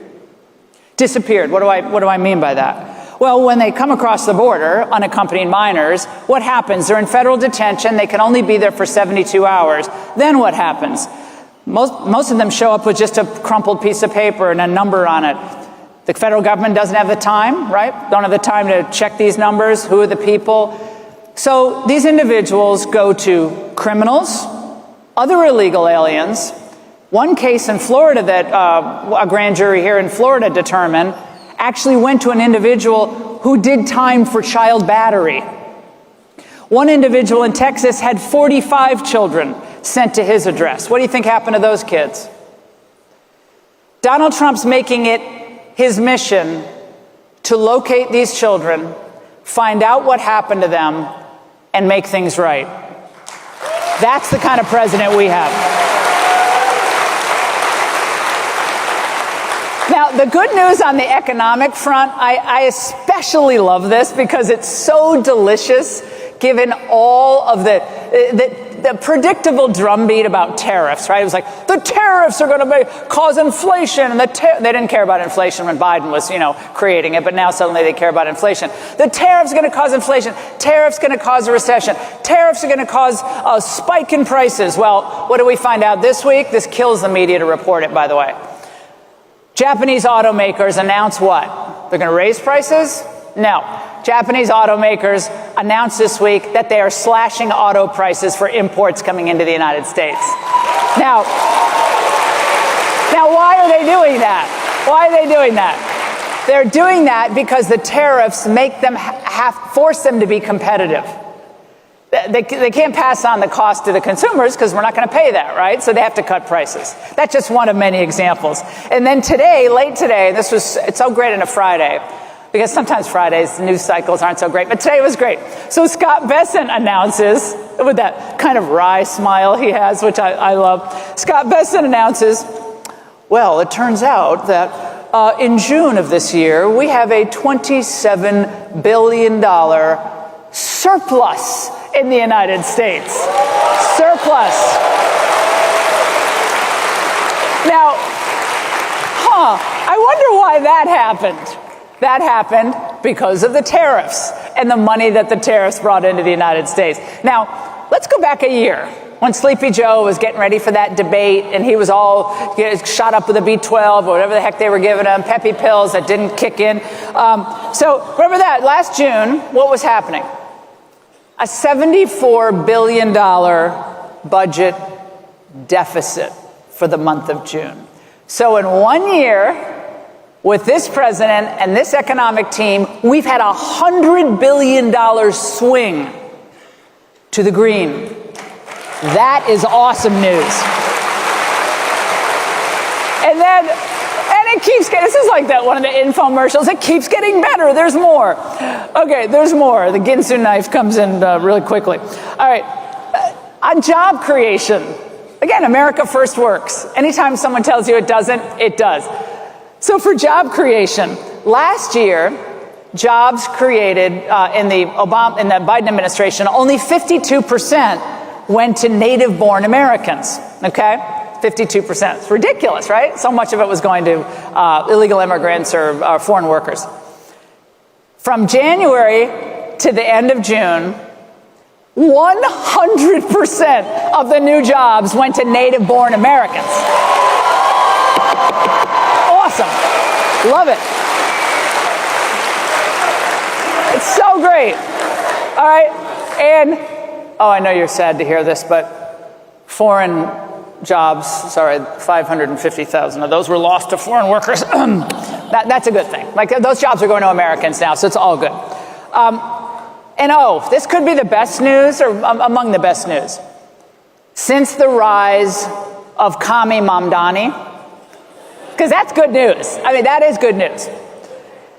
In a hypothetical Senate primary matchup in Texas, the leading candidate is someone who hasn't even entered the race, the Democrat primary side, Senate race. Jazzy Crockett gets 35% of the vote. Jasmine. Now, why is that great?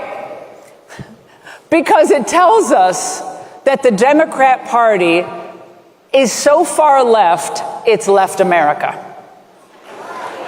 They're gone. So we have New York ready to embrace full-fledged communism with price controls, communes, not private property, abolish the police, all of that. If what he's saying is true, I mean, he could be like an Obama and just be kind of saying that, and he'll do kind of Obama stuff. So he could be doing a whole shell game on this. We don't really know. But we do know that young people who are traditionally calling themselves Democrats are really now socialists. And this is spreading in blue cities across the country. This is good news because it tells us they are totally out of ideas. I mean, we've seen this, right? We know how this story ends. We know how socialism ends: death, misery, suffering. And we certainly know how communism ends: the loss of freedom, the loss of real free enterprise, and obviously persecution, the end of free speech. Basically what we're seeing in Europe right now, like the end of free speech. But that's where the Democrat Party is going. So they're so bollocksed up by Trump and America First and real populism, I honestly think they don't know what to do. Do you all agree with me? They're really lost. They don't know what to do. When you see Hakeem Jeffries asked about Mamdani, and you can see he kind of is like, oh my God, this could sink us, but if I say this, it'll tick them off, and then all young people will be mad. And so all he can say is, well, we have a big tent party. We have a big tent party. They kicked the pro-lifers out of the Democrat Party how many years ago? Are there any pro-life Democrats left in the United States? I don't think so. There's a lot, while all this good stuff is happening, there is a lot, and we're not gonna like everything.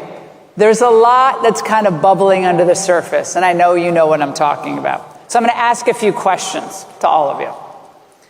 How many of you are satisfied? You can clap. Satisfied with the results of the Epstein investigation? Clap. Okay, I told you to clap. You guys aren't listening. I'm not going to grade you on a curve. So I was going to get to that. How many of you are not satisfied with the results of the investigation?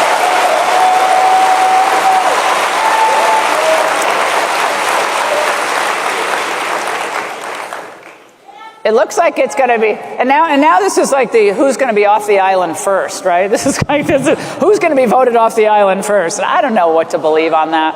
I've been around Washington long enough to know a lot of these infighting stories. A lot of them are overblown, and all these people are friends of mine. So I want to get the family back together because Lord knows we have enough on the outside coming at us.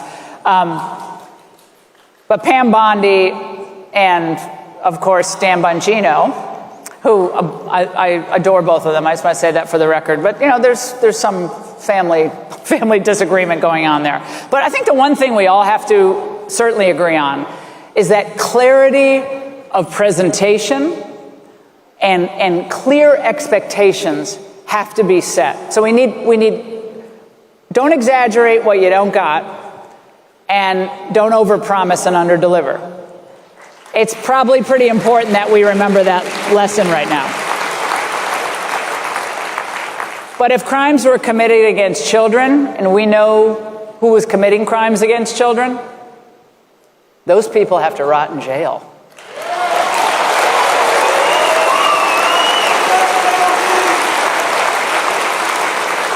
All right, another question.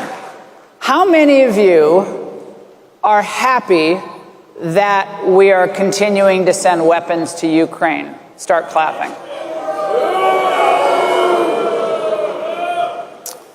I'm with you on that. How many of you are in favor of carve-outs from the concept of mass deportation for agriculture or hospitality? Are you for those carve-outs?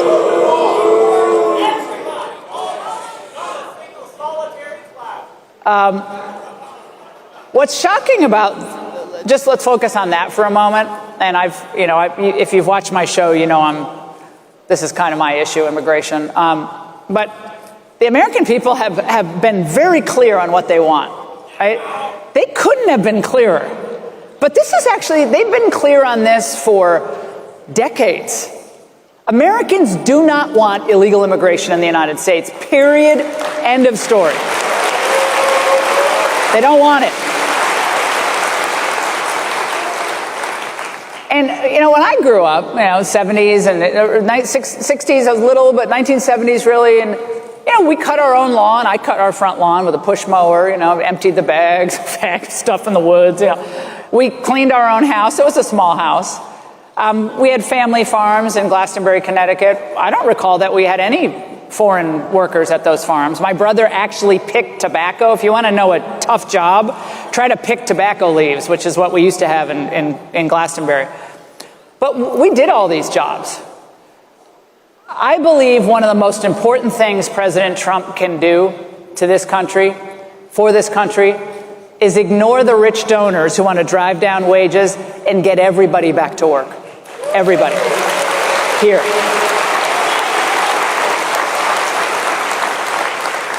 Do you guys agree with me that your most important lessons learned as a young person, and as a young adult, I think, were the toughest jobs and in many ways the most menial jobs? Do you agree with me? It was for me. I picked blueberries, I picked apples, I mowed lawns, I delivered newspapers, I cleaned houses, I cleaned toilets. But all of us benefit from doing the work of day-to-day life. And I think this idea that, our kids should go do this camp and that camp, that's fine. Camp is great. I went to 2 weeks for a camp once. And, my kids have gone to some camps. But I think America has to get back to first principles. Young people work for what they have. Older people should be respected, cared for, and kept close to their families, not shelved away in some facility. We should celebrate and encourage big families again, families that are vibrant, open to children, and happy for what God provides. These are simple lessons that I learned as a child. And it kind of goes back to fairness and just common sense and all the homespun wisdom we all kind of grew up with. But I truly believe that when we see the promise of just the first 6 months, Trump is just getting going, mind you, just getting going. You see the promise of the first 6 months, Think about what we, as free and courageous and hardworking and united people, God-fearing people, think about what we can accomplish. We can accomplish unbelievable things for America, because the other side, and sadly there is another side, is interested in destruction. They're interested in tearing down our history. They're interested in making us fearful of standing up for what we believe. They're interested in attacking law enforcement and shaking the young people's faith in fundamental American institutions. We must not let that happen. We cannot let that happen. From how we treat our police, ICE, judges, congressmen, senators, doctors, everyone who has earned his or her right to have a profession or to have a job. Treat people with respect. We must get back to that.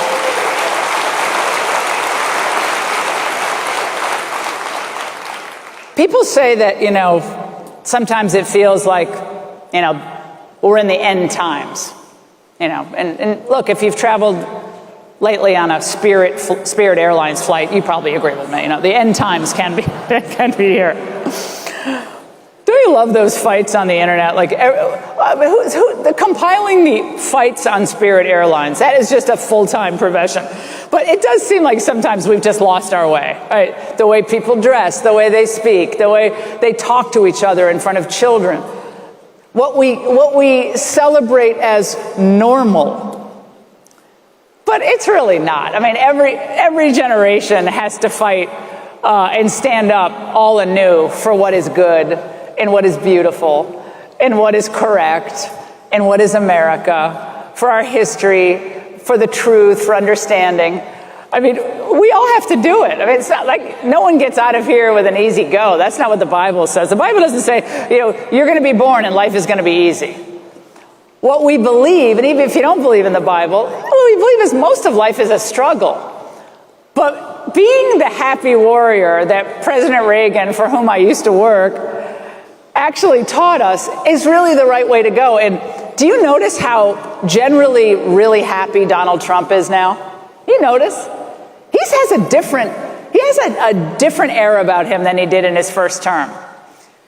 I think the brush with death, I think beating the lawfare, I think winning against all these forces, from DAs to prosecutors to the Democrats to the George Soros to all of that he was up against. I mean, he stared down all of them and said, "Oh, no, you won't. Oh, no, you won't." Because in the end, he knew that he was right about these fundamental ideas and they were wrong. And he knew that he would. I really think he knew. And I remember first talking to him, and I'm not betraying any confidences, after he left office. Maybe it was a year after he left office, and it was 2021, into 2021. He was absolutely certain, without a doubt, that he was going to be president again. I don't even think he had a scintilla of a doubt. And I was talking with him. I said, "Wow, that's pretty bold." And he said, "No, it's just, what we did was amazing. And we're not finished." So just as he showed us when he went back to Butler, how great was that when he went back to Butler and did the speech? When he went back, he's like, remember he stood up on the podium? I was there. It was a beautiful October day. I interviewed him afterward. When he walked out, and Elon was there, back when the halcyon days of Elon. But President Trump walks out, picks up his speech, and he said, "As I was saying." Who else is going to do that? So the next few years, these are the good old days. Remember these times. Remember what you've learned about the so-called experts, how wrong they were about Donald Trump, how wrong they were about his economy, how wrong they were about the real threats that we should be focusing on, climate change or the trans issues. They were all wrong. And on most of these issues, You were right, and he was right. And we take lessons from this as we go forward. Think for yourself. Ignore the herd mentality, the conventional wisdom that they try to shove down your throat every day, whether it's in movies. They've even ruined Superman, I understand. In movies, or on the internet, or by some ridiculous professor. Don't go along with the cool crowd. Because I hate to tell you, you guys are the cool crowd. You're it.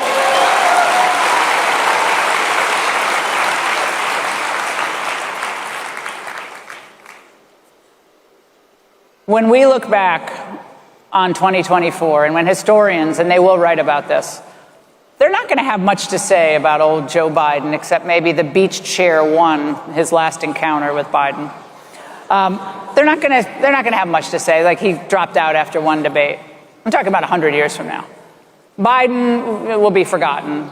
Obama will be, he was kind of charismatic, hope and change, first African-American president. They'll remember that. Reagan will be remembered.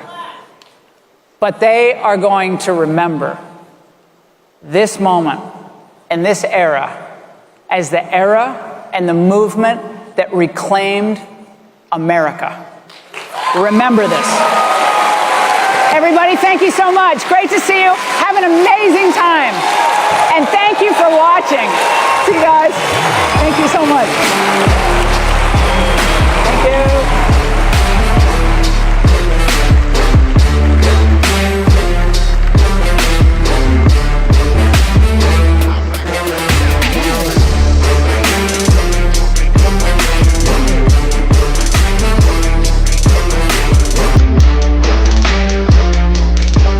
We need to become unafraid. We need to become uncancelable.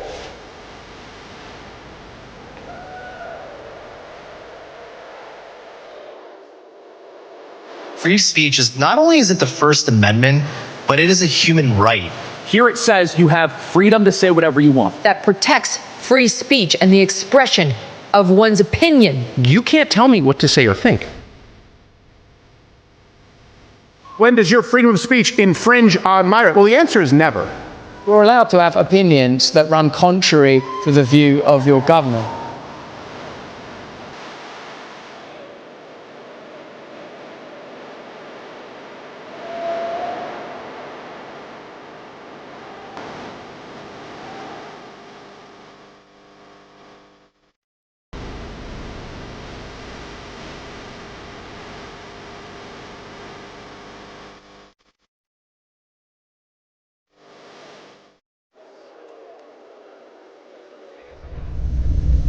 You come from great men and great women who sacrificed in enormous amounts that you could be here, that kept their faith, that crossed oceans and sacrificed so you could be here in this moment today. It's not a mistake. God always had our back through these dark times that we've been through, and now he has delivered us. Because a blessed generation is a generation that leaves the country better for their children, right?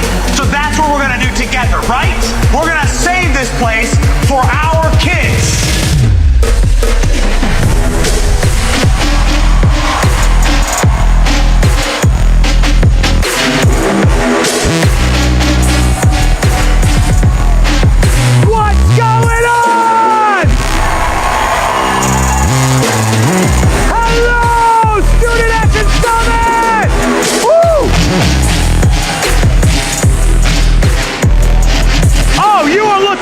Tonight! How does it feel in the free state of Florida? Woo! I love you too. That's my mom. I put her in the front row every time. Thank you, Mom. What's going on, Florida? Who's feeling strong tonight? Would anybody like to celebrate with me tonight? Shall we celebrate? Let's celebrate an anniversary, shall we? An anniversary of one of the most important moments in human history. An anniversary of one of the most important moments in American history. An anniversary where God saved President Trump's life.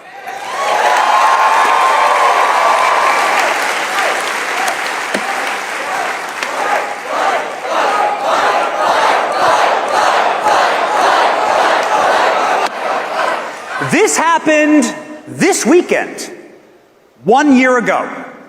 Who remembers where they were the moment that they heard about this? That's how God works. Who remembers the exact moment when you heard that President Trump's life was spared by God? And the message that God had to us in that moment, which was, I'm not done with America. Good will conquer evil. Light will conquer darkness, and it was darkness that day. Darkness wanted an on-air execution of our president, and instead of a funeral, we got a revival. And we are that revival right now, tonight. And it's exciting, actually. It's an energizing moment. And God had one clear message that day. Keep fighting. Ladies and gentlemen, moments ago, seconds ago actually, President Trump was on TV talking about this moment, and he said this. Oh.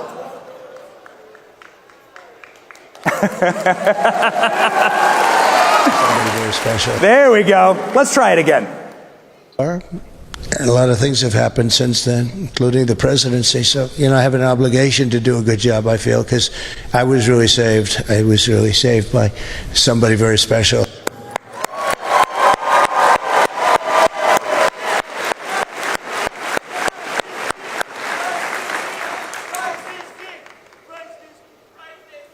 Oh, Christ is King chant. Okay, all right. Well, Donald Trump says it. So shall we? Christ is King. Christ is King. Christ is King. It's amazing. There's another anniversary. It's amazing how this works. It sent chills down my spine when I realized it. 2 years ago, on this exact date as well, President Trump got a very different headshot. This headshot. And just like the headshot in Butler, they intended this to end President Trump. They said this was going to finish him. Whew. What did we learn here? What man intends for evil, God intends for good, right? Yeah. They had trouble with this. The problem started almost immediately. This was President Trump leaving his mugshot in Atlanta. People out in the streets cheering for Donald Trump. You hear it? I'm talking about they got everybody. Free Trump. This was the cheer that happened in the streets of Atlanta as soon as Trump got that mugshot. And then what happened? People started getting Trump mugshot tattoos. Rappers started rapping with Donald Trump's face behind them.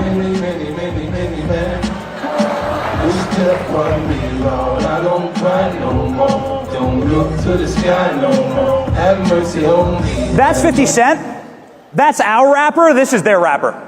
Okay. Oh, had to do it. Had to do it.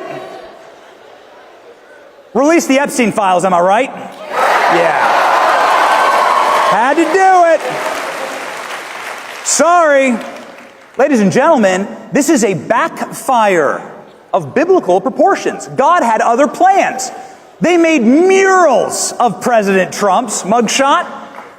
Can I ask an honest question here? What happened to all the Kamala Harris murals? Oh, I'll show you what happened to the Kamala Harris murals. Oh, yes. You want to know why? Because God had other plans. That's your country. Woo! Let's go, baby. That's your country, and that's your state. The beautiful state of Florida. I'm happy to call it home. So honored to call it home. Ooh, I love it. I love living here. Anybody from that little area? You see the really dark area called the Panhandle? It's called the Redneck Riviera. Are you from there? Anybody from the Panhandle of Florida? Proper rednecks up there. I was driving down the interstate up there. It's called 30. I was driving down it with my family. And I saw this from my car window. I pulled over. My wife's like, what are you doing? I said, I have to talk to the guy with the daddy's home sign on his house. This is real. You can find this guy.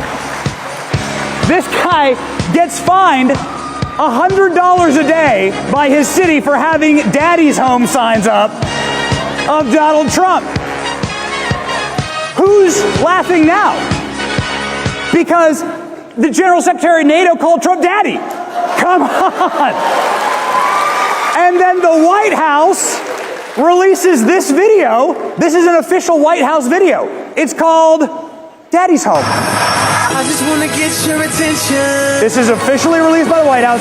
It has 100 million views. Watch this.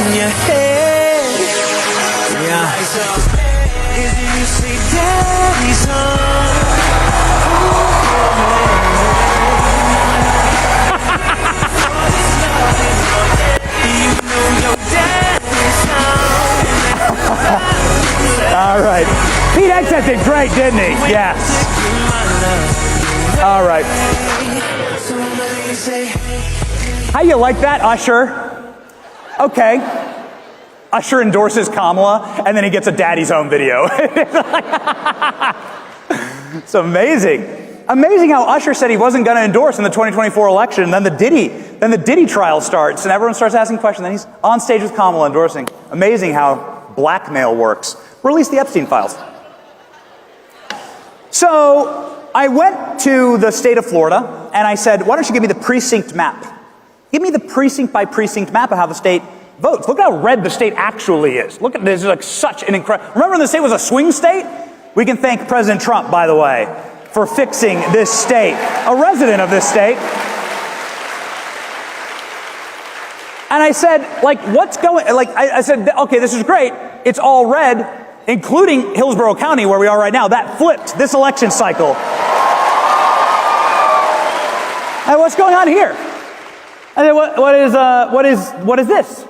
It's not red or blue. And I looked it up, and it's actually Alligator Alcatraz. I said, what a great state. This is real. They're putting in the sign. This is real. This is not AI. They're putting in the Alligator Alcatraz. Who voted for Alligator Alcatraz? Can I get a witness? I went to Alligator Alcatraz. Turns out they have swag. That's right. Can I get one of these? That's right. I got dragged, okay, by libs because I wore that hat. That hat, by the way, was given to me by the Attorney General of this state, a fantastic Attorney General. He'll be speaking on Sunday. His name's James Uthmeyer. Anyway, I was told that that hat is the worst thing anybody's ever worn, that it's cruel and unusual, and that no young person would ever wear it. So I've brought that hat here. Would anybody like it? Let's go. The great ALX. Anybody follow ALX? Here we go. Would anybody like the Alligator Alcatraz hat? Here you go.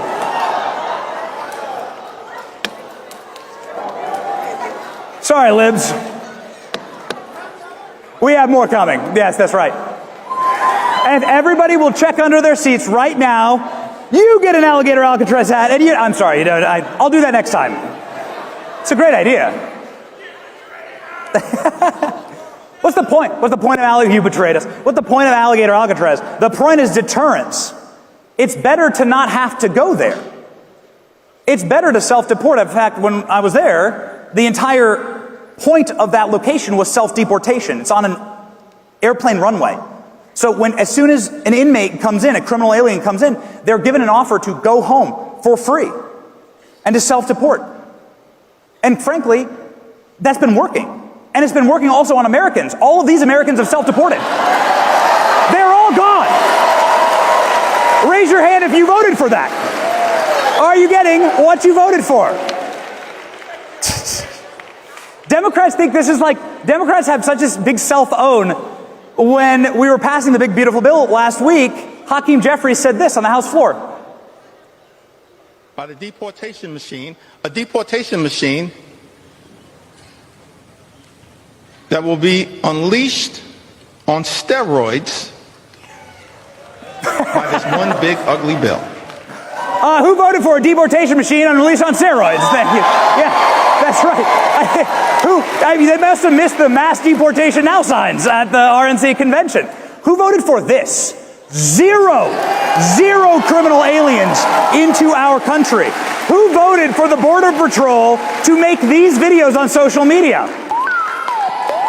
I don't see how you can hate from outside of the club. You can't even get in.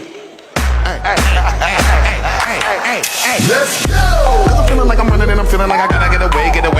Better know that I don't and I won't ever stop, cause you know I gotta win every day. That's your federal government, by the way. Like, that's an official Border Patrol video. So's this one.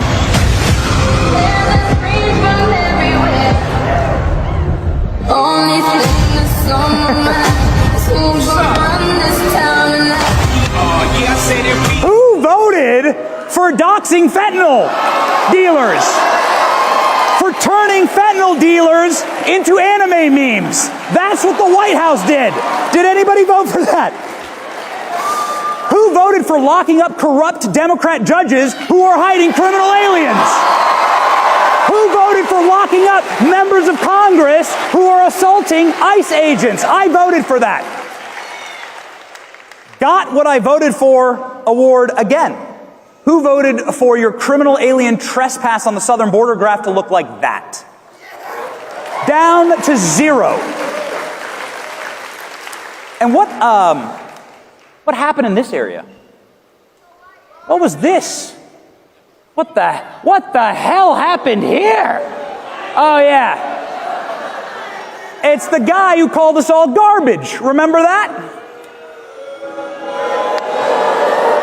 Remember how Joe Biden called us garbage? Yeah. Yeah. Who remembers our response? Yeah. That's how you deal with it. But we weren't done. See, the beautiful part about how God works is that what man intended for evil, God intended for good. President Trump wasn't just driving in a garbage truck to take out the garbage. He said, I'm going to bring honor and dignity back to the working class in America. And we've done just that. Native-born Americans account for 100% of the job growth. 1.4 million native-born workers, foreign workers, minus nearly 500,000. That's what I voted for. That's America first. What God has set forth in this country is really remarkable. It sends chills down your spine when you think about it. There were families that were killed by our deep state. Robert Kennedy is part of one. Robert Kennedy saw assassinations in his family. We learned just this week that Lee Harvey Oswald was pretty much a CIA operative at this point. So the point is, look at this unification of these two great political dynasties. Who thought that this would ever happen? Now, I did think that it was a little brutal that as soon as President Trump shakes the hand of RFK Jr. and creates the Maha movement, that he starts his job at McDonald's. I did think that was kind of rough. I mean,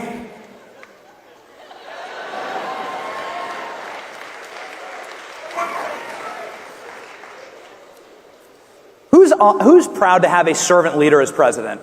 How incredible is this?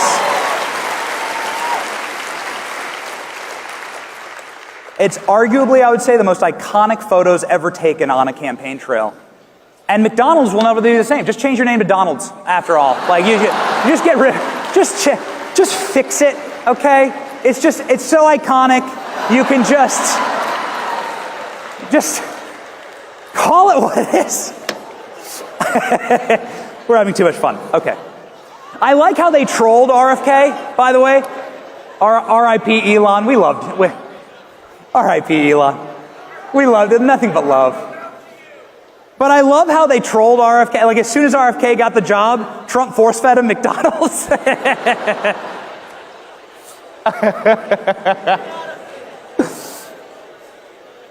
RFK got back at him, though. Who's happy that poisons are banned from our foods now? Who's fully maha? What an incredible moment. Who's proud that the man that President Trump put into that position fired the entire vaccine board day one that brought us the COVID vaccine?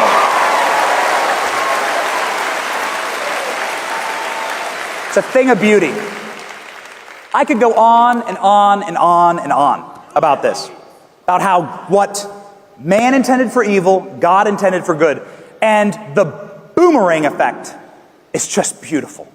It's just glorious. But I don't have a better video than this one. Who voted for your White House to have B-2 bombers flying over it on the 4th of July last weekend while the national anthem played? Oh, it was just gorgeous. Oh, we got another one.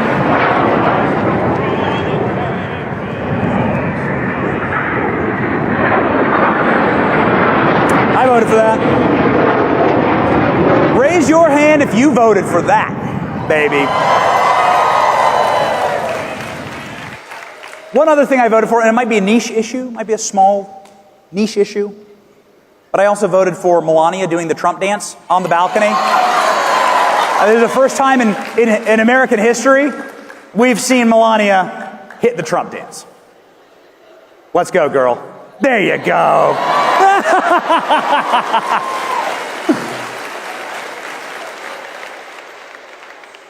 So don't forget where we've come from. I know that there are some battles that we are fighting right now. I know those battles are brutal, and you're never going to agree with anybody 100% of the time. And these things have to shake themselves out. That's just how it goes. Man is fallen. But I'll tell you what, God gave us an option. God saved President Trump's life. I'm eternally thankful for it. And I'm so thankful that these two are in the White House right now, and that she is not in the White House right now. You have the same power. You can that do you it. did before November. I mean, you can do it. And you have the same purpose that you did. It's great. You just do it. Does this mean Diddy's single? That was Kamala Harris on the night of 4th of July.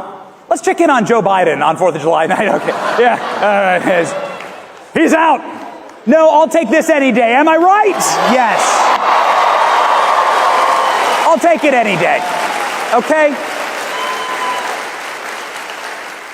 So, ladies and gentlemen, I'll end with this. Never forget the message that God sent us on this day. Because this was a clear message, and he actually channeled Donald Trump in this moment. He channeled Trump, and I'm not even sure it was Trump speaking when he said it. Fight. Keep fighting. God's not done with our country yet.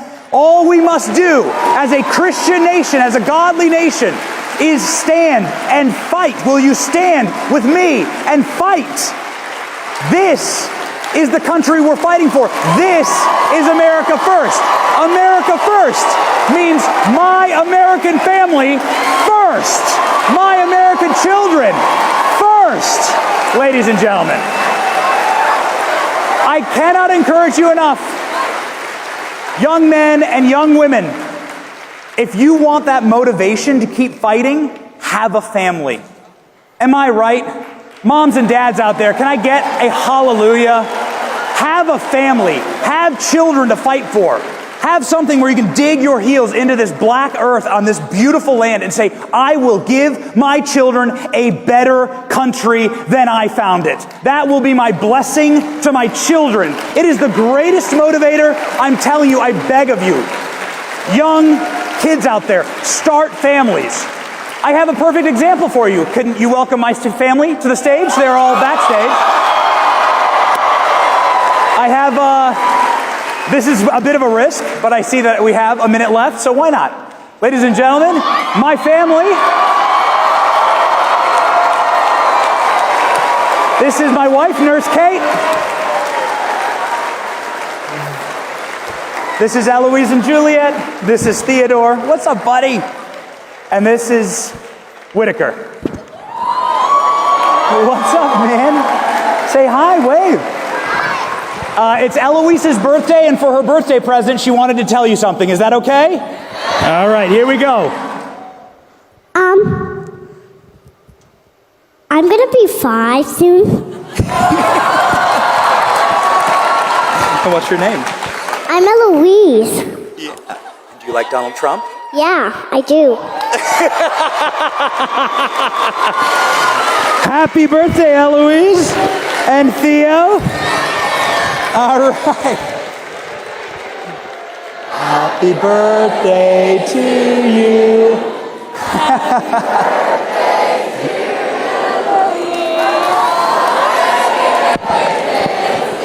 You want to say thank you? Thank you. All right. Ladies and gentlemen, I promised them a dance party before we go. Can we do a Trump dance party together? Here we go. Let's rock and roll. God bless all of you. America first means our American families first. I love you. We love you. Thank you from the Johnson family. God bless you. Let's go. Crank it, boys.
You want to sit in on my exclusive interviews with speakers here at SAS? You can be part of them. It's just down the hall. I'm going to be interviewing people like Pete Hegseth, Tucker Carlson, Tom Homan, Steve Bannon, Kristi Noem, Jillian Michaels, Fred Cooper, and more. All you have to do is become a member.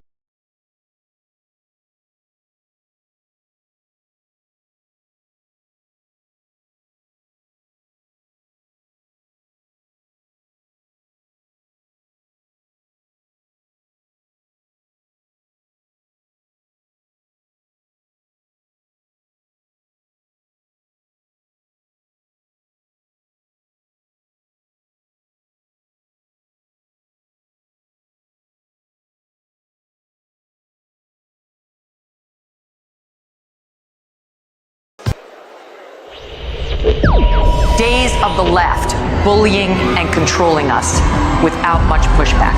The days of the media pretending to be objective and independent and demanding to be left beyond. It really does end with us. Citizens went to the news, they went to their principals.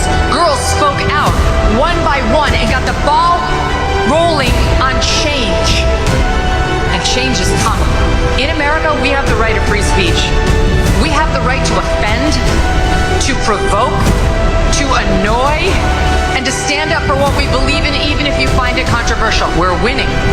We won a bunch of battles, but he's going to need all of you every step of the way. Ladies and gentlemen, Megyn Kelly.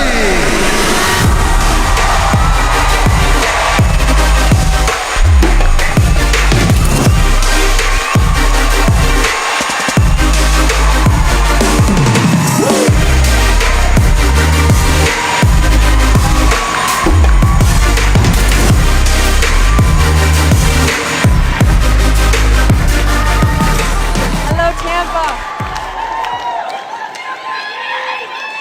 Love you. So, Megyn, you're here on a slow news day. Nothing's going on. Has anyone been on X in the past hour? They're happy. That's why you know they haven't That's right. been on social media. We'll update you.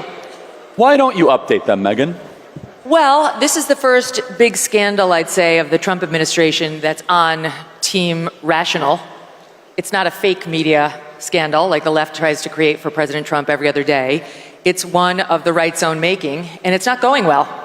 And it has to do with Jeffrey Epstein. Yeah. Let me just ask you, make some noise if you care about the Jeffrey Epstein scandal. Raise your hand if it matters a lot to you. Raise your hand.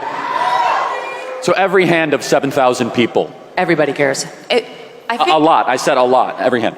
Here's what I think is happening. I don't think President Trump is focused on this. He's focused on a lot of other things which are going great, and he needs to be focused on those other things. Jeffrey Epstein's not the most important thing on his agenda by any stretch of the imagination. I mean, he's crushing it on the tariffs, foreign policy, just got nominated for the Nobel Peace Prize. If not Trump, then who? Honestly. Barack Obama got the Nobel Peace Prize after 9 months in office. He had done nothing. He gave a nice speech about Muslims and they gave it to him. So President Trump should be getting the Nobel Peace Prize, and there's all sorts of things he's focused on. I just don't think this has captured his attention quite yet. But it needs to, because it's starting to create a real hornet's nest within the administration. And I've got to be honest, I blame Pam Bondi. I'll tell you why, okay? I have nothing, yes, incompetence, yes.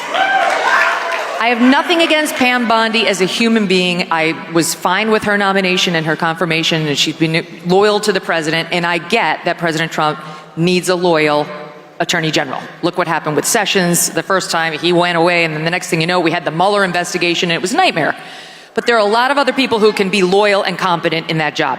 Here, she is the reason that things are unraveling around this story right now that virtually all of the Republican Party cares deeply about. It's also true that Dan Bongino and Kash Patel had questions about Epstein before they took office, okay, before they went into the FBI. But once they joined the FBI, they said nothing. They've kept their mouths shut about Epstein. You have not seen them, except for one joint appearance with Dan and Kash on Fox, running all over the media looking for attention on this, yes, clickbaity story. Who have you seen? Pam Bondi. She has never missed an opportunity to go on television and dangle sweet nothings that might be coming your way. Try to lead you to believe that she's got it, it's on her desk, it's coming tomorrow, you're gonna see something on Epstein. And it was a tease. So you either believe that Pam Bondi was telling the truth then, or that she's telling the truth now, but both cannot be true. She was either lying when she went on Fox News all those times saying, I've got it, we're looking at it, wait until you see it, it's horrible. Or she's lying in her 2-page memo that they released on a Sunday night at the tail end of a holiday weekend to Axios, as if Axios is where we all go for our news. Hell no. She went to someone she knew would not kick the tires on the story, and without signing the memo, dropped it in the dead of night and said, that's it, take the crumbs and be happy. Refused to come out and give a presser, come out and give a press conference, stand there for 6 hours to the point where people are dying of boredom. They've asked all their questions. That's how you put a scandal to rest. But she wouldn't even sign her name to it. And I'm telling you, I have dollars to donuts. It's going to come out that there was internal consternation over that memo and whose name did and did not go on it and who it was and was not behind it. And so now you have a situation where her words on the record on Fox News are diametrically opposed to what she put in this memo. She's embarrassed the president. She's embarrassed herself. And Dan and Kash, to the extent they've had to sign off on that, let's understand the FBI is controlled by the DOJ. FBI is subservient to DOJ. She's their boss. That they're in this position where the only comments they've made on the record as administration officials have been, we don't think he killed himself, and we don't think he got murdered. We think he did kill himself. We've looked at the tapes, and Cash to Joe Rogan saying, if I saw all these tapes of Jeffrey Epstein with little girls, trust me, I would show you, but I haven't seen it. Okay, so what they're saying now is consistent with what they've said since they joined the office, and that is one of the many reasons why this scandal is squarely on her, and I'm telling you, I'm of the cable news universe. I've seen it happen a million times. People get thirsty. They love to see themselves on television. They love to see their names in the Klieg lights. They love the attention. They love the little emails and texts and tweets and thumbs up they get after their appearance, and they can feel their star rising. And listen, internally, I'm told there's a bit of like a power struggle between Pam Bondi and another female administration official on who's going to be the top dog. You know, we've got a great bench behind President Trump. We've got JD, we've got Marco, you know, we've got Hegseth. We've got a lot of people who could potentially be next up. But there are some women who've got their eye on that role too. And I've been maybe told one of them she's speaking at this event. Oh, hell no. Yeah. I'm too heavy a person. No, I know. I was talking about someone tomorrow, so that might be speaking at this. Oh, yeah. But, Okay. but Megyn, you make a very astute point, and let me add to it, which is that she also brought in some of our best influencers, people that I care about deeply. Jack Posobiec, who's incredible. Libs of TikTok, Chaya, DC Drano. Yeah. And she gave them these binders, and she humiliated them. Yeah. And you guys know what I'm talking about? Where she like did this stuff with the binders? This? And Yes. you guys were upset, but you shouldn't be upset, the influencers. They were handed these binders like there was something incredible in them. It is what you would do to an enemy. It would have been a brilliant operation had she loathed them and been looking to undermine them. The trick would have been perfect had this been Joe Biden's White House doing this to some of President Trump's most loyal supporters and media advocates. What happened was they invited all of them there to say hi to the vice president, to say hi to the president. Sure, they all went, of course. Who wouldn't go to the White House to say hello to Trump? They didn't expect anything on Epstein. So they went, they said hello, and before they knew it, they were pulled into a room with Pam Bondi and Kash Patel, and she had made the binders. She bragged about making the cover sheet that read Epstein Files, Phase 1, and she handed them out. And what Liz Wheeler, who was there, told me was that she told them, there's not that much in here, but like another trove is coming. I'm going to get it from the FBI, but like, here's Phase 1. Flash forward 14 hours earlier to when she was on with Jesse Waters on Fox News saying, oh, you're going to see some Epstein documents tomorrow. She knew they were bullshit. She knew that there was nothing in there. She told the influencers when she gave it to them, there's really nothing in here. I'm going to try to get you more. And in the meantime, then they funneled them out the back of the White House where all the press corps was. And the influencers are standing there with these binders. They didn't even know they were there for Epstein, and they looked foolish through no fault of their own. The only fault was they trusted her. And these are some of our best people that we should have their back. Liz Wheeler's amazing, Jack Posobiec. Yes. And they got. She dinged their credibility for no reason. 100%. And did they ever get an apology for that? No, and the only way of making it up, trust me, as somebody in the media who relies on sources, the only way she could have made up for this enormous error, and truly to this day, if you believe she knew there was nothing in there, then I don't know why she did it. She just did it to make them look like fools for fun of it. But the only way she could have made up for it was to give them a scoop. That's the only way of fixing it. When you have the scoop, when you do get the second tranche, you've got to leak something to them. You've got to let them break something. She never did, but she continued to tout that she had something. She was going to get that FBI file. Then she got caught by James O'Keefe on hidden camera saying she had tens of thousands of videos of Epstein and little children. It was like, what? Well, we never heard that. We heard he was into the barely legal type, the like 18-year-olds who look 14, but we didn't hear about children. And then because she was caught once again shooting off her mouth inappropriately, attorneys general of the United States normally say nothing. They say nothing. Merrick Garland had one press conference a year. Yes, nothing. Bill Barr, you couldn't get him to speak or say anything. Even Eric Holder was less chatty than this. So she got caught on camera, and she decided to cover up the James O'Keefe slip by then running to a real camera and being like, there are tens of thousands of videos of the children, and I'm announcing it all. So once again, she didn't give that to the influencers, and then she slides it into this memo. So like I have a dumb question. out there. Maybe it's not dumb. So it's so she had doubled down on the videos. Is that correct, Megyn? Yes, now she's tripled down. Epstein was not the perp in every one of those videos. So because they've been so ambiguous, no, but we're let's not just sure. think about this. Unless we're led to believe that Epstein himself personally raped all these kids, children, or whatever, then isn't the statute of limitations on child rape like basically infinite? So then why are we not indicting the people that were doing the raping that we have on video? Like, what's that all about? Yeah. No, you know this better than I do. So Epstein's dead.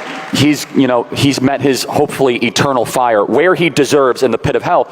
But if it's true, the Attorney General of the United States said, just remind me, we have thousands of videos. She said that we've got thousands of videos showing child pornography. And she doubled down on that. So tripled. So you have to infer Jeffrey Epstein was not the only person involved in that. Well, no, let me tell you what I've gleaned, but since she's been so ambiguous, take it with a grain of salt, okay?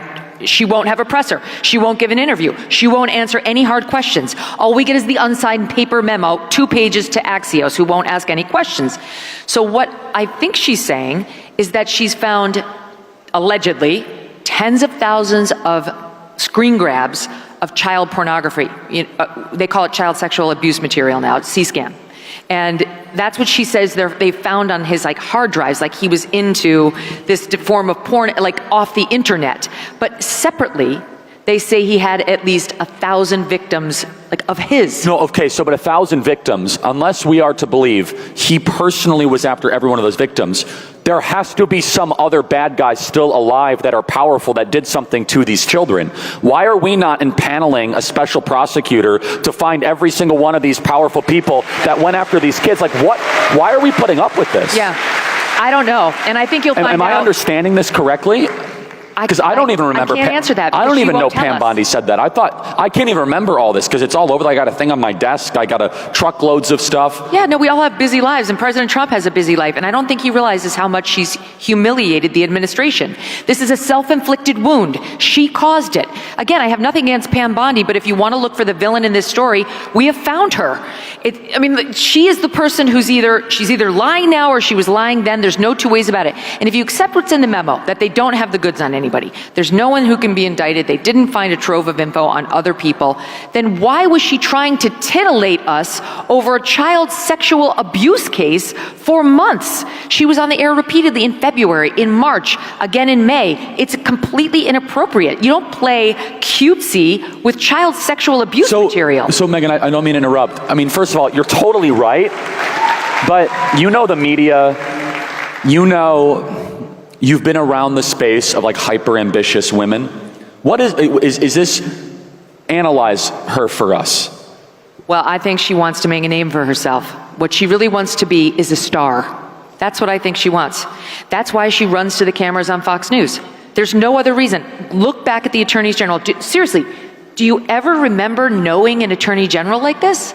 Or even having the attorney general's voice in your head?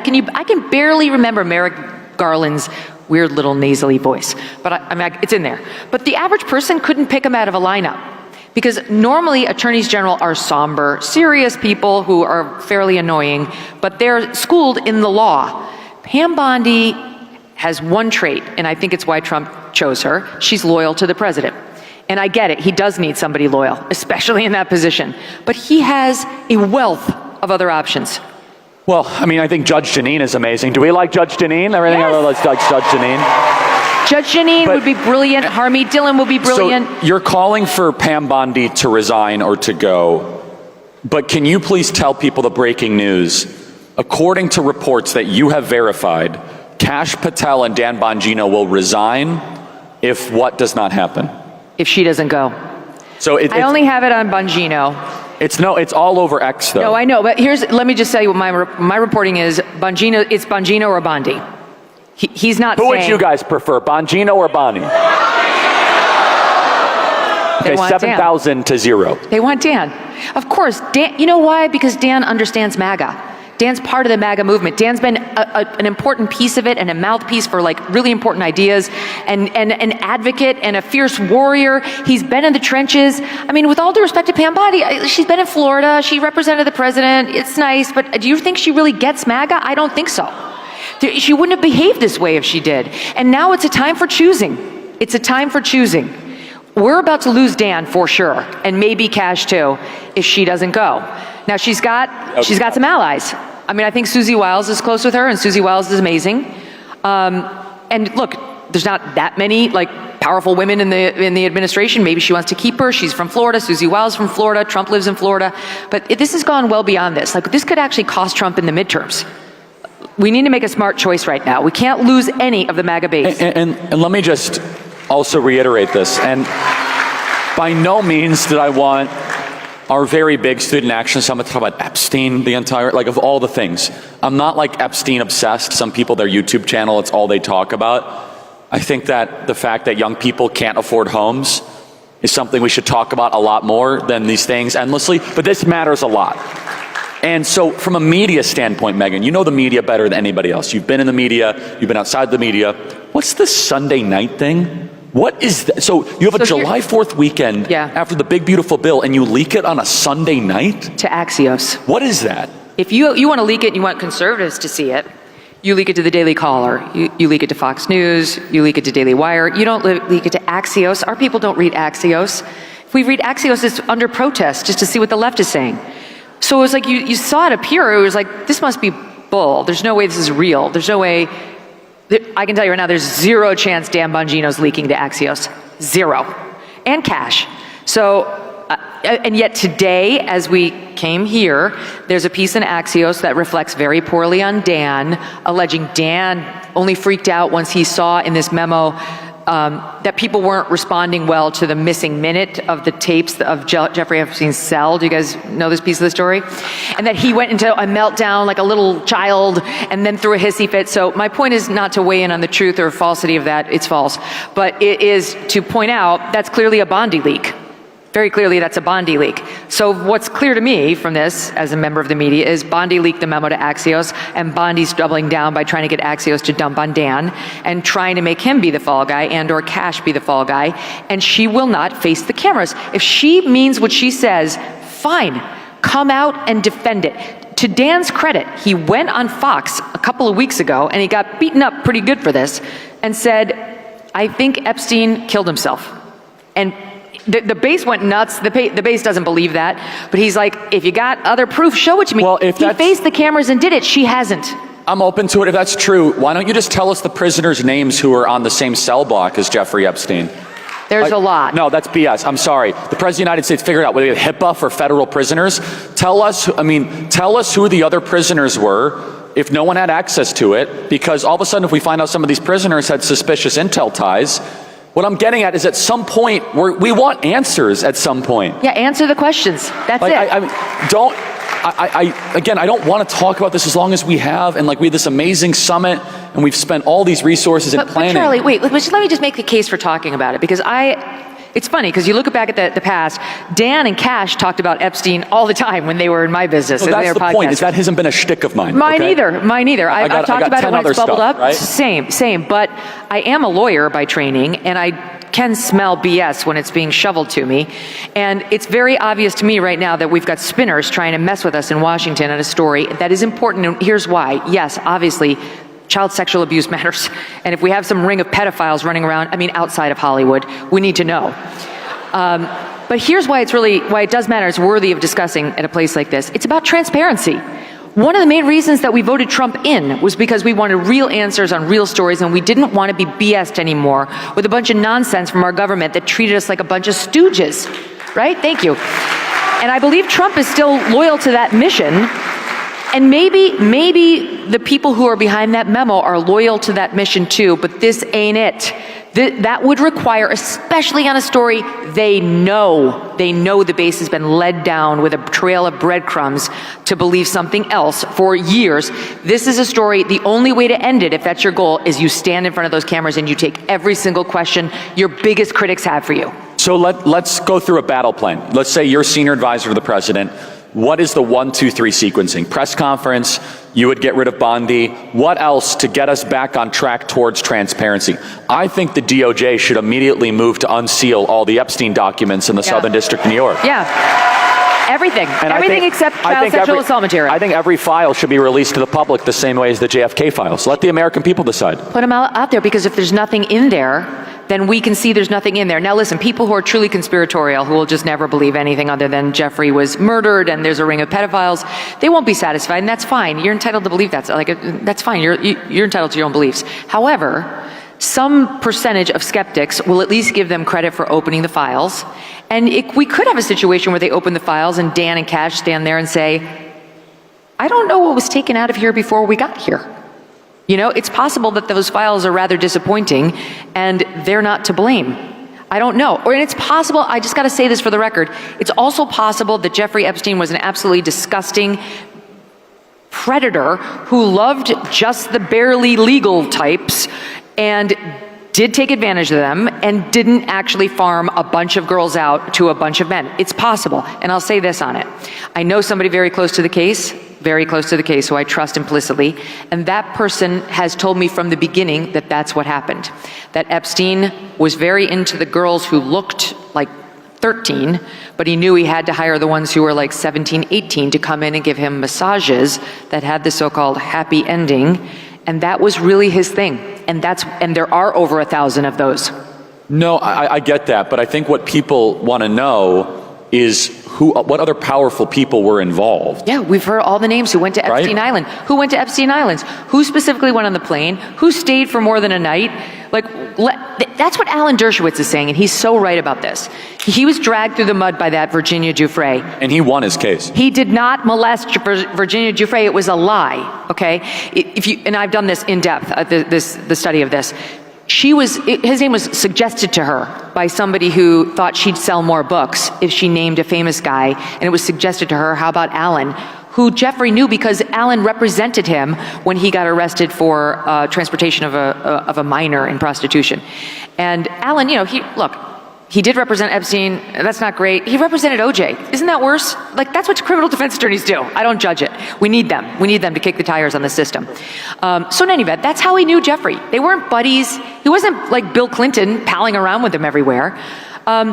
So she got accused. She accused him unfairly. But he is saying now he thinks the entire files should be opened, even if other men like Alan get swept up into like a web of like, you did it, and then let them rehabilitate themselves the way he did. Let them show the evidence of, I actually wasn't even in the country when I got accused. I was at a different place. I was at work. I'm on camera at the Starbucks, whatever. But why not? Given the amount of like smoke around this fire, why not just open the files? Do you think there's any intel community involvement in this? I wouldn't be surprised one bit. I am convinced, based on my own sources and my own reporting on this story, he wasn't one of ours. So he was an American, which leads basically 3 options: MI6, Saudi, or Mossad. Yep. Which one would you choose? I guess Mossad, given his connection to Ghislaine Maxwell. So what does that mean? Well, I mean, it's possible that that's the reason everything's getting buried, that there is some treasure trove, and it's getting buried because... How many people here believe that? Raise your hand. Okay, I'd say about half the hands think that it's being buried because of an Israeli thing. It could be. I really don't know. I have no evidence to suggest that. No, me neither. I did think it was very odd how, look, half of you raised your hands because you've heard that theory, you've heard it debated, you have questions, but the one time Pam Bondi was asked a question about this at the cabinet meeting on Monday, she was like, and as for whether he was an agent, that I don't know. I haven't looked into that. I'll get back to you. You haven't looked into it? What do you mean? So that was kind of a fishy answer. And Megyn, remember Alexander Acosta in 2007, he said he was told to treat Epstein carefully because he was an intel asset. That was one of Trump's cabinet secretaries who was literally a U.S. attorney 3 hours from here in Florida. He said that himself. Well, and let me tell you the consequences of that. His subpoena, his search warrant on Jeffrey Epstein's residence was very narrow. It was not the kind of like, let's get everything. Let's see everything inside this guy's, dressers and so on. It was very, very narrowly tailored. And to this day, that's what the FBI is stuck with. So it really is possible that Dan and Cash got in there and, in like a Geraldo and Al Capone's vault situation, opened it up and we're like, oh my gosh, there's nothing in here. Like, we did not find the magic documents or photos or evidence of anything. And why not? I don't know we'll ever know why not. I'm not sure we'll ever know, but I guess I care less about that than I do about just open the books and be fully transparent. I don't want to feed into any of the, let's just say, speculative theories. But Alexander Acosta himself talked about Intel asset. Yep. And you have to wonder that the timing of all this, Sunday night, so you have the big beautiful bill, you have Independence Day weekend. Why are you doing this on a Sunday night? Was it? Bury it. But you don't bury things on Sunday night. You do on a holiday weekend. You do. People are away, they're traveling back from the beach on Sunday night, they're dealing with traffic. They knew they were too smart to think that they could get away with doing it on a Saturday night or on a Friday night. So they wanted the cover of we're doing it on the night before a real news day, but Monday after July 4th is not a real news day. Everybody's still in transition. So left unaddressed, I know this is a hypothetical, which I hate those questions. What if we just try to proceed, what does that mean?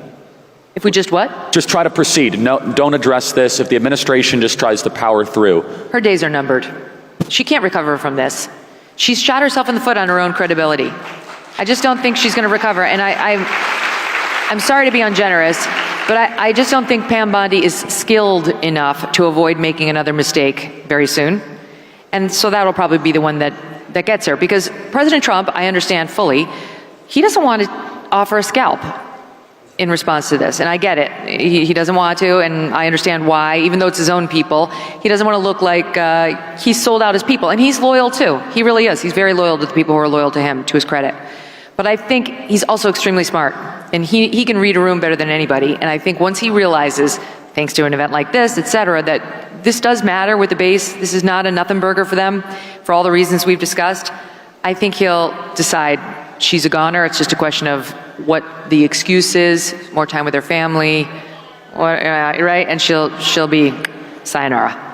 And so, from a PR standpoint, so you would do an open press conference, take every possible question. If I were Trump, I would say all three of you are going out and holding a presser. Everybody's welcome, all comers. And you're not leaving until, we're down to the Jim Acostas of the world.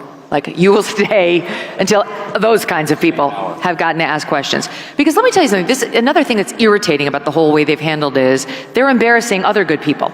Did you see Caroline Leavitt out there trying to answer questions on this? And I think Caroline's great. Don't we like Caroline? She's the best. Same. She has nothing to do with this. Nothing to do with it. I love her, and she has total credibility. And I watched her try to spin that memo, which is her job, and I felt nothing but empathy for her. And I agree with that. And I also felt how dare you put her in this position? This is your stink over the DOJ. Why don't you get your own spokesperson out there to deal with it? But don't make poor Caroline sacrifice the president's credibility and hers on this dog turd of a story.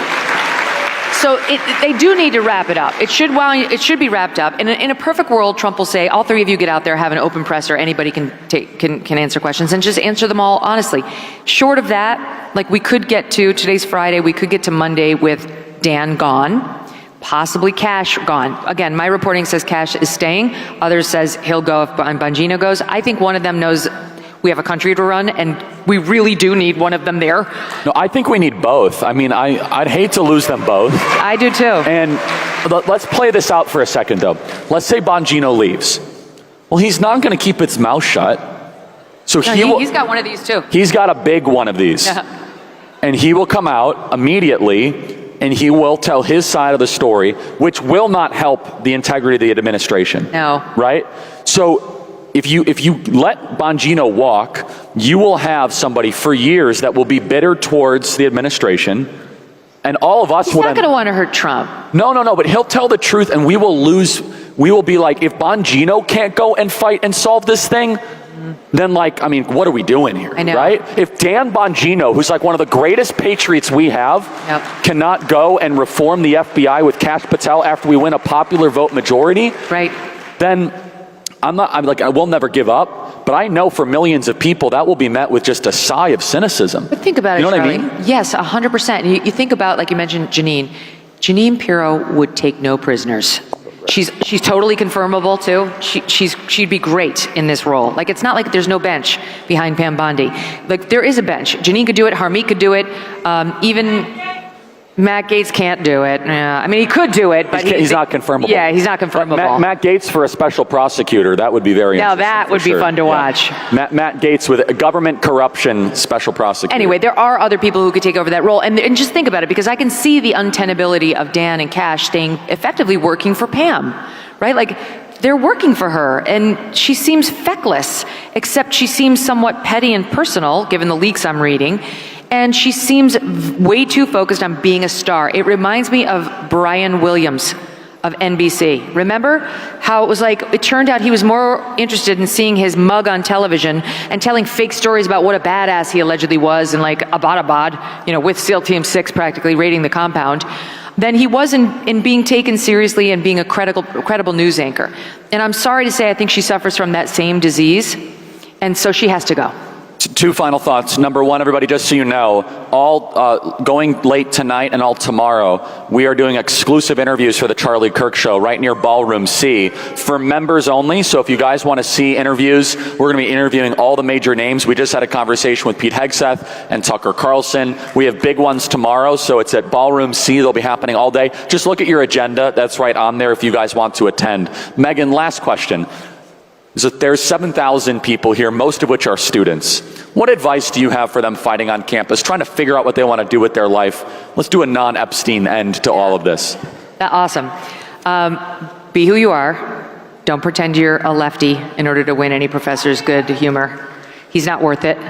Get your D on your paper because you refuse to argue that capitalism is bad, and wear it like a badge of honor. Bring it with you into your job interview. And that will make sure you align with an employer who's right for you, right? Don't say that you support Planned Parenthood the way they want you to. Don't call yourself a feminist because your teacher will give you pats on the head. Stand up for what you really believe in, and that's how we spread the good word. That's how we convert others over to where we stand, rather than just get ahead pretending we're with them, and then only once we have power tell our true feelings. It's not worth it.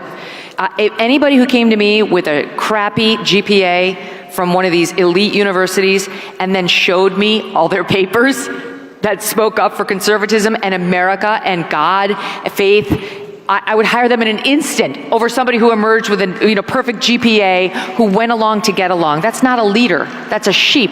Don't be like that. Stand up for your beliefs now when it matters. Megyn, you are amazing. God bless you.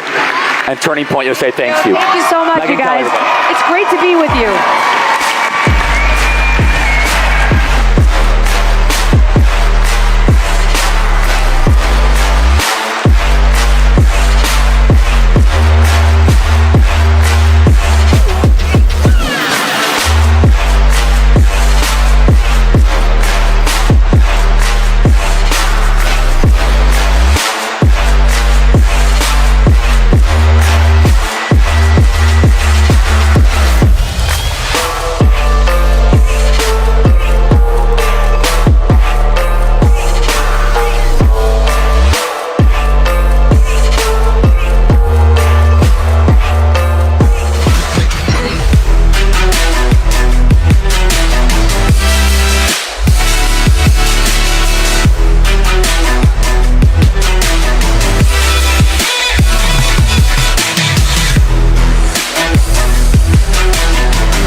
This is our government. It belongs to all of us.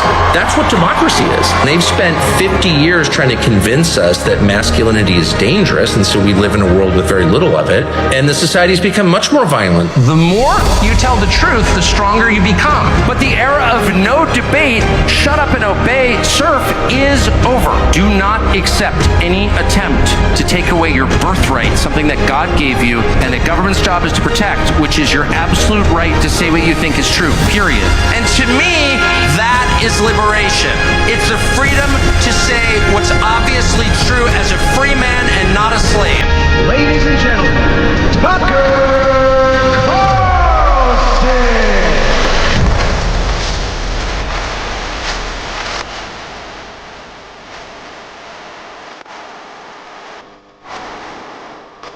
Thank you. Oh, this is fun. Oh my gosh. Thank you. I never miss a Charlie Kirk event because I love Charlie Kirk and I know Charlie Kirk very well. But I always forget what the walkout is like, and I feel like I'm going to have a seizure. It's like free. Anyway, thank you so much for having me. This is more people in one place than I've seen since the last Charlie Kirk event I was at. So it's hilarious. So I noticed everyone's been talking about Epstein tonight, and I want to kind of differ from the crowd a little bit in saying that I watched Ben Shapiro yesterday, and now before you boo me, I thought he made a really solid point. He's like, it happened a long time ago. Who cares? And by the way, we should trust the government and whatever the bureaucrats tell us. And by the way, it's wrong to ask a lot of unauthorized questions. So I just want to go on the record to say I think that's absurd. And it's exactly the kind of thinking that I personally voted against in the last election. In the last election, I spent a lot of the month of October campaigning with and for the president. I voted for the president. I never vote for anybody generally. I know they're always telling you, you must vote or you can't have an opinion. Oh, shut up. I don't like to vote, but I did vote this time. And I don't like to vote because I don't believe in any of them. And this time I really felt like I know Trump well. I love Trump personally. And what we were looking at was just so awful and totalitarian and stupid. And it wasn't even the arguments that I disagreed with from the Kamala Harris. It's weird even to say her name now. Who was that exactly? It was like a bad dream. But it wasn't even so much the arguments I disagreed with, though I definitely disagreed with the arguments. It was the style of argument that drove me completely bonkers, summarized most crisply by shut up racist. Whatever you said, it was shut up racist. And it's like, but wait, first of all, I'm not a racist, but that's not even the point. The point is, I just told you what I think. I just asked you an entirely legitimate question, mostly, what the hell are you doing? And rather than answer it, you didn't pay me the respect that you would a human being. You treated me like a slave or an animal by telling me to stop barking. Shut up, racist.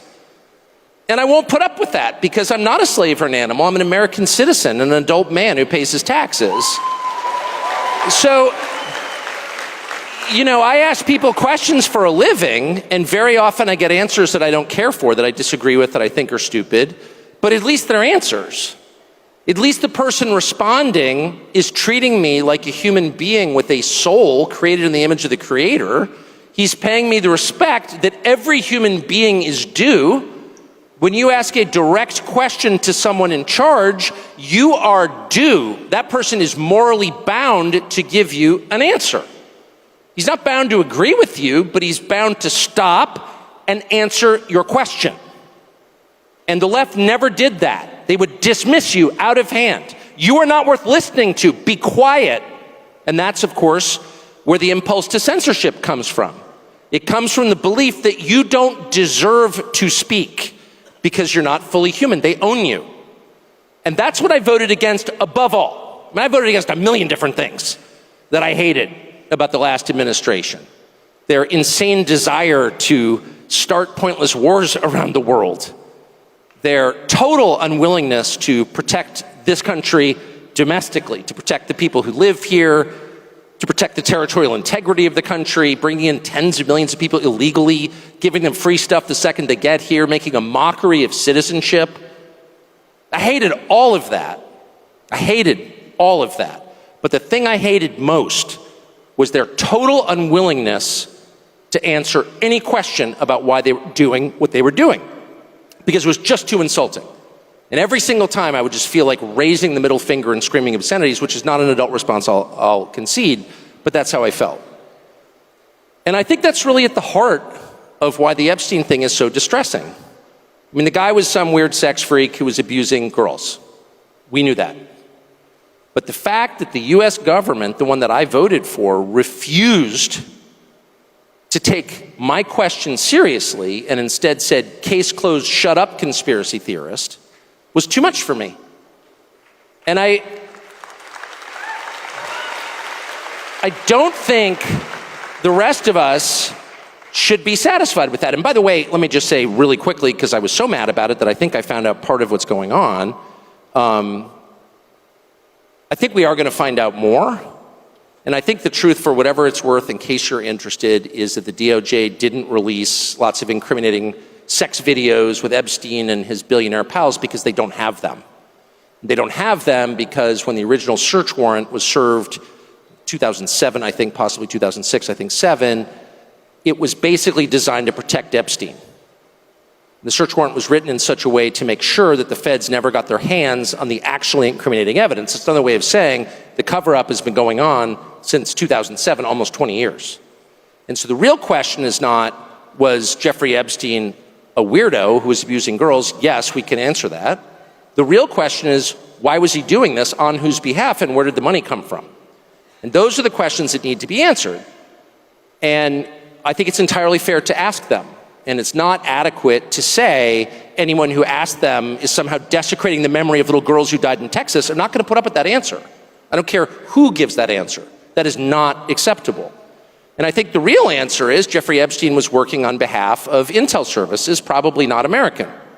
And we have every right to ask, on whose behalf was he working? How does a guy go from being a math teacher at the Dalton School in the late 70s with no college degree to having multiple airplanes, a private island, and the largest residential house in Manhattan?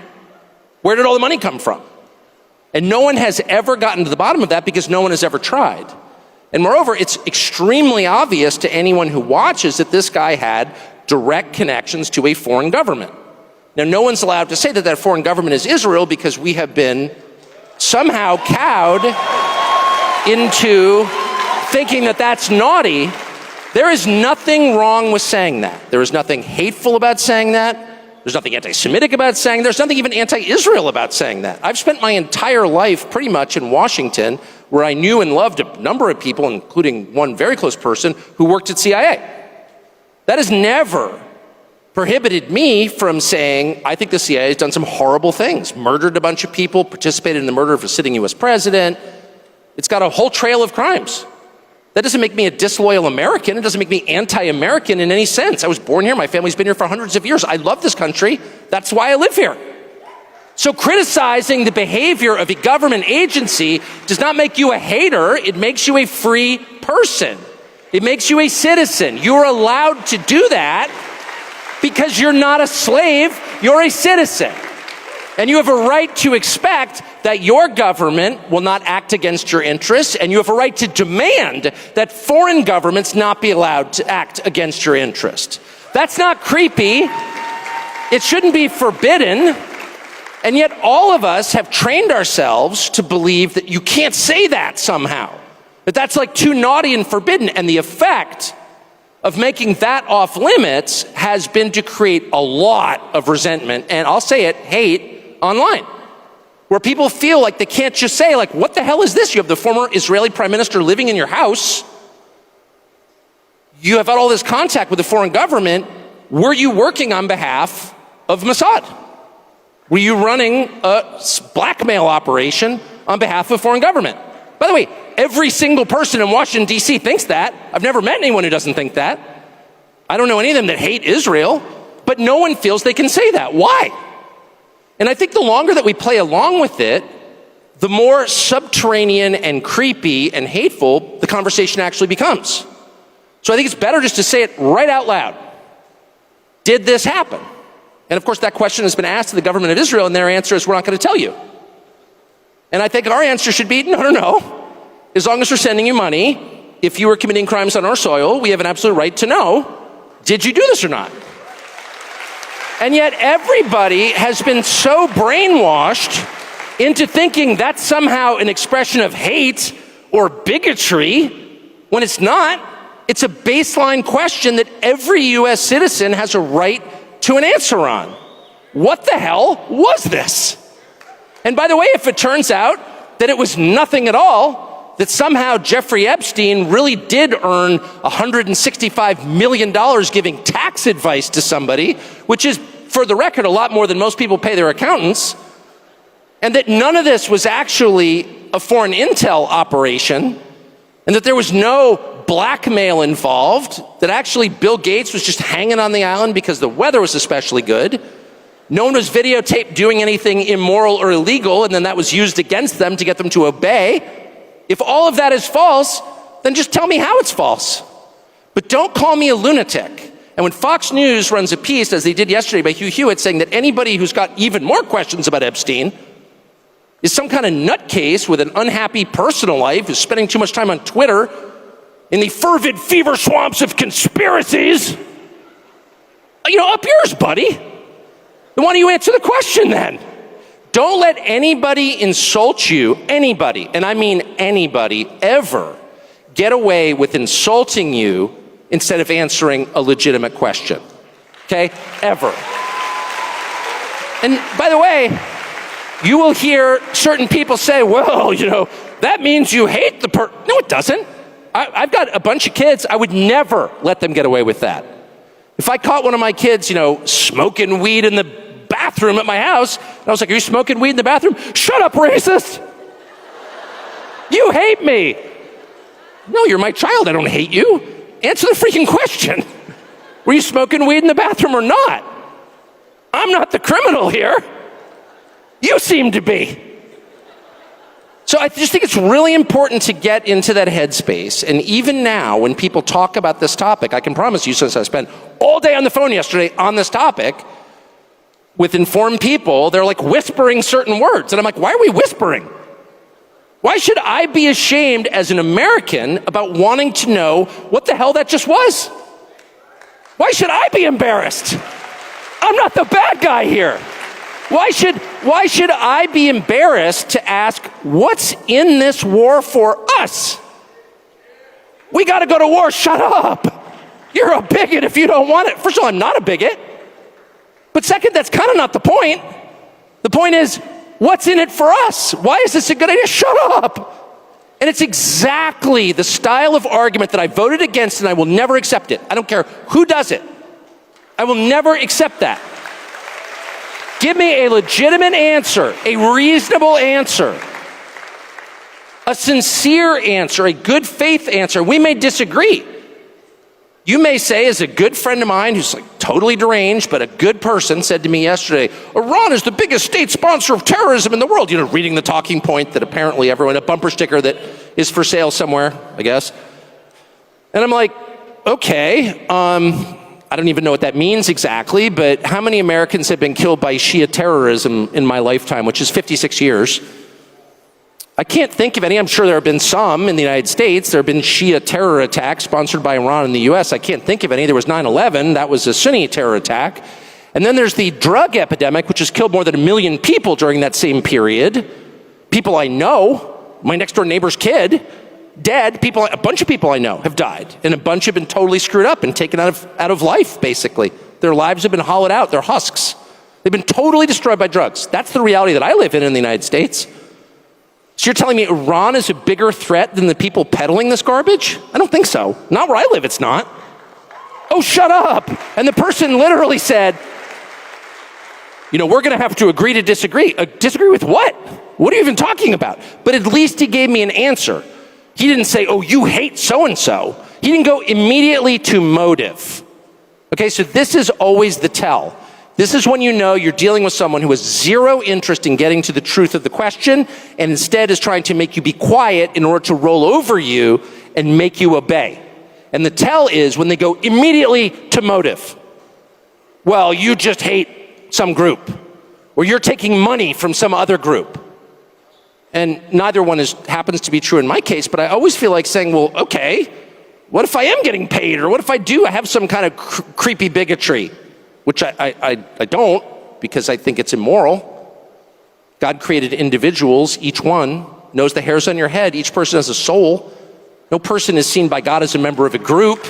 Each person is seen by God as an individual. So I don't like that. And I really don't. I'm not just saying that. And I mean every individual on the planet, regardless of what he looks like or what he believes. That is true of every person. And I sincerely mean that. But even if I didn't, maybe I was some like full wacko. And maybe I was like taking tons of money from some bad country, one of the bad countries you're not allowed to talk about or like. Qatar! That's the most hilarious. Qatar is kind of controlling our conversation. Qatar, evil Qatar. I am laughing. I've actually been to Qatar. It's awesome. Never taken $1 from the Qataris or the Qataris or whatever they're called. It's a great country. But whatever. But even if I was like on the payroll of Qatar, which I guess I can't now. But anyway, even if I was, it still wouldn't make the question any less relevant. Why is this a good idea?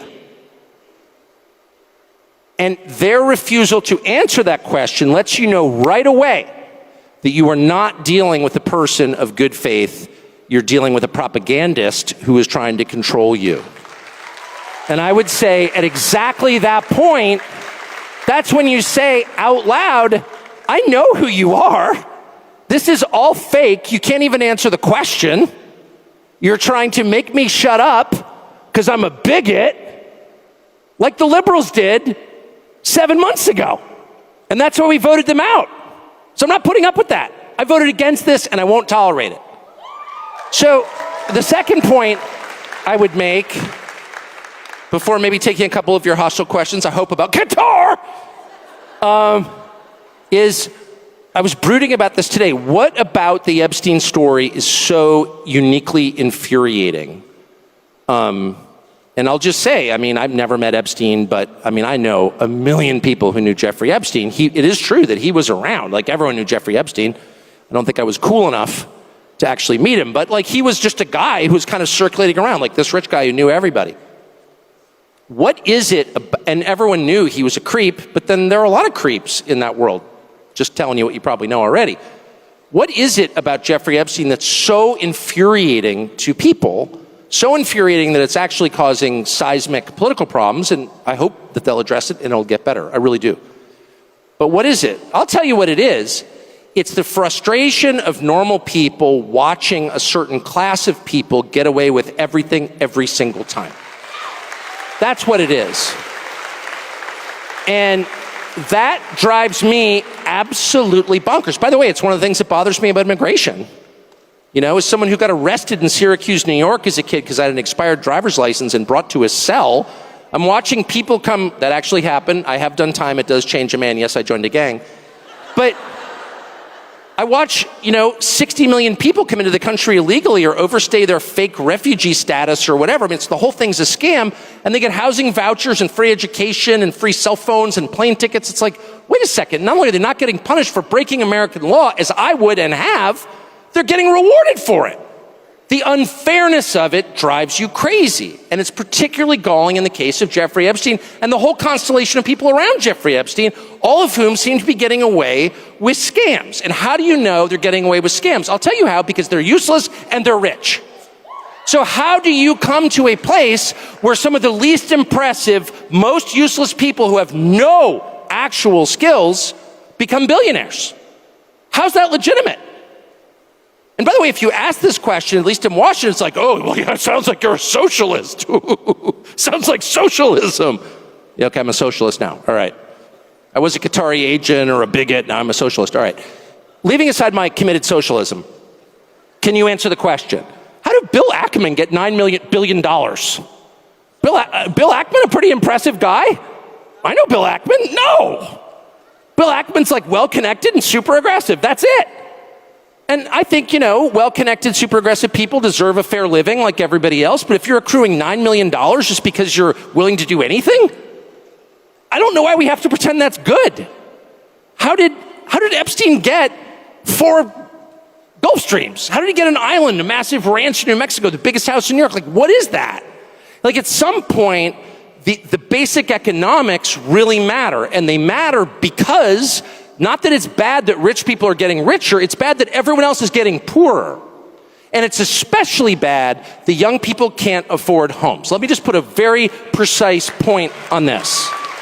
If you want a measure of how your economy is doing, I personally favor eliminating GDP as a measure. I don't even know what that is. It's clearly not relevant. They tell me Japan has a stagnant GDP. Have you been to Tokyo? It's the single most radicalizing experience you'll ever have because it's just so nice. You lost the war? Really? Can we lose a war and wind up like this? GDP. No. I don't know what even that is. The total economic activity. Oh, no. My measure is really simple. I got a bunch of kids. Can they afford houses with full-time jobs at like 27, 28? And the answer is no way. And the answer is that 35-year-olds with really good jobs can't afford a house unless they stretch and go deep into debt. And I just think that's a total disaster. That's a complete disaster. Why? 2 reasons. One, if people don't own things, they don't feel ownership of the country they're in. And the country gets super volatile because people feel like they've got nothing to lose. When you have a lawn, trust me, you're thinking long term. Second, it's really hard to have a family without a house. It is. It's like super fun to live in an apartment if, there's like a bar downstairs, you're in a cool neighborhood. I'm in East Village, it's so cool. Try to have 3 kids. You're not gonna have 3 kids there, you can't. Nobody wants to raise their kids in that neighborhood. Nobody wants to raise their kids in an apartment. People do it because they have to. Nobody wants to. People want a little house, not some McMansion, just a little normal house. That is the actual American dream. And that is what is totally unattainable for young people. And so the only young people in general that you will ever meet who have houses are young people whose parents help them. And God bless their parents. That's a perfectly great thing to do for your kids. But most people's parents can't afford to do that because they're already in debt from their pointless college degree. So that is a national emergency. And I know that there are certain cable channels that are spending all this time talking about, they're about to elect a socialist in New York City, which obviously I'm opposed to it.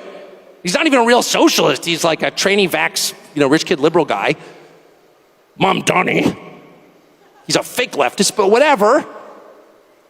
Why do you think that's happening? One of the reasons it's happening is because normal people with normal jobs no longer believe they can win in this system and that all the money is going to the worst people. And no one even stops to ask, what the hell is going on? How did Bill Ackman get so rich? I know he went on CNBC and talked down Herbalife.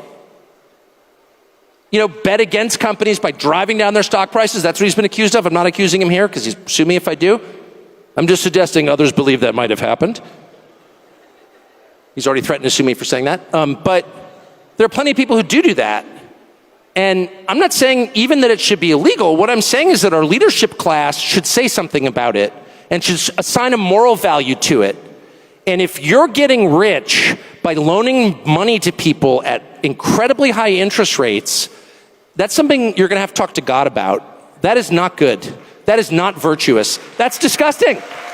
And the fact that nobody feels free to say that, nobody feels like you can just say 30% on a credit card? Why is anybody paying a credit card bill? I said to somebody recently, I feel like I'm very moderate and sensible and, well, yeah, that's what they used to call it. It was forbidden. I said to someone recently, we really need a political party where people just it's the, hey, I'm not paying my credit card bill party. And let's just bring down Citibank. Just not permanently, maybe permanently. But credit card debt is the single biggest cause of human suffering that I'm aware of in the United States. It's not Iran. Iran's not doing that. Oh, you, a tool of the Ayatollah. No, I'm actually Episcopalian, not Shiite. Not a tool of the Ayatollah. I'm just very committed to observing physical reality and drawing my conclusions from that. I'm what we call a physicalist. I believe in the things right in front of me, the things I can touch and smell. And the people I can touch and smell are suffering not from Iran, not from Qatar.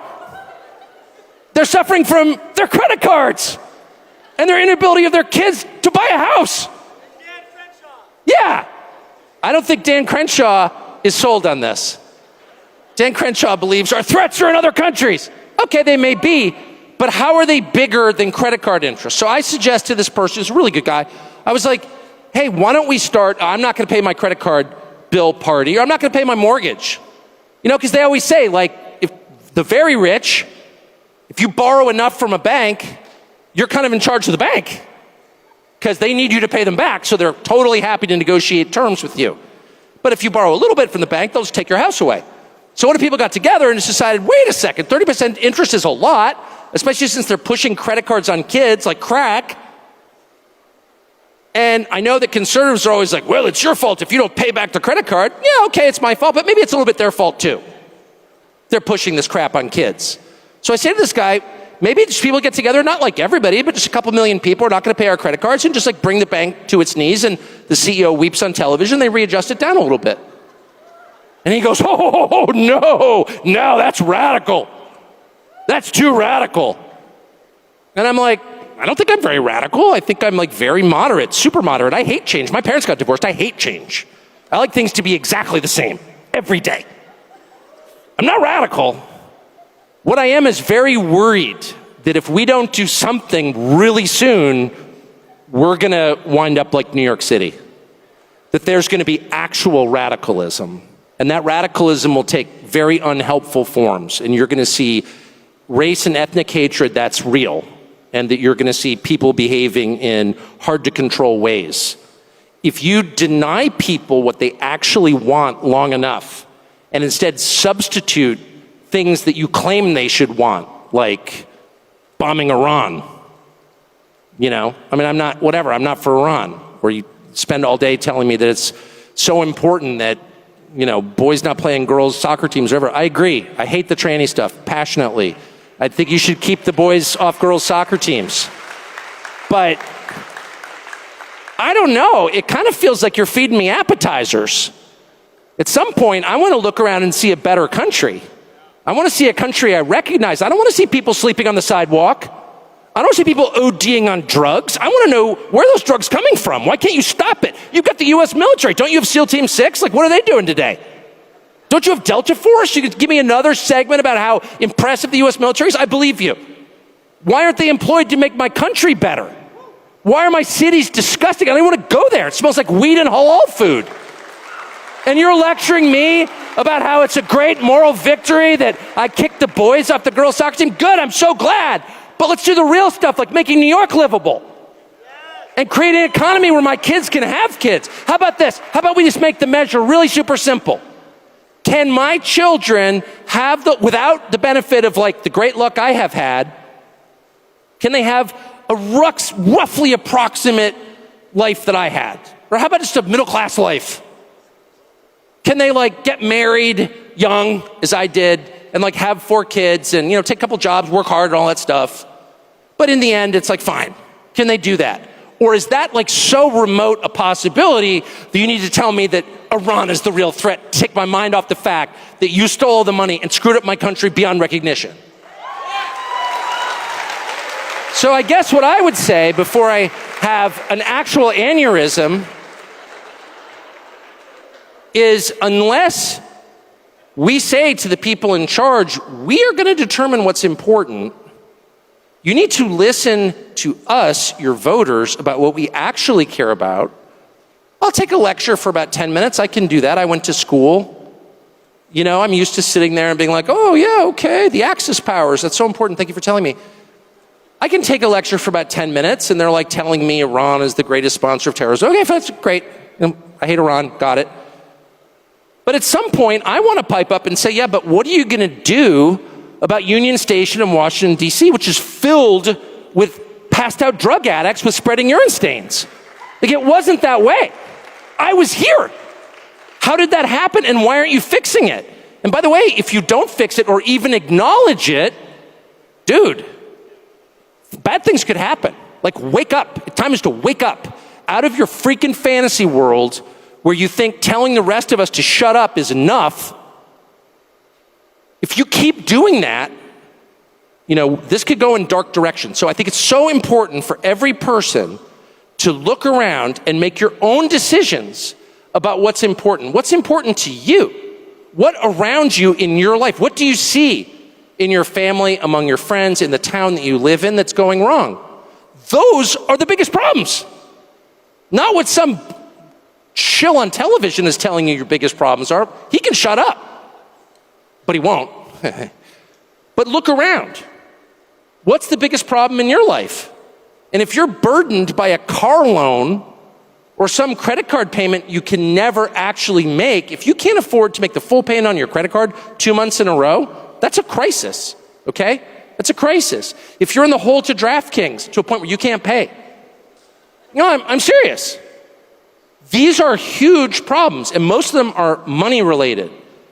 And if they're not solved, you're not getting married, and you're not having children, and you're not gonna have a happy, fulfilling life, period. And they tell you, oh, it's all about values. Yeah, okay, values. You can't afford a house? I don't care what your values are like. You're not having 4 kids in an apartment. So you need to be heard on that. And anyone who tells you, oh, shut up, racist, hoist the middle finger and tell them, keep talking to me that way, pal, and we'll punish you. Anyway, sorry, excuse me. Do we have any hostile questions about Qatar? Yes. Well, that's so nice. Tell your mom I love you or her. Okay, your mom does too. Any questions? Yes, sir. What do I think about amnesty for farm workers? I think it's the most grotesque thing I've ever heard. Are you joking? Amnesty for farm workers? We have like 60 million illegal aliens in the country. The country bears no resemblance to the country I grew up in, and it's not better, it's worse. Yell at Tucker. So I'm not gonna sit for another lecture from anybody telling me we need to import more people to write code or pick grapes or any other task. Period. It hasn't worked. The country hasn't gotten richer. It hasn't become more unified. Those words should burn on the tongue of anyone who utters them. How dare you talk like that? Amnesty. How about deportation? What about that? I mean, look, and let me just say, people say all kinds of things. It doesn't mean it's happening, but I think it's worth being a little paranoid about it. I mean, I think everyone in this room is paranoid. It's important to make sure even the people you love are true to their word. Doesn't mean you hate them. Again, I don't take my kids I love my kids more than anything. I don't automatically believe everything they tell me because I'm not a moron. Because I understand that people don't always say the truth. So, but anyway, yeah, any kind of amnesty is not only a bad idea, it's like outrageous. Anyway, sorry, I've been told to take the mics. I'm sorry, I know you guys have good provocative questions about Qatar, but I've been asked to talk to this guy. How you doing tonight, sir? I'm spun up, baby. First off, I'd like to thank you for coming to this event. I'm 20 years old. I've been watching you for the past 12 years of my whole life, every single night. I've always listened to you, so thank you for coming. We love to listen to your opinions, listen to you preach basically to everyone. My question is, in your opinion, we have individuals in this country that are full citizens that are also full citizens of other countries. In your opinion, how can somebody pledge allegiance to 2 countries at the same time? And is that something that we should be allowing? I mean, I think your question says it all. Obviously, that's absurd. I quote the New Testament, but I also refer to common sense when I say that no man can serve 2 masters. It's not possible. I only have one wife for that reason. You say to your wife, I'm going to take another wife, but I'm going to love you just as much. Nothing's going to change. My wife's going to look at me like, no, it's one wife. Because you can only really pledge your loyalty to one person or one country. That's just a fact. And there's also a sense, and this is relevant to me, and I know you're speaking about Israel, but it's not just Israel, to be honest. I think that's a huge problem. I think anybody, by the way, who serves in a foreign military should lose his citizenship immediately. There are a lot of Americans who've served in the IDF. They should lose their citizenship. There's a lot of Americans who've served in Ukraine, and they should lose their citizenship. You can't fight for another country and remain an American, period. Obviously. I mean, it's like not even, it's so funny how all of us have been cowed into being like, oh, that's hate speech. No, it's not. You don't hear hate in my voice because there isn't any. It's just an obvious recognition of the truth. But there's a more insidious thing, and I say it's not just Israel. I'm not just trying to like give myself cover. I'm being honest.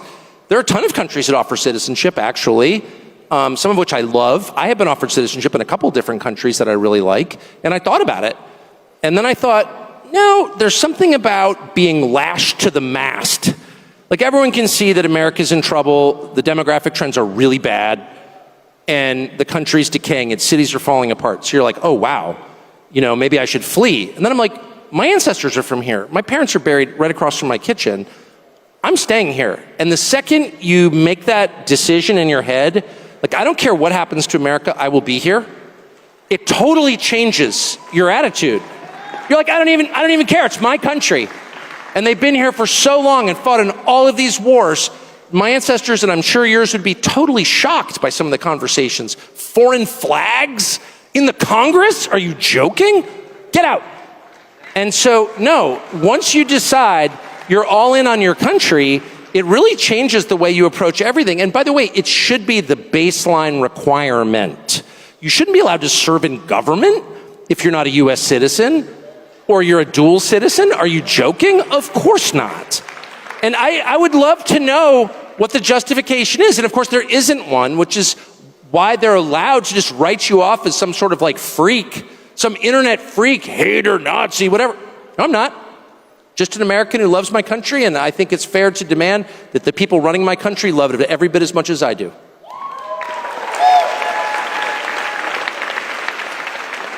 All right.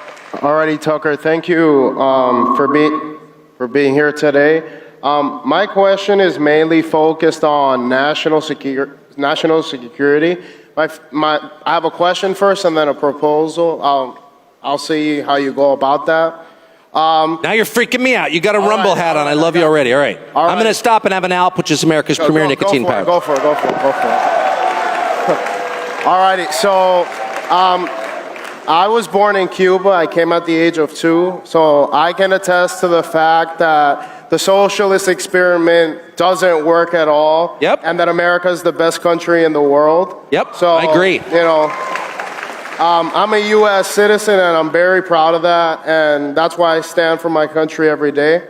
But I have a question specifically about national security. All right, hit me with it, baby. No preamble, just go right to it. You can't scare me. So, for example, I would say that the head of the snake for a lot of the spying that goes on in the United States is Cuba. For example, we've found evidence that Venezuela, Nicaragua, like all the issues with immigration are because of the socialism going on in Latin America. Yes. And Cuba's an outpost for human trafficking, drug trafficking. We have Chinese spy bases on the island. We had Russian missile testing under Biden. And then on top of that, Cuba doesn't even recognize Gitmo as American territory. So my question for you is, what should the United States stance be on Cuba and the liberation thereof? And my proposal is, if you're willing to do some sort of documentary on Cuba, and if I could help you out on that. Well, I always appreciate the offer of assistance. I would say we've had a Cuba embargo, so the revolution was 1959.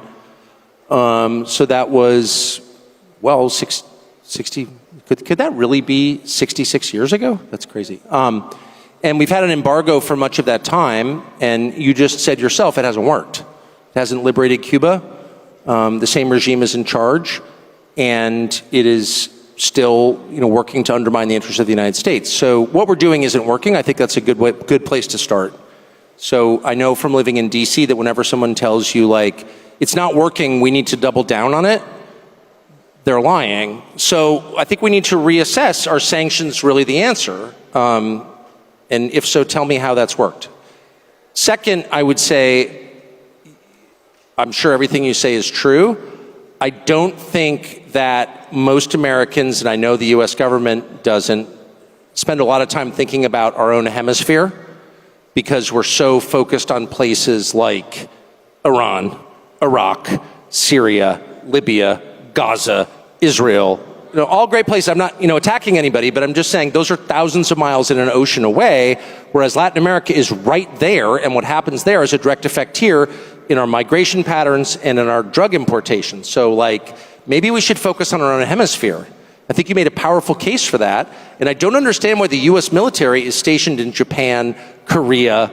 I mean, I know that you get a long answer, how we're spending $1 trillion to secure places that pose no imminent threat to us while ignoring our own continent ignoring Mexico, which is the most hostile country in the world to the United States. Obviously, there's migrants coming through Mexico. How are they our ally? Canada, how are they our ally? Maybe we should spend some time reorienting here.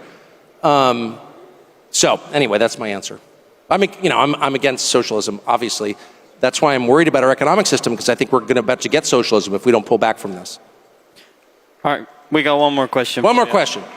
Hey, Tucker, I'm a big fan. I would love to work for you. I did give my resume to Steve Bannon. It would be hilarious if you two fought over me. I'm just saying. That would be great. It'd be like a real bitchy cat fight.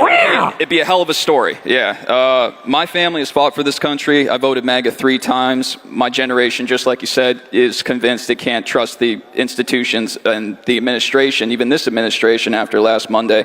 America first means America first, not foreign governments, not rich pedophiles.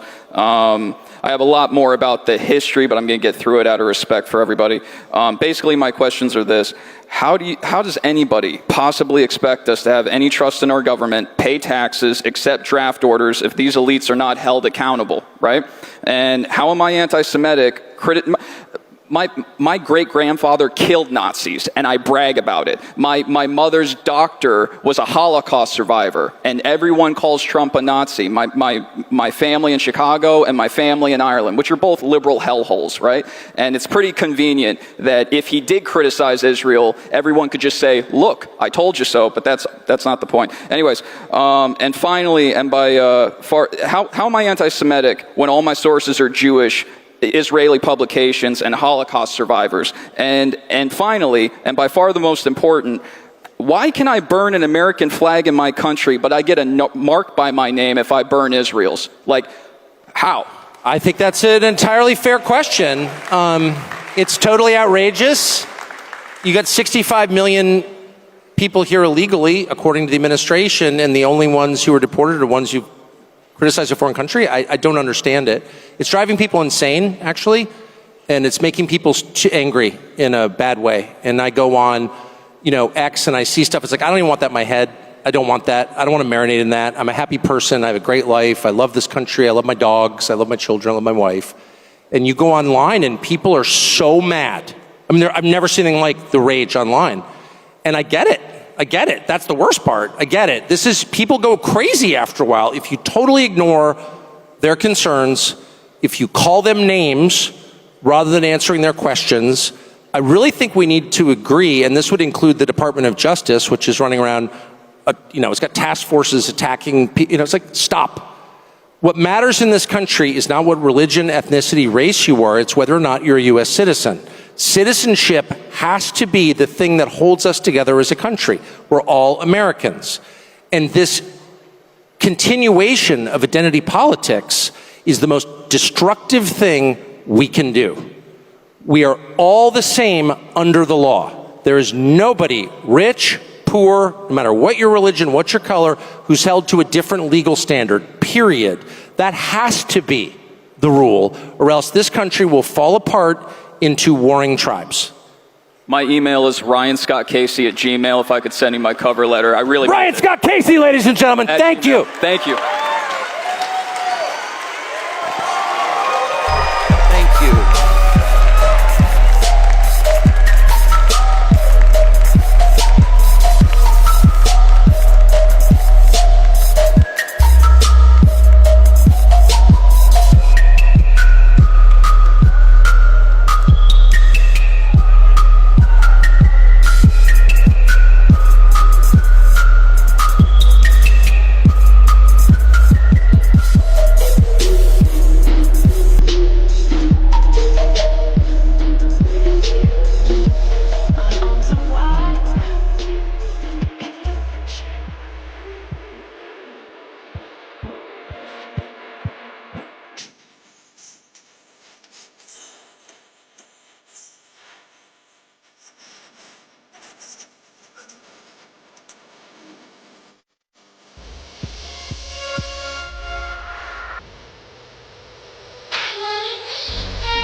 That's all wrong.